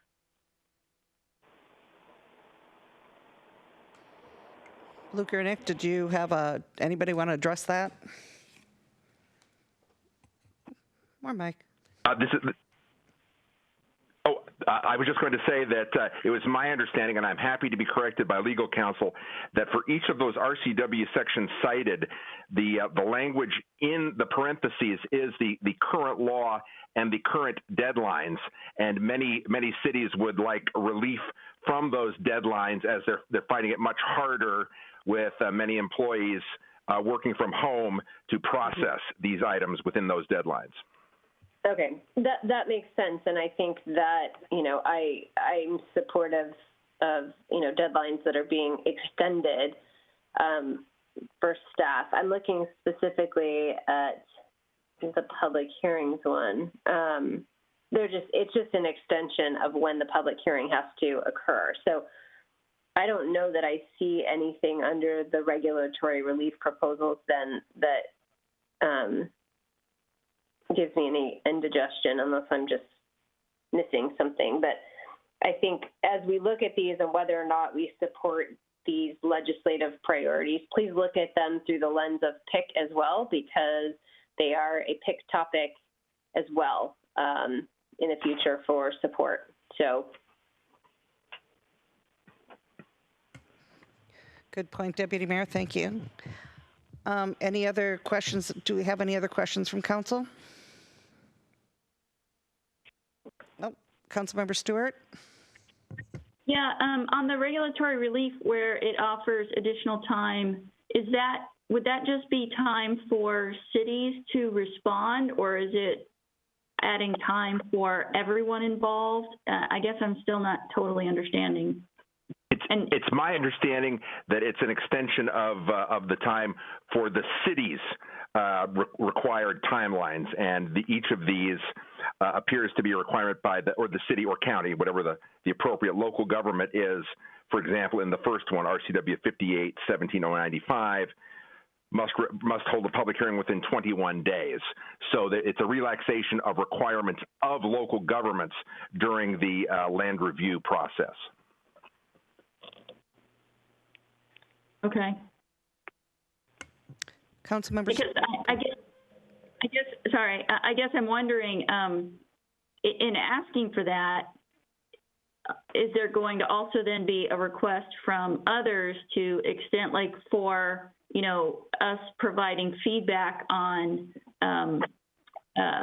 permitting, right? If we get an extension, isn't some other group going to say, well, then it's only fair that those who have to respond have an extension as well? I'm not sure that that's a bad thing. I guess I'm trying to understand what that would mean and how would that impact us? And maybe that's a question for staff. Is it all fine because it just gives us more time? Is there some other thing to consider if these timelines are pushed, extended out? I don't think I know the implications of that. Our understanding is that what AWC was asking was, I don't want to call it a one-way street, but was more flexibility both on the fiscal angles as well as on the city responsibilities that recognizes the particular challenges with staffing and with getting stuff done during this COVID crisis, and particularly for those jurisdictions that have seen a sharp downturn in their staffing because of the fiscal constraints. So most of I believe all the things that we've listed out here are things that would work in the jurisdiction's favor, that would allow you more flexibility to utilize your funds and give you more time for your staff to get their responsibilities completed. Thank you. Councilmember Ross. Yeah, most of these are flexibility changes, timing. The one that I do think we need to help Nick and Luke understand our position is revising the 1% property tax cap. I don't support that, especially for Sammamish. It would bring some potential tax problems for our residents. So I would ask that. I heard Kent maybe was also in the same camp as myself. Is there other council members that would join us as a majority to give the message that that's not one that we're keen on?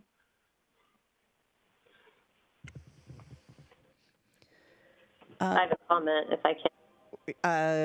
Well, I know I would have a hard time raising taxes this year on people knowing the economy. So, Deputy Mayor? Yeah, so I think, again, look at this through the lens of what you have the ability to do, not what you have to do. So just because right now the law says you can raise your property taxes by 1% every year, but we don't do it. So if the law changes and says you can raise it by, 2% or whatever they list it, it doesn't mean we have to do it. That is strictly a council decision. So I do know that for a very long time, AWC and SBA have lobbied to get that 1% listed. And we as a jurisdiction have supported SCA in that because other jurisdictions would like to be able to raise that 1%. It's just not something that we have done ourselves. So again, I'm with you, Chris. I support where you're coming from. But, you know, in terms of, you know, sending information through Luke and Nick, it doesn't hurt us to do it. We don't have to raise taxes by more than 1%. We don't typically raise them at all for 12 years. So it gives a little bit more flexibility, and that's all. So just keep that in mind. And if these are not items that you believe are germane at all, and if some of them indeed are problematic from your standpoint, obviously we can communicate that back to AWC leadership and would at best remain silent on that when the legislative session came around. We wanted to provide you the opportunity to look at what sort of the AWC board had adopted as its recommendations to see if any of those fit with your particular interests as a jurisdiction, so that we could represent that as assertively as possible down in Olympia for you if and when they have that special session.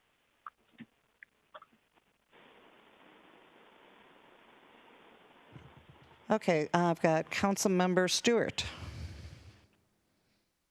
Yeah, thank you. So a couple of things. One, it talks about maintaining critical state shared revenues, providing fiscal relief to cities who are hard hit, and then also, which makes sense, and I think that that's great. It then down here says cities also support efforts to help the most vulnerable residents and our small businesses. Is that, it's worded a little funny, so are we saying that the cities are going to support these programs, or are we saying that the cities support the state providing this funding?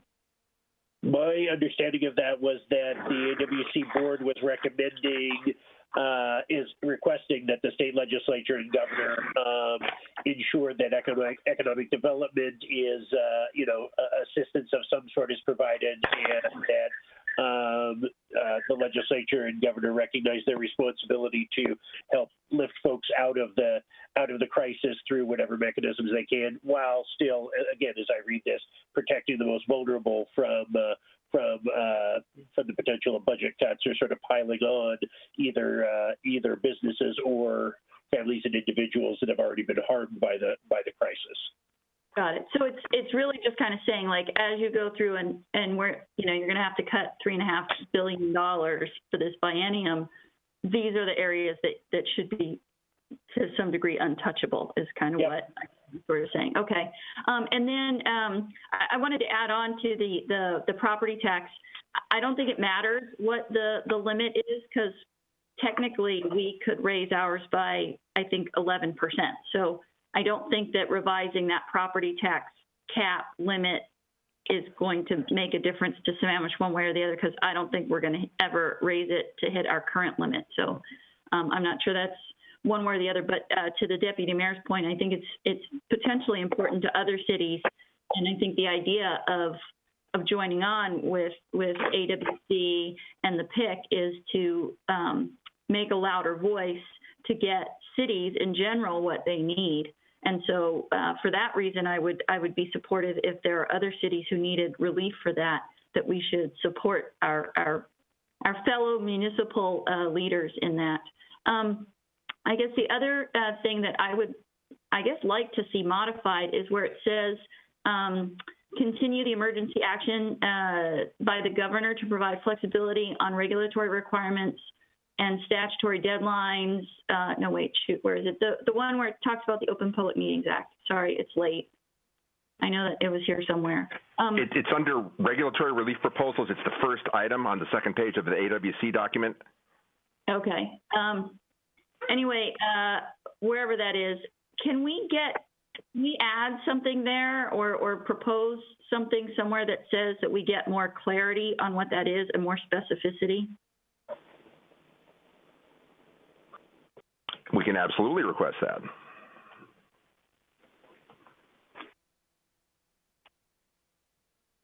Good, Nick? Is there anything else that you need from us? Do you have a good direction? No, I think we just wanted to provide you the background on what may come down the pike and see if there's anything that looked particularly positive from your standpoint.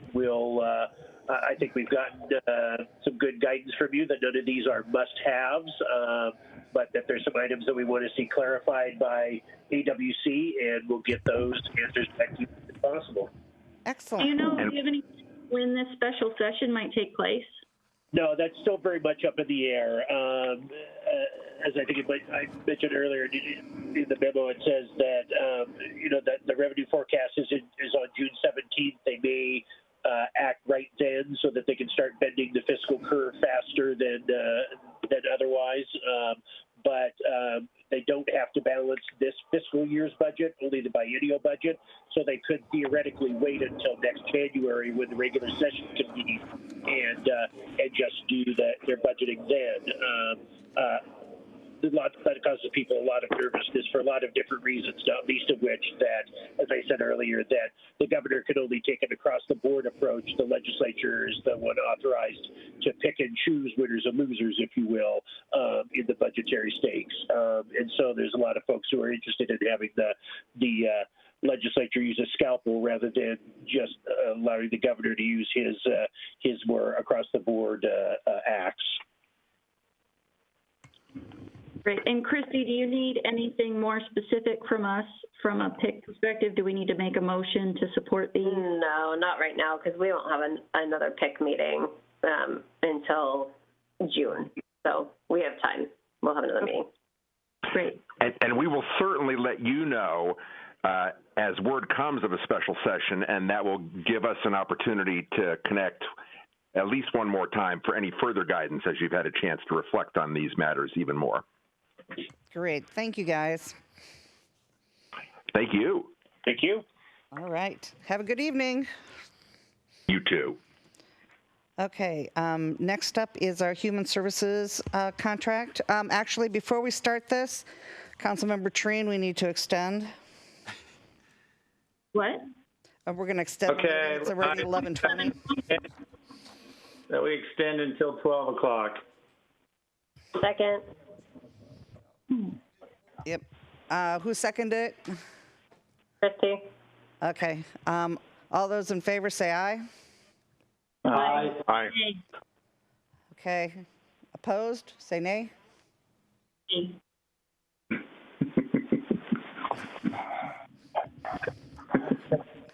Okay. Who are the nays? I heard Pam. You got it. Okay. All right, let's move, guys. It's getting very late. Okay, next up is the Human Services Commission report, and that is Mr. Sugg.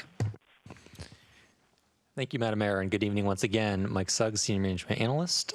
This item was included in your packet for information purposes only. No council action is needed at this time.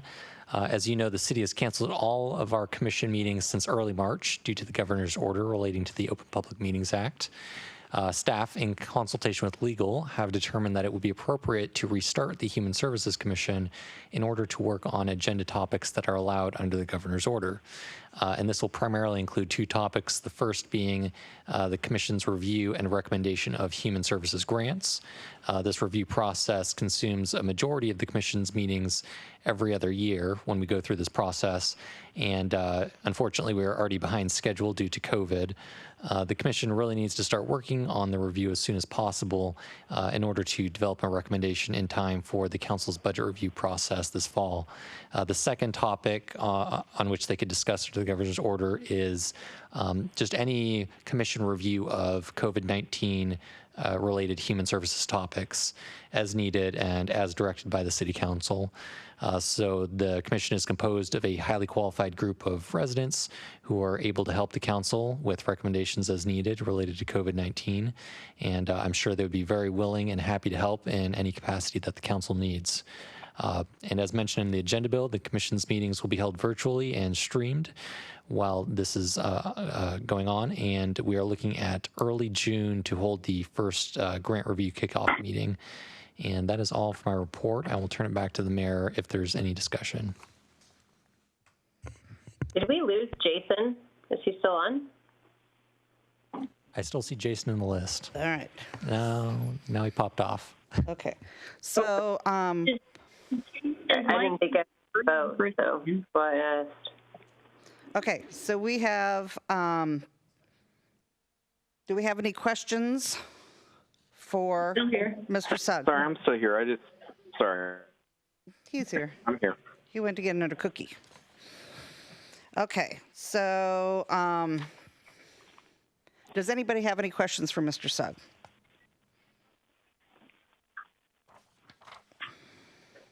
All right, perfect. Okay, then we are just moving on.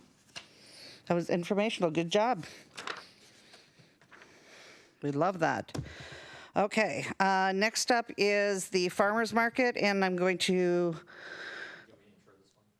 Yes, please. I'm going to turn this over to Mr. Sugg. Thank you. Once again, Mike Sugg, Senior Management Analyst. This agenda item came at the request of Councilmember Gamblin. He is seeking council discussion on 2 questions that are in your packet tonight.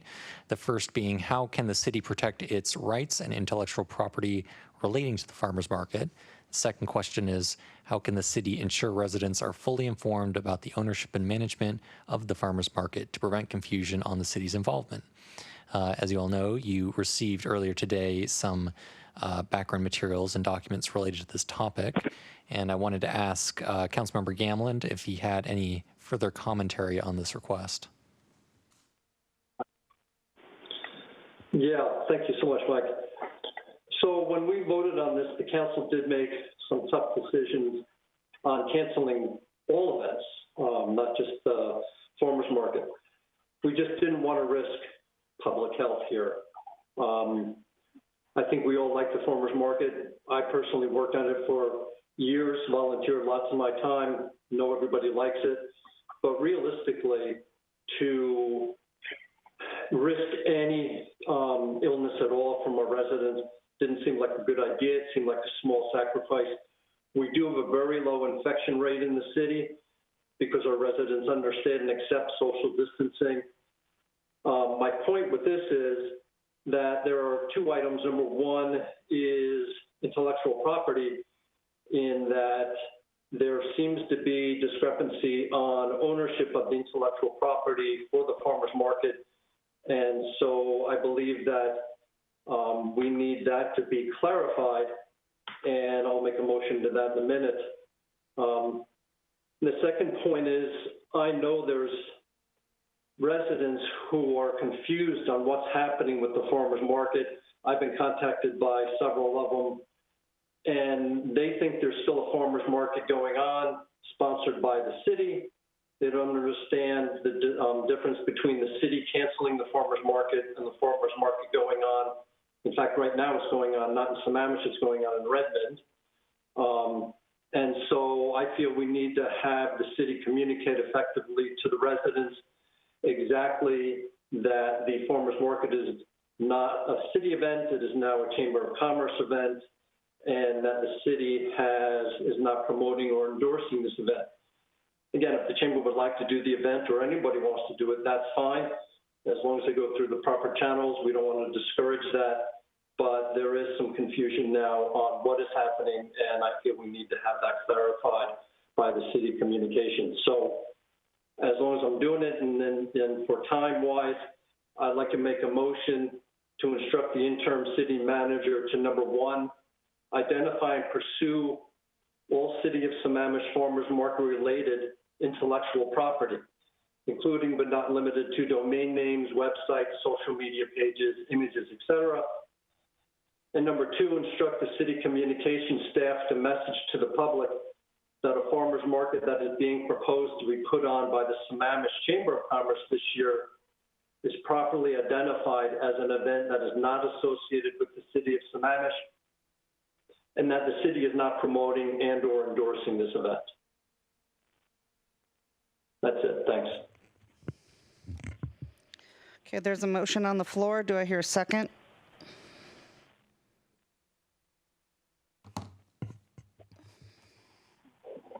I'll second that. Okay, so I have a motion and a second, and I'm looking for discussion. And my tablet is about to die, so if I don't call right away. Okay, so I have got Councilmember Stewart. So first, I would like legal counsel to help me understand how a discussion on intellectual property falls under the ordinary, necessary, or COVID-19 related.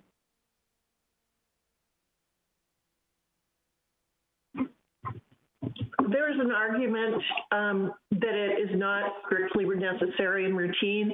What I've told our municipal clients regarding placement of agenda items during COVID-19 is that the longer these restrictions apply and the governor's orders remain in place, the more broadly cities are going to start interpreting necessary and routine. And I think that's what we're seeing here.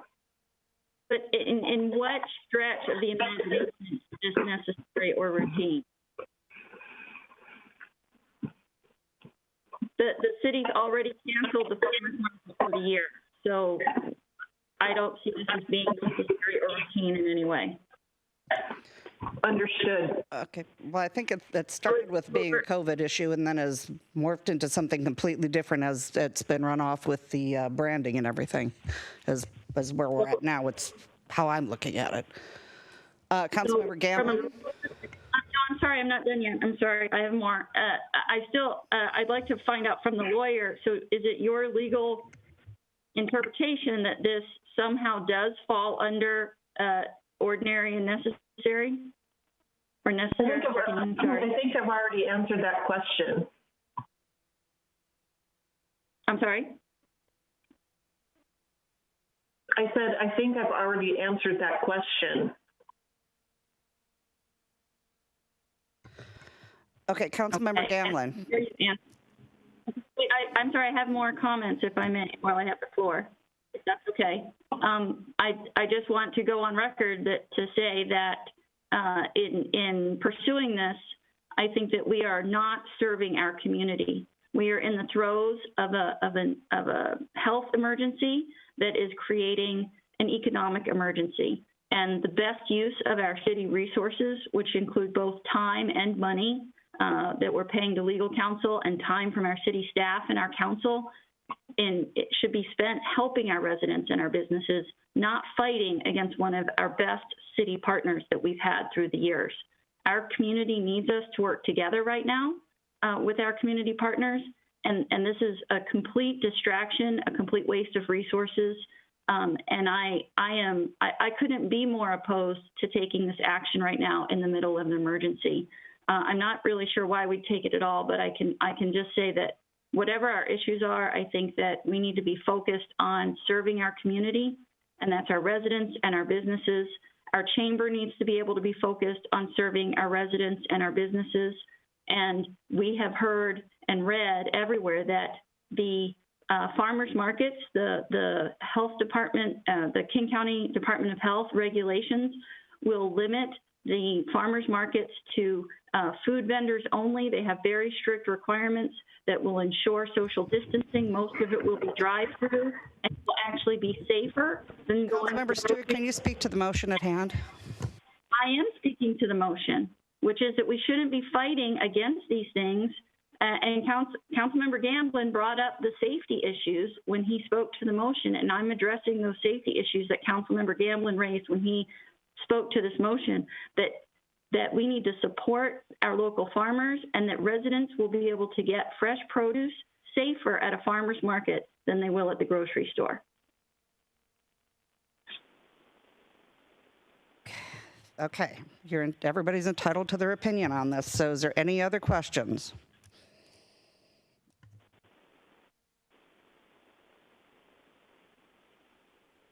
I'm in the queue if we're asking questions.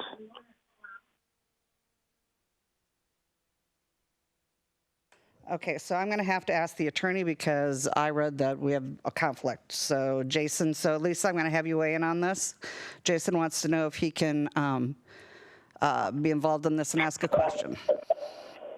I think our prior advice to Councilmember Ritchie is to recuse himself from discussions and motions on chamber and farmers market related discussions. Actually, it was to not vote, and then it got expanded to not second, and now I'm not allowed to ask questions. Is that the deal? It seems to be growing as we're going along. I mean, I'm obviously will defer to legal counsel advice, but that wasn't what was said earlier. I'll leave it to you, Councilmember Ritchie. I don't have the legal authority, nor would I want to dictate how you serve in these two roles. So I'll defer to you on how you wish to proceed. Sounds good. Well, then my question is towards the how the information would be distributed from pursuant to the motion, Councilmember Gamblin's motion regarding the distribution of information regarding the non-sponsorship of the Sammamish Chamber Farmers Market. How is there direction being given in the motion to the city manager as to how that information would be distributed by mail, by Facebook post, by a banner? I'm curious as to how that's supposed to get out there and what that would look like, or we're just kind of leaving that up to the discretion of the city manager and going forward? Councilmember Gamblin, I'm going to have you answer for that. Yeah, I'm not a communication manager. I would leave that to the discretion of the city manager and the communications staff. That's their job. So I would imagine they would have an effective means to do that. So I would leave that to them. Sounds good. Thanks. Okay, our interim city manager wanted to make a comment, so. I'm not legal counsel here. I appreciate what Lisa has said, and I just want to say from my experience that the council is on shaky ground here. If a person is required or recommended to refrain and recuse themselves, that's from my experience. You often leave the dais. You don't participate in the conversations. You don't vote. You don't second.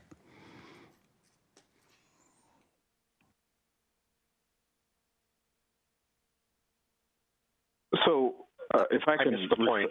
That was. So. I guess I just don't understand that was what was asked. I mean, she did not say that explicitly until just now, and then I'm not trying to put anybody in a difficult situation. I'm just asking a question about process. I'm not allowed to vote. I'm not allowed to second, but I can't participate in a conversation too. Is that what? And when I asked that, she did not provide direct legal direction one way or the other. So Jason, I felt like there was an opportunity I've had a conflict of I've had conflict of interest before, and I've had to not participate in any conversation relative to it at all. I'm in the queue.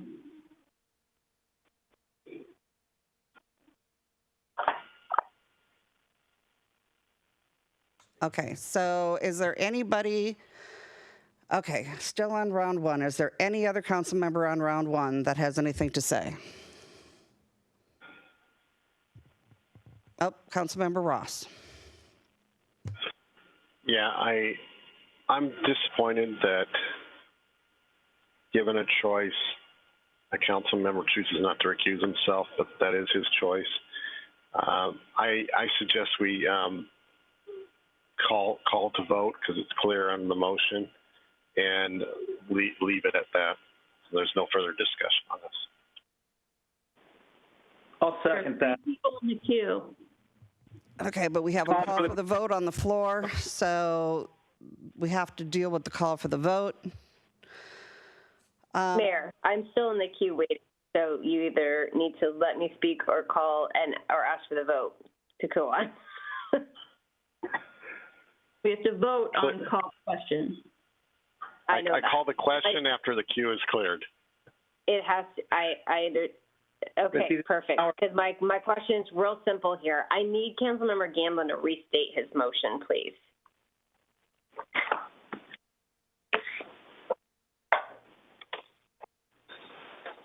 Okay, my motion is to instruct the interim manager to identify and pursue all City of Sammamish farmers market related intellectual property, including but not limited to domain names, websites, social media pages, images, etc.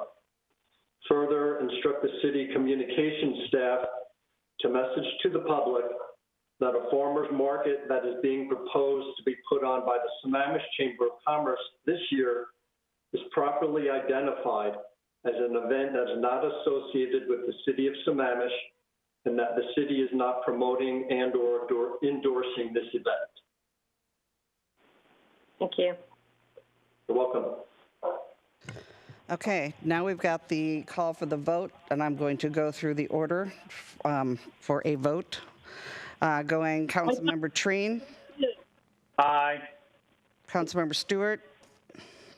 I thought that the call for the vote was after we cleared the queue. The queue is cleared. No, I was in the queue again. Still waiting to comment again. Christy, you went because you were round one. Christy was the last in the queue that I see. I don't see anybody in the queue. No, I was right after Jason, but then I got kicked over. Got it. Then yes, Councilmember Stewart's right. We have to vote on whether or not we're going to. Council members, would you like to vote on the call for the vote, or would you like to? If there's somebody in the queue that wants to speak and the question's been called, 2/3 is required in order to vote. Then I need to ask who would like to call for the vote and who would like to allow for a speak. So those in favor of calling for the vote, say aye. Aye. Aye. And those against calling for the vote, say aye. Nay. Nay. Okay, 1. So it doesn't carry at 2/3. So we are going to call for the vote. This I'm going to do in order, starting with Councilmember Treen. Aye. Councilmember Stewart. Nay. Councilmember Ross. Aye. Councilmember Gamlin. Aye. Councilmember Melchow. Aye. And I'm an aye.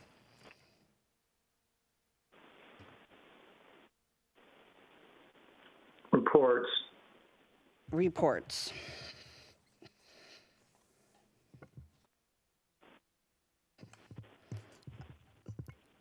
Deputy Mayor, your report is here. Let's. Yeah. Okay, then I'm going to go down the list to see who else has a report. Or up the list, Councilmember Treen. None at this time. Councilmember Stewart. Yeah, I sent the agenda for the RIA 8 meeting, which is on Thursday. We won't be voting on, but we will be discussing the budget. Deputy Mayor Malchow, you asked what the increase was. I'd have to double check. I think it's a 2.3% increase, which is kind of just like a cost of living type increase from last year. Again, does anybody have any concerns about the budget? I need to look it over. Honestly, didn't have time when I Okay. Yeah, I didn't see it. Okay. $23,300 roughly, which is generally about a year. Like I said, I think it's a 2% increase. Okay. Thank you. Did you have anything else, Councilmember Stewart? No, that's it. Okay. I'm generally not allowed to speak, so I'll just move on. Councilmember Ross? Nothing this time. Councilmember Ritchie? No report, thank you. Councilmember Gamlin? No, thank you, Madam Mayor. Deputy Mayor, your report's here. My tablet just went dead, believe it or not. And so I'm going to go off of a little bit of memory here. So I wanted to report back on our meeting with EF&R. I do not have my notes that I can pull up without this thing dying on me, but let me try. So we had the meeting at EF&R last week, and basically what it came down to is that there's nothing that we have in our interlocal agreement that allows us to give a city any sort of break, 10% or 20% or anything.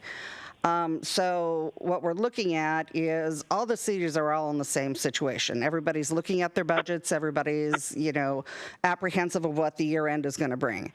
So what's been sent to FAC is to try to come up with different ideas of perhaps ways to conserve or make money. And so that idea has been sent to FAC now to try to look at ways of, and one of the ideas that was thrown out there was, is it time to raise fees for ambulance? So that will be looked at. So it's that sort of thing that they'll be looking at as far as, one of the ways that they could raise money. I haven't talked to Chief because that doesn't usually happen until, right before our FAC meeting. So, he'll probably have a huge list, and that I'll share as soon as we get it. But that's what's coming up next will be, nobody's going to be looking to try to pick up that 10%. We're going to be looking at how we can reduce costs and how can we raise fees. And so that's kind of where that went to, and it'll be going off to FAC. And then the other part of that is the governance agreement.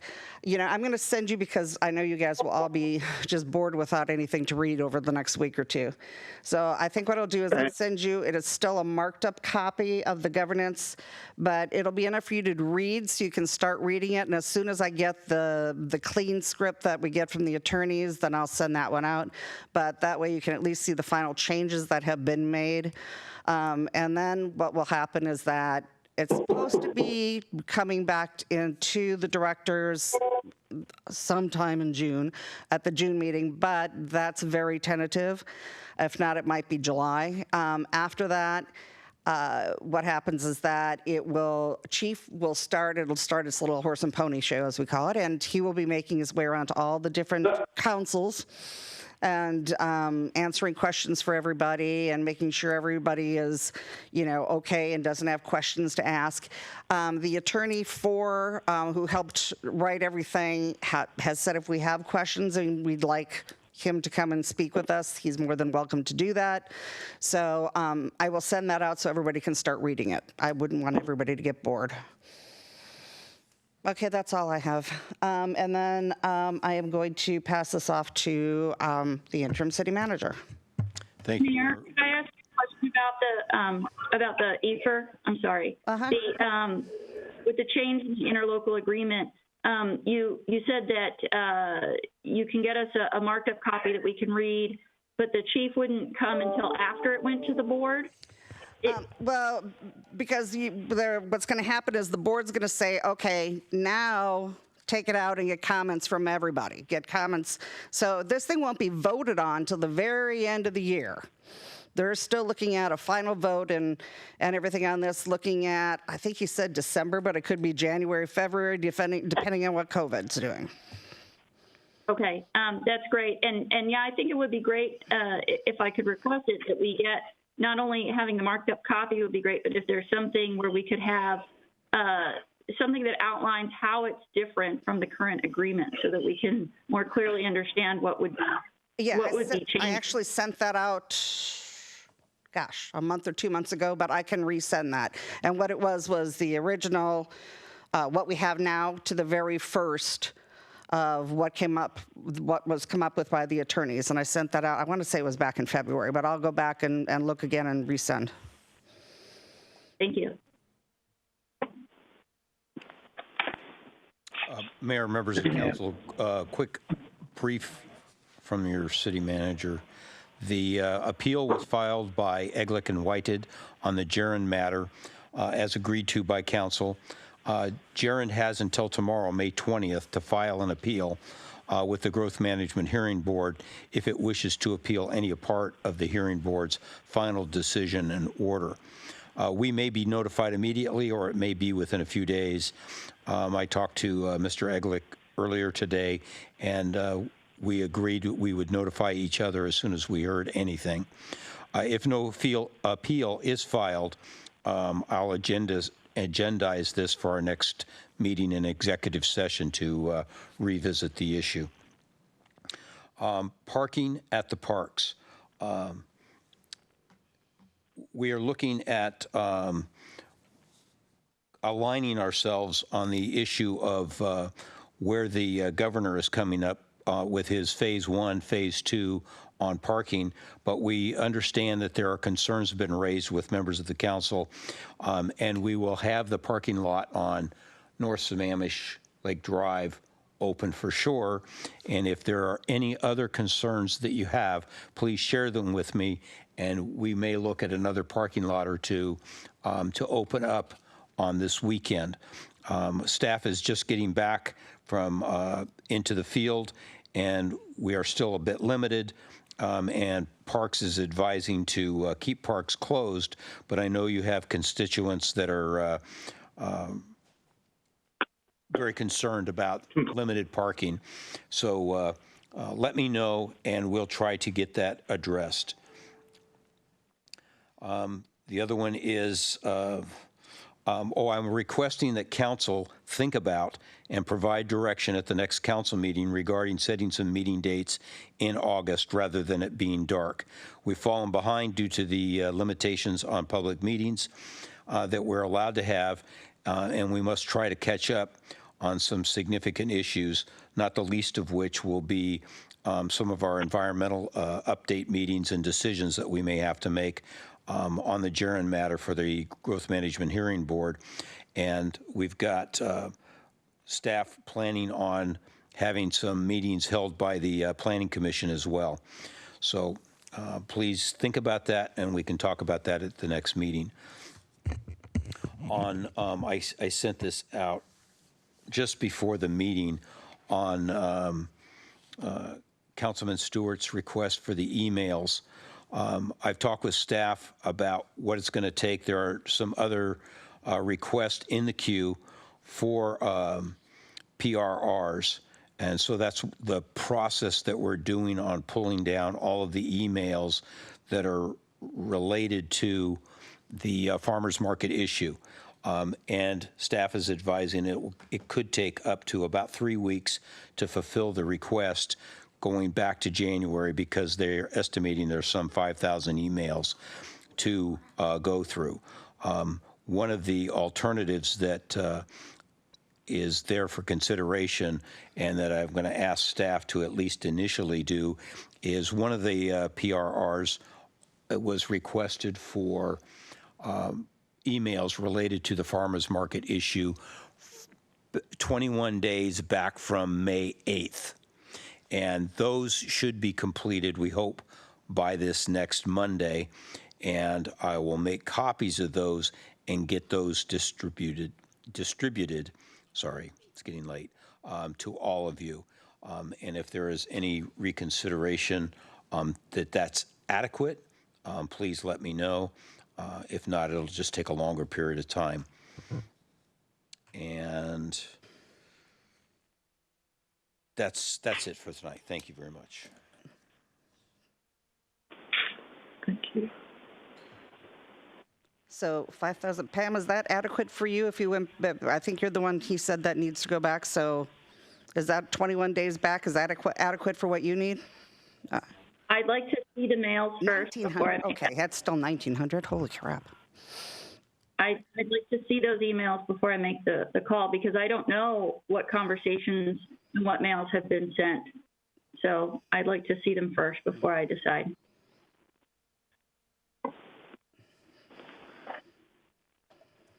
I move to adjourn. We have an executive session on for land acquisition. Let's get there. And we might as well extend then, because it's not going to it's going to take us more than 8 minutes. Yep. Can we table this? I think Anjali Meyer's been sitting on the line the whole time. Oh, then let's go. Andrew, you're there on the line? Yeah. Yes, I am. Okay. Then we will adjourn to executive session. This is an issue that where timing is important. to recapture this, this is on a purchase from the county surplus land and a negotiation that the council directed us an executive session to pursue, and we have an answer and need to seek direction. Great, let's How go much to time do you need? I move we extend to 12:30 just to hopefully capture. No, I don't think we're going to go that long. How about 12? We don't have to go to 12:30. Just keeps us. Okay. Well, unless there's action expected. Is there action expected? Because then we would have to come back, right? Yeah. We do have There to is come back action regardless. expected, so I would rather we. 12:30. 12:30. 12:30. City Manager, Mayor, to our legal counsel, if we extend to a time certain and we have to come out and to report, will we have to wait until that 30-minute lapse or wait until 12:30 before we announce any action? No, you can come out when you're done, put the substance of your action on the record, and you can adjourn after that. Thank you for that clarification. Okay. Then we are going to move to executive session for potential land. First. All right. First, we're going to extend till what time, folks? 12:30? 12:30. Yep. And do I have a second? Yeah. Okay. All in favor, say aye. Aye. Opposed? All right. Okay, so now we're going to move to executive session, potential land acquisition pursuant to RCW 42.30.110(1)B. Council members, you will need to go to the second, I believe the second login. Yes, second link. Okay, we are back. Kent, you moved. Okay. All right. Are we ready? I move that we off. What? I just wondered if we had everybody on. Is everybody back? I think we have a quorum. Do we have a quorum? That's all we need. do. Let's do it. I move that we authorize the city manager to purchase real property for parcel numbers 152-406-9062 and 152-406-9069 for $550,000 plus associated closing costs for the Issaquah Pine Lake projects, road, right-of-way, and wetlands mitigation. Second. Okay, all those questions? Good. All those in favor say aye. Aye. Opposed? Aye. Great. Sounds like we have 7 up. Excellent. I move we adjourn. Second. Okay, all those in favor say aye. Why is he laughing? Aye. Okay, we are adjourned. Good morning, everyone. Good morning. Good morning, everyone.